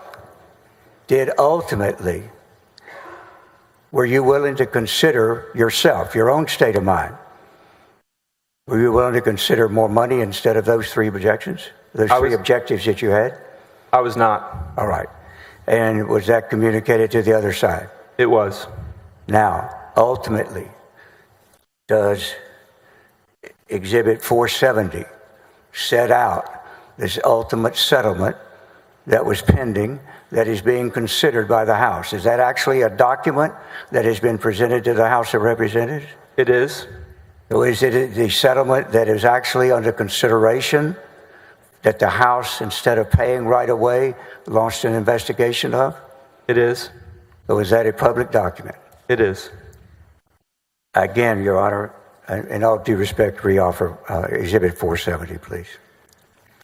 Objection to 470? Yes, Your Honor. It's as you can see, it's a mediated agreement proposed, which falls under a privilege, as the court knows. Moreover, it's hearsay.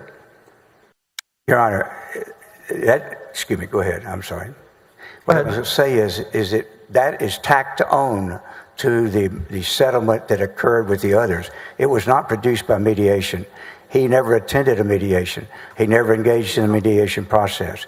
What they did was they just simply put the final agreement on there once he agreed not to object, and they add on those 3 conditions that he required in order to represent the whole final settlement that affected everyone. Okay, hold on.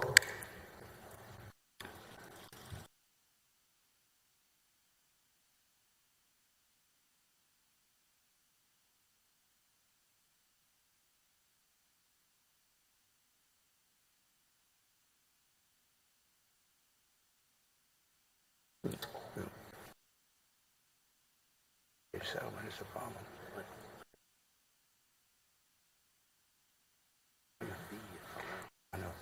Mr. Hardin, is this a public document? Yes. I say that. Make sure I'm not overstating that. Yeah, make sure you're not overstating that. I'm getting, yes, it's being pulled off the internet, is it not? It's on the internet. And I would point out, too, I think 482B points out that the court can admit one either way on your own if you think it affects some type of issue in the case. I can assure you that Mr. Busby will be talking about having sued and being settled on cross. That would be something that would come under that. Thank you, Dick. Overrule the objection. All right. Now, may I have The exhibits 470 and Thank you, Your Honor. 469 are in admitted evidence. All right. Now,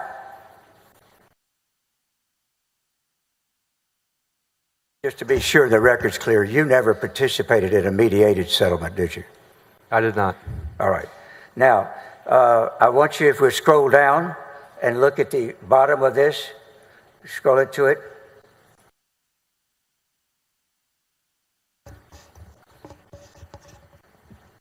Number 2 says what? OAG will permanently remove this press release from its website.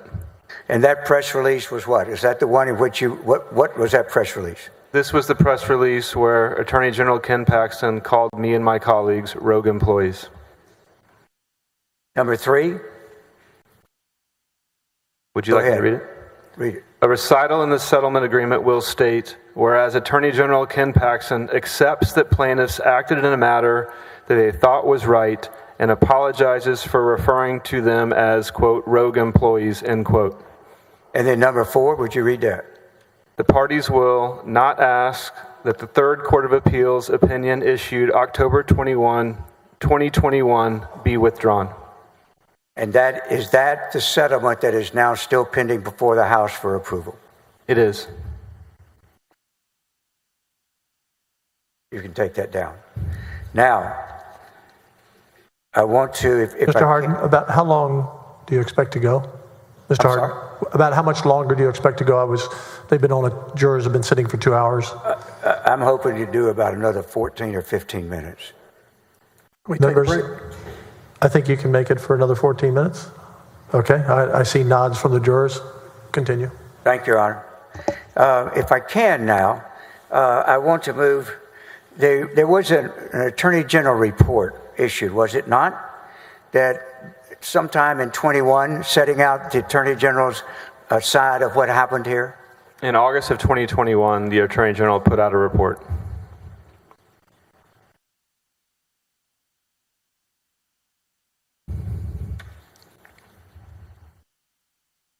I believe Attorney General 127 is in evidence.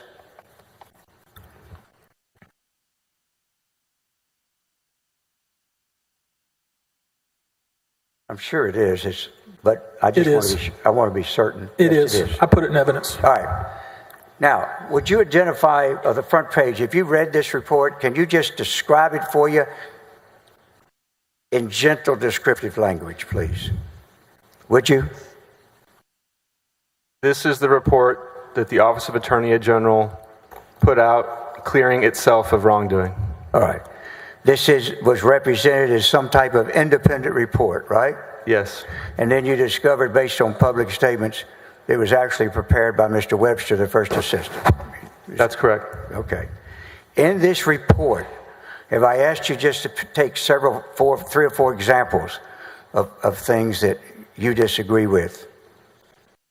Have I asked you to do that? Yes. All right. What I wanted to ask you is, in this report, how would you describe your reaction to it as accuracy in terms of what happened in these matters involving Nate Paul? I would call this report a whitewash full of lies. All right. And omissions. Now, if I may, let's just go over to page 5 and do this real quickly. If I ask you to pick 4 or 5 samples, can you just do that for me? And would you look on page 5 and see as to the first claim?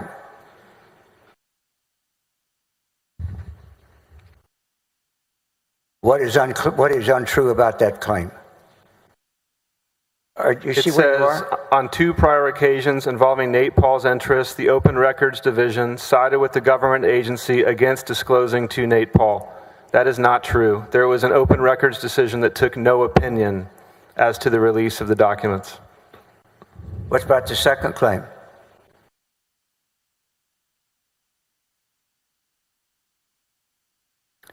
If you start with the sentence, most relevant here. Your Honor, I'm sorry to interrupt this witness. This witness was not involved in the open records decision. He was not involved in the MIDI intervention, at least certainly not directly involved. And for him to go through and, without taking away counsel's time, and go line by line a report about things that he wasn't involved in, that would not be proper. So maybe with respect to the second claim, maybe he has some personal knowledge, but everything else he has none. That may be one of the more imaginative objections I've heard throughout this entire trial. What I would point out is, if I want to go through, he did have contact with the MIDI. Well, I just went by it because they've heard a million things about the MIDI decay. But all he's being asked is, are they true or untrue? He's got that wonderful art of screaming cross-examination. He can use every bit of it he wants, okay? But this issue here is simply, does he believe that is an untrue statement? He can challenge him as to what his basis is on cross. Overruled. Thank you. On this number 2 here, where it says A.G. Paxton's involvement is consistent with his predecessors and in line with his required duties and legal obligations as Attorney General of Texas. Most relevant here, the position taken by the AG in this litigation was adverse to Nate Paul and in support of a higher settlement amount to be paid by Nate Paul to the MIDI Foundation, as opposed to the prospect of continued and costly litigation that would disproportionately benefit the charity's court-appointed receiver and his lawyer. Is that a truthful statement? It is not a truthful statement. And you actually had an occasion to be asked the Attorney General to review the MIDI file at one time. All right. The third claim. This informal guidance letter regarding foreclosure sales written by Bangert was made in response to requests for disaster counsel advice from Texas Senator Brian Hughes during the height of the pandemic and not for the benefit of Nate Paul. Is that a true or untrue statement? Objection, personal knowledge, Your Honor. Object. Overruled. I'm sorry. Thank you. Is that a true or untrue statement? It is an untrue statement. The foreclosure opinion was for Nate Paul's benefit. And in fact, the foreclosure opinion that said that foreclosures could not be conducted at that time because of the limit on people in the COVID situation, was that actually even totally inconsistent with what the Attorney General had just done recently? This opinion was entirely inconsistent from prior opinions that our office put out. This was a time. Sorry. Are you familiar with a particular event some weeks right before the opinion of August 1st or 2nd concerning foreclosures? 1 month before this opinion came out, Attorney General Ken Paxton held a fundraiser in Dallas outdoors, and a month later issued an opinion saying that foreclosure sales could not continue outdoors. Can we go to page 6, please?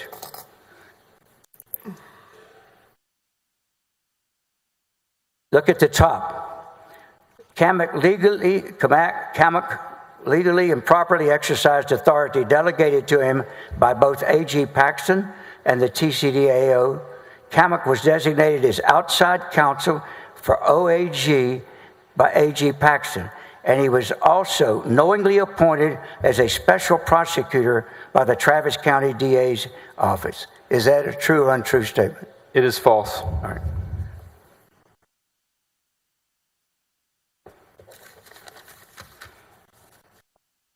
Would you tell the jury whether these that you've labeled untrue statements that we've just gone through for just a couple of minutes, whether they are typical of this report or unique to this report? I'm not sure I understand the question. Are there other misstatements in this report? There are many other misstatements in the report. These are just a few samples of the misstatements in this report. All right.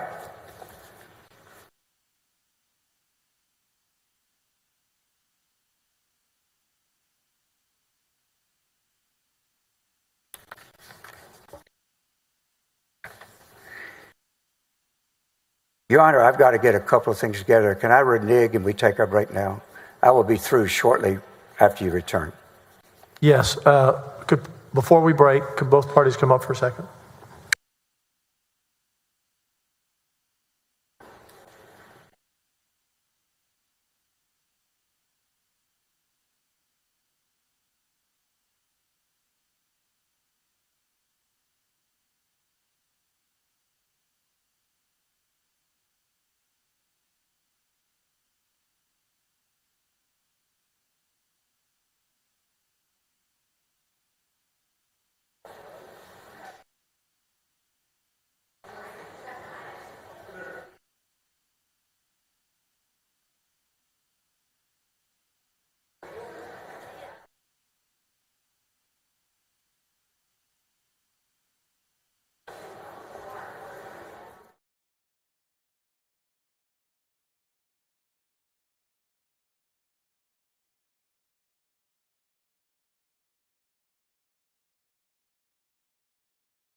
Members, for the record, the House Board of Managers called Laura Olson. She is present but has been deemed unavailable to testify.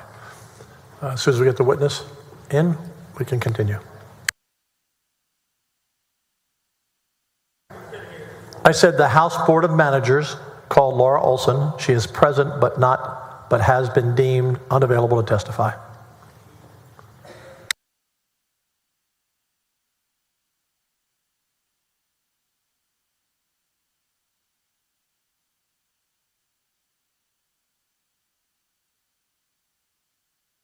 The statement has been made by the court. It says what it means.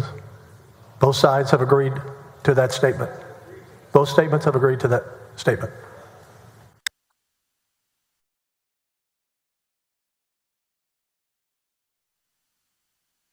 Did not mean to be short with you, Senator. I'm not amplifying the orders we give. It's stating what both sides agreed to in writing. Mr. Harden, you can continue. Thank you, Your Honor.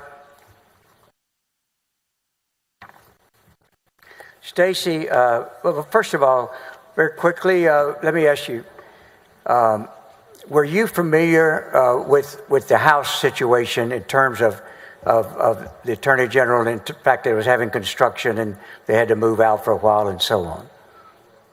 No, your microphone, and there you go.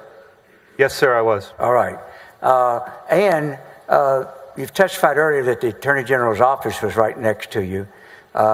In addition to that, would you regularly get reports from and follow information from Mr. Wicker? Yes, the scheduler and the executive assistant, Mr. Wicker, both reported directly to me. And do they give documents to you as to what they're doing or anything like that? They did, and we met weekly. And so from your own personal knowledge, do you know when the Attorney General moved back into his house? I do. When was that? Sometime around mid-July, around the 18th or 19th of July. All right. Now, were you also aware of the name of who was the company that was doing the work on it? Recently, I became aware of that company's name. Well, at some time, did you actually do some research into that person on your own after you were terminated? I did. And at the end of the day, the names, you of course know Mr. Nate Paul. Were you familiar with the name Kevin Wood? Yes. And were you the name of a person who went by the name of Raj Kukar? Yes. And have you reviewed certain materials concerning those people's names? I have. I'm going to ask you, if you would, Stacey, this exhibit is already in Your Honor.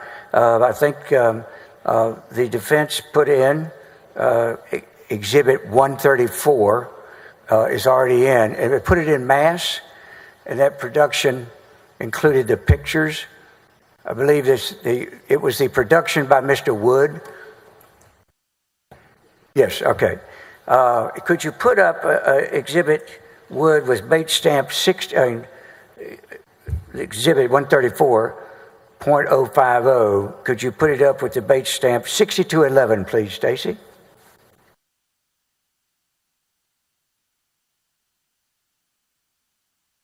Now, I'm going to publish it for you and ask you a couple of questions. First of all, the Kevin Wood, were you familiar with the fact that he was the main worker or in charge of the work that was going on at the house? Yes. I won't object, Your Honor. He said he learned this later. He had no personal knowledge at the time this happened. Sustained. This particular document that the defense put into evidence says, Nate worked yesterday 7 a.m. to 10 p.m., got home, and fell asleep. Going right now to start guys on K job. Mr. Kujar's last name begins with a K, does it not? Raj Kumar. Kumar. And Mr. Kumar's company is what? Cupertino Builders. All right. Then guys at Ben White Concrete asked for help. After I check on the 3M guys, I can get email more detailed schedule. Does your house look okay for Father's Day tomorrow, or does it need cut? And this particular email produced by Mr. Wood was sent to whom? To Nate Paul. Now, it lists a series of things here. Would you read those off of things that are to be done? Sat subfloor. Sunday subfloor. Slow down. Go ahead. Monday, restore old floor. Tuesday, new floor. Wednesday, new floor, landscape front and fix irrigation. Thursday, new floor, new fans and fixtures, finish landscape. Friday, finish new floor, finish electrical. Saturday, seal all floors up. Sunday, clean up. Can you imagine any reason that the man doing the work on the Attorney General's house would need to be informing Nate Paul of the schedule and the work being done? I cannot. I'm sorry, Your Honor. He's assuming that this has anything to do with Ken Paxton's home. This is not the witness for this. I object. These documents, these are actually taken. Let me make sure I'm not falsely accusing him. Hold on. Is he seriously contending? We'll take some time out. I don't want to. This is an exhibit he produced. He used photos in this deal. He wanted photos of the house. My question is, I don't want to falsely accuse Mr. Busby, but is he seriously, as an officer of the court, contending there is any question as to whether or not the documents in Exhibit 134 have to do with Mr. Paxton's house? Your Honor, I'll respond to that. And yes, he has accused me of a lot of things throughout this trial, but I'm not too concerned about it.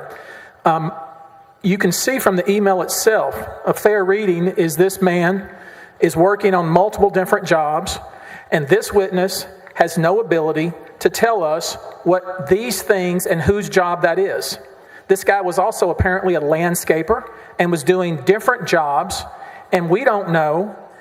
We know that some of the pictures, obviously, or of the kitchen in the Paxton home, but we don't know, and this is not the witness to be asking about the renovations, because he doesn't know anything about the renovations. My question was, is he contending seriously, he hasn't answered it yet, that these documents do not have anything to do with Mr. Paxton's house? If so, we'll try to prove that up later. I don't believe he said that. I didn't come here to answer his questions, Your Honor. Thank you. It's not his. You're not asking him questions. He made an objection. He explained it. You made an objection. Thank you. I'm going to sustain the objection. Is the court ruling? All right, thank you. If I can now, Stacy, would you put up exhibit with the debate stamp 6212? The last exhibit was 620.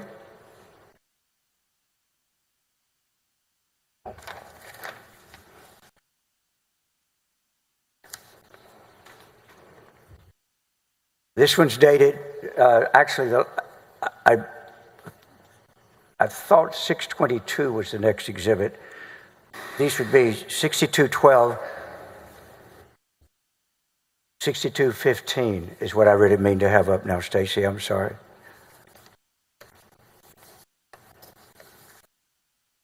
The date of this one, please, sir. July 4th, 2020.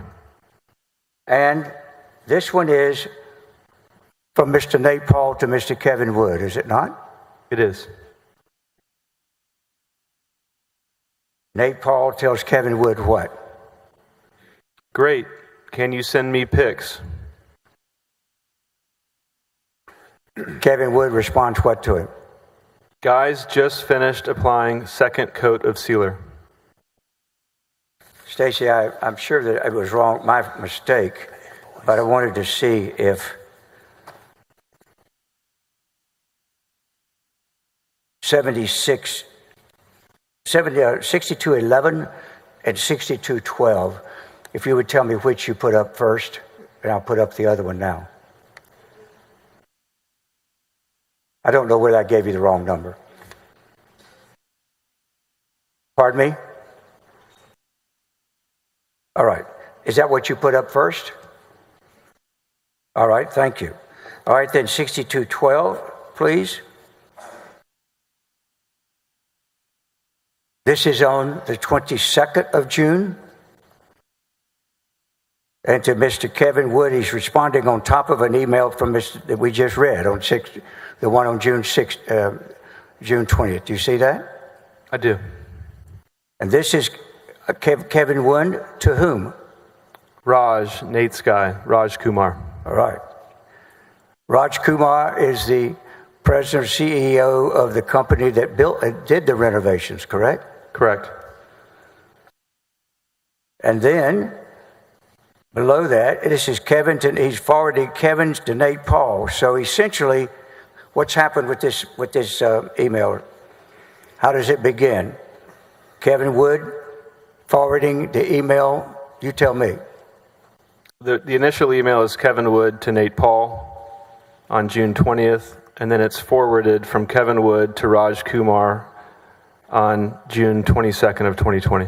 So we now have we not, or have we, communications between the man doing the actual on-the-site construction, updating Nate Paul, and then the man on the site doing the construction, communicating with the owner of the company that's doing the construction, correct? We do, that's correct. And so in these messages back and forth, if they are in fact communicating about the lieutenant, No problem, Senator. No problem, Senator. I'll put general if I have to. The Attorney General, the people who are doing the work on the Attorney General's house are all communicating among themselves, are they not? That's correct. And they're communicating about the Attorney General's house, are they not? That's correct. Now, I want to look at, if we can, 6216, please. Actually do 6215, Stacy, please. Now this one is dated, the other two were the 20th of June and the 24th of June. And this one's dated July the 4th, is it not? That's correct. And it's from whom to whom? From Kevin Wood to Nate Paul. And Nate Paul says what to Mr. Kevin Wood? Great, can you send me pics? And he's saying that in response to Kevin Wood telling him what on Saturday, July 4th? Guys, just finished applying second coat of sealer. Stacy, 6216, please.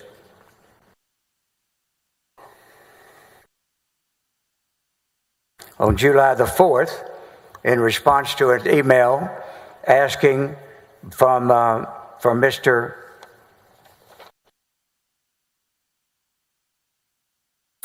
Paul, can you put together, please, Stacy, side by side, 6216 and 6215?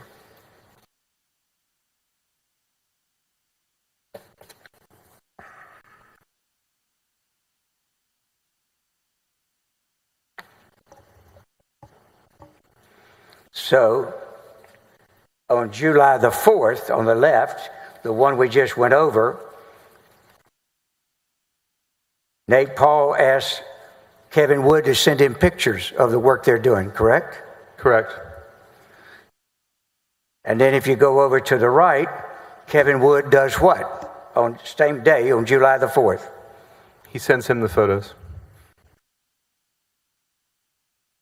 He says, does he not? This time, Kevin Wood includes Nate Paul and Raj Kumar on both of them on multiple pictures of the house, correct? Correct. Do you have any idea why those three would be communicating like that if Nate Paul had nothing to do with the Attorney General's house? Objection, speculation. Sustained. Now,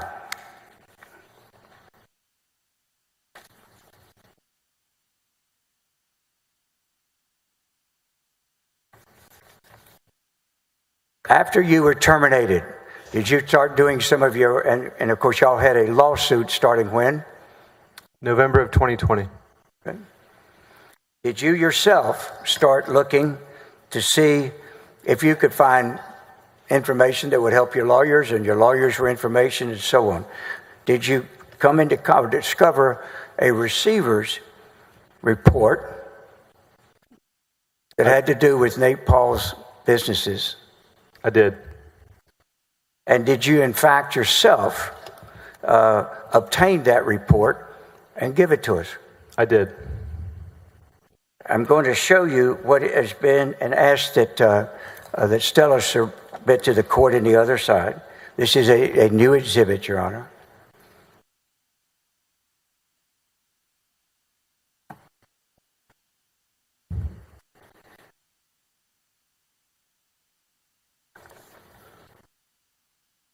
Now, without talking about the internal parts of it, what did you discover? How did you discover this receiver's report, and where was it filed? Your Honor, I'm sorry to interrupt. This first time disclosed. Number two, he's already admitted that he didn't have any personal knowledge of this. He just went and found it. He's not here as some kind of investigator. He's supposed to be telling us what his personal knowledge is of things that occurred at the AG's office. What they just handed us looks like to be file stamped October 31st of 2022. Your Honor, excuse me. He was out of the office long before that. All right, Your Honor, if I may respond. Yes, you may respond. This is a receiver's report filed in litigation in Harris County in the 165th Judicial District Court. And what we have and what you have is a certified report, certified public document. It's filed and now certified that it is a public record, and it comes in under 8038A3. Your Honor, first it has to be relevant. Let me just I thought you were finished. Go ahead, sir. Excuse me. Let me finish, please. Public records, and it has factual findings from a legally authorized investigation. And the relevance of it is it deals with the extended cross that Mr. Busby went through about the house and whether or not it was legitimate and all of that. And that is addressed, not the house, but the investigation. And clearly, I respectfully suggest it's admissible as a certified public document. Mr. Excuse me. Do not answer. Mr. Hardin, forgive me. I did not understand what you said just now. Oh, okay. That would not be Give me the first. one more try. Oh, sure. And that won't be the first. This is a certified public document. It is admissible without a sponsoring witness. If it is relevant to the issue, the matter that we're seeking to introduce it in, then it comes in under 803C without a sponsoring witness because it is certified as a public document. Comes in under the public documents exception to the hearsay rule. And in this particular case, the reason it is relevant, I will refer the court, perhaps would help you if you look on page, if we use and so that you can yourself look, you will look at page 84, base stamp Brickman down below, 84, Brickman 85 in particular. And it has to do with Mr. Nate Paul. Go ahead. Mr. Hardin, I don't see an 803C. What am I missing? Okay, I'm sorry. She's right. What Jenny, Mr. Vork is showing me is you don't have the Brickman bait stamp. That's how we got it. So we then went and got a certified copy. And so what you would be looking at is page 47 of the report. Okay, but I was asking the question of why it could come in 803C. I don't see an 803C. And more particularly, if I could. Excuse me. I don't see an 803C. Unless I'm missing it, I see 803 1 through 24. If we can, if you look at page 72, Your Honor. I'm asking the first question. I don't see an 803C. I may not be looking at the right thing. Yeah, that's right. If you're looking at the rule. Yes, sir, I am. Okay. If you're looking at the rule, it's 8038C. I've got a lot of help, and obviously I need it. Yeah. So we got 8038A2, Thank you, Dick. And 803, 8A3. If you look at those, I would represent, make it very much. You see, you made me dangerous. You made me start looking at these numbers, and there's not an 80C3. There's 808. Yeah, it's 808C. Okay. Okay.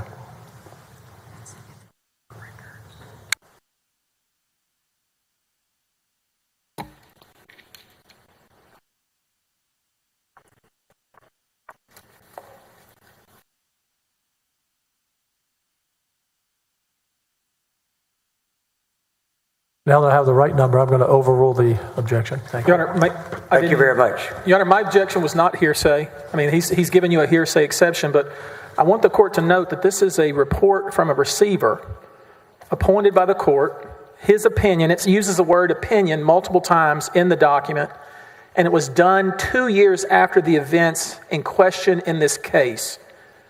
Has no relevance to this case. It's an opinion of somebody, Seth Kretzer, out of Houston, who, if he had some opinion that the court found relevant, then he should come here and be cross-examined. We can't cross-examine a report from somebody who's not in court. So, Your Honor, there's 3 or 4 different reasons why something like this should not be admitted. First of which is that it's years after the events in question. 2, it's written by a lawyer who's been appointed to be receiver, and it's filled with his opinions about this and opinions about that, which I guess would be some sort of expert type opinion, although we haven't qualified him as such. There's a lot of reasons why this is improper. And the last one, and I think maybe the one you might find most important, they put this on their exhibit list yesterday, and I just got a copy of it right now. So how am I supposed to, 100 pages of opinion by a receiver out of Houston, do anything with this? This is completely improper for various reasons. Your Honor, that's always true of any publicly admitted document that comes in without a speaker. Right now, that doesn't have a prepared cross. He's free to subpoena any of these witnesses. This talks about the very 3 people that we were talking about and the arrangement that they have.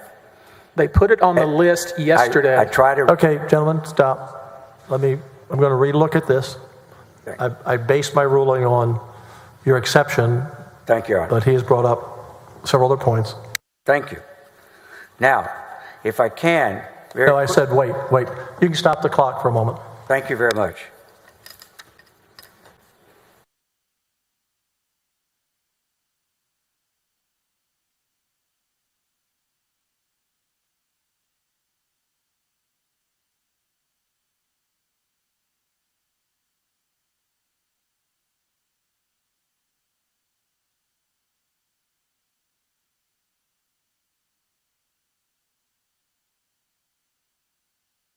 Your Honor, just information, I was just informed, this exhibit, without being certified, was on our original witness list.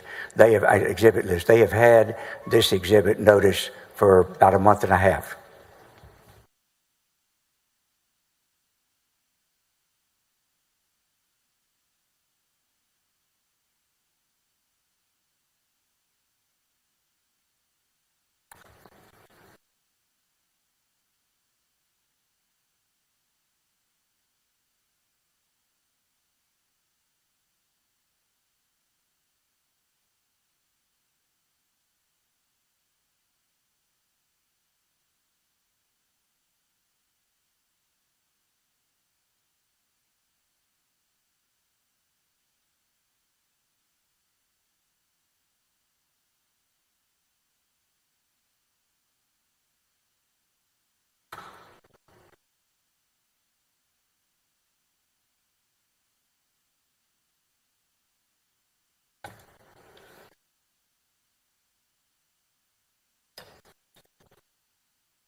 Pardon me, Your Honor. This may not address what you're talking about. I just wanted to be clear in the record. Our original notice to them of this exhibit was Exhibit 129 in the middle of August. Did you change the number on the exhibit? We not changed. We did because the new one was certified. That one wasn't certified, but it was this document. We listed this exhibit. That's what they've had since mid-August, and all we did was introduce before you a certified copy of the exhibit that we had previously done. I can tender it to the court if the court wants to look at. Yeah. Okay. No, that's fine. That's fine. Thank you.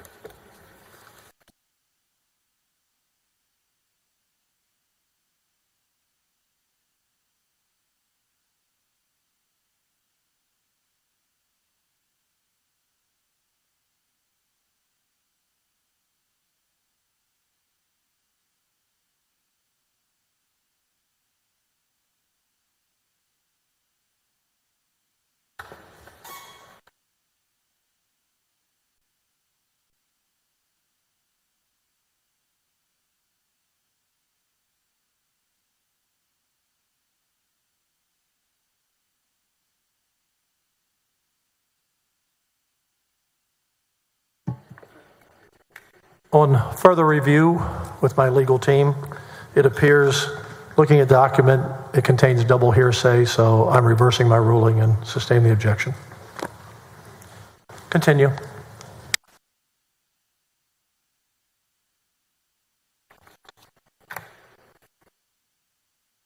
Finally, Your Honor, we moved to introduce the grand jury subpoenas as Exhibit 172. This is very bulky.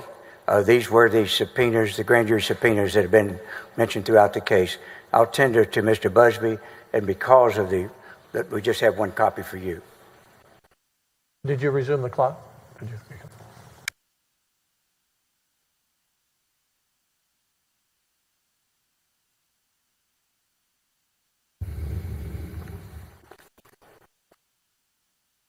Your Honor, these are, just for the record, these have been offered ultimate exhibits, 172 through 185, then 187 through 209, and 218 and 220. No objection. You may continue. Let me admit these. May I have just a moment to see if that's it for us? Admit 172, 173, 174, 175, 176, 177, 178, 179, 180, 181, 82,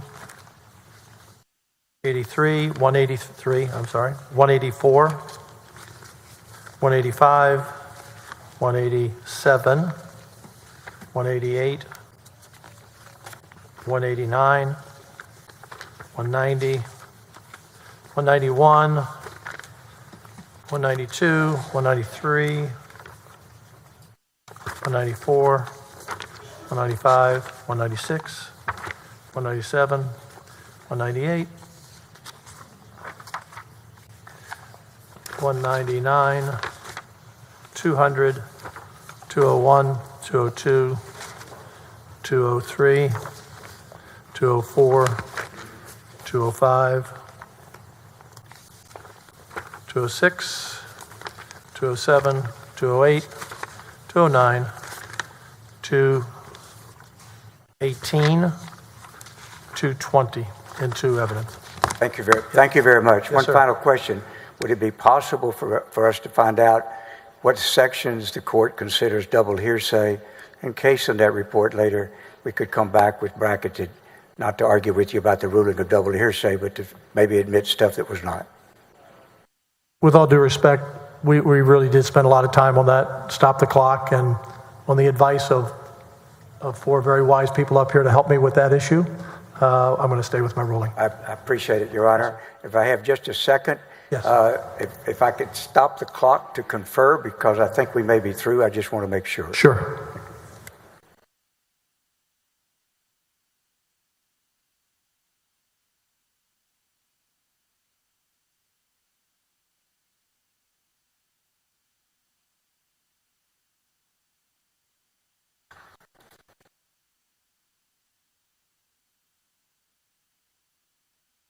Your Honor, at this time, the House of Managers rest.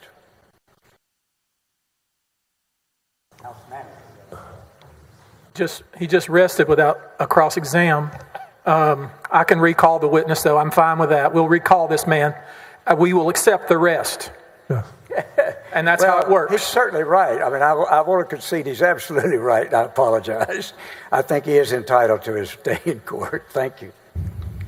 So he has given you your cross-examination, if I'm understanding, Mr. Hardin? Certainly. Your Honor, we have some motion practice we'd like to take up with the court today. All right. Now, is he waiving cross or? That I would recall this witness in our case in chief. If there is a case in chief needed from us, I'd like to do some motion practice today. Well, here's the problem. I messed up and shouldn't have rested until he finished his cross.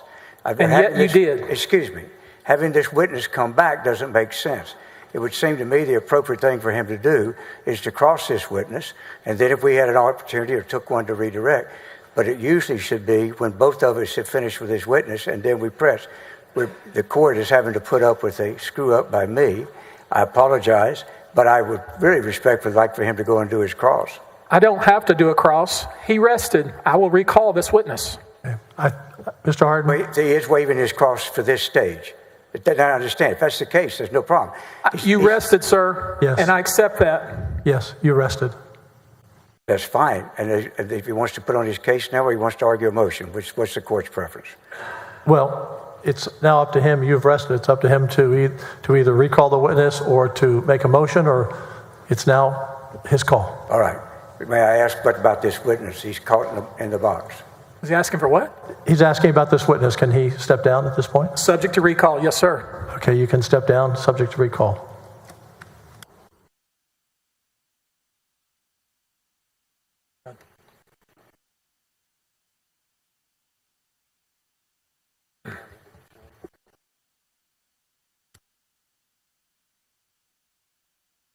Your Honor, we've seen, Your Honor, the House is... Let's wait till the witness is out of the courtroom.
Mr. Busby.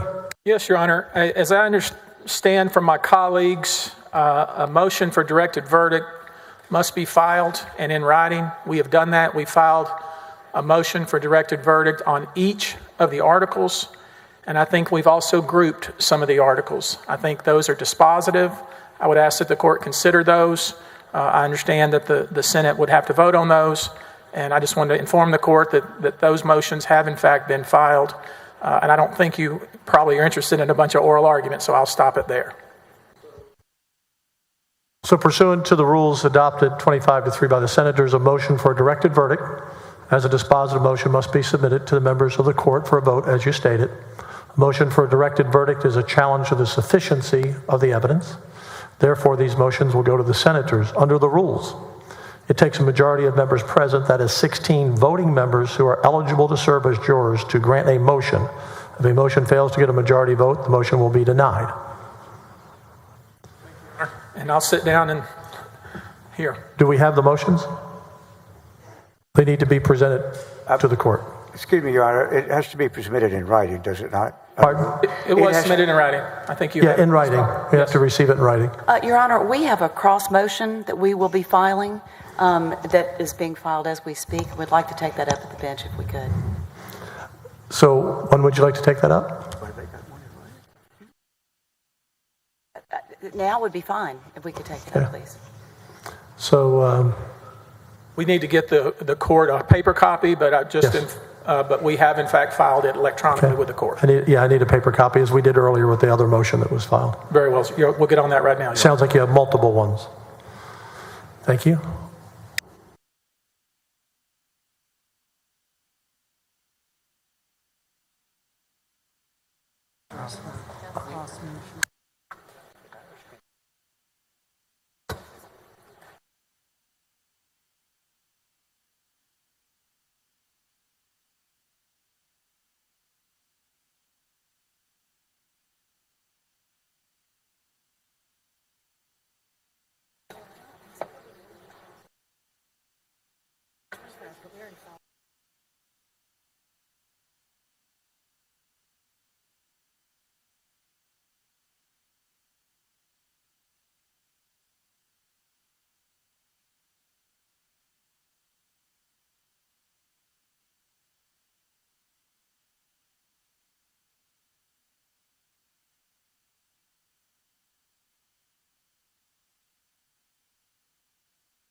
We're going to stand at ease and for the jurors to meet.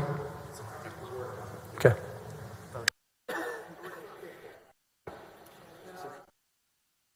That would be eligible jurors to meet.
Members, after consultation with the jurors and both parties, both motions have been withdrawn, and the defense will now call their first witness.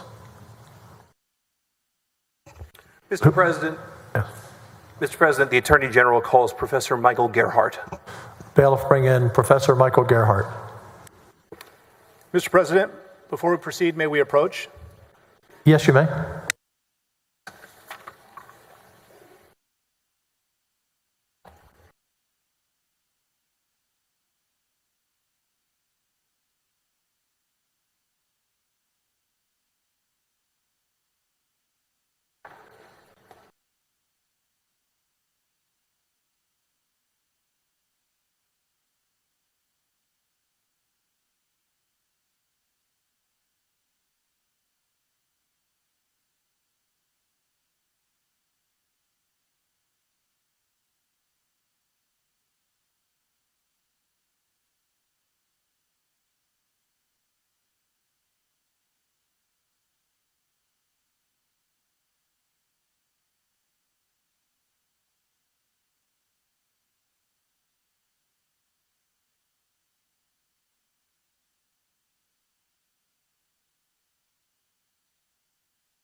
Members, since we're having an elongated discussion up here, we're going to adjourn for the day at 9 o'clock tomorrow morning, okay? See you at 9 o'clock tomorrow morning. Okay.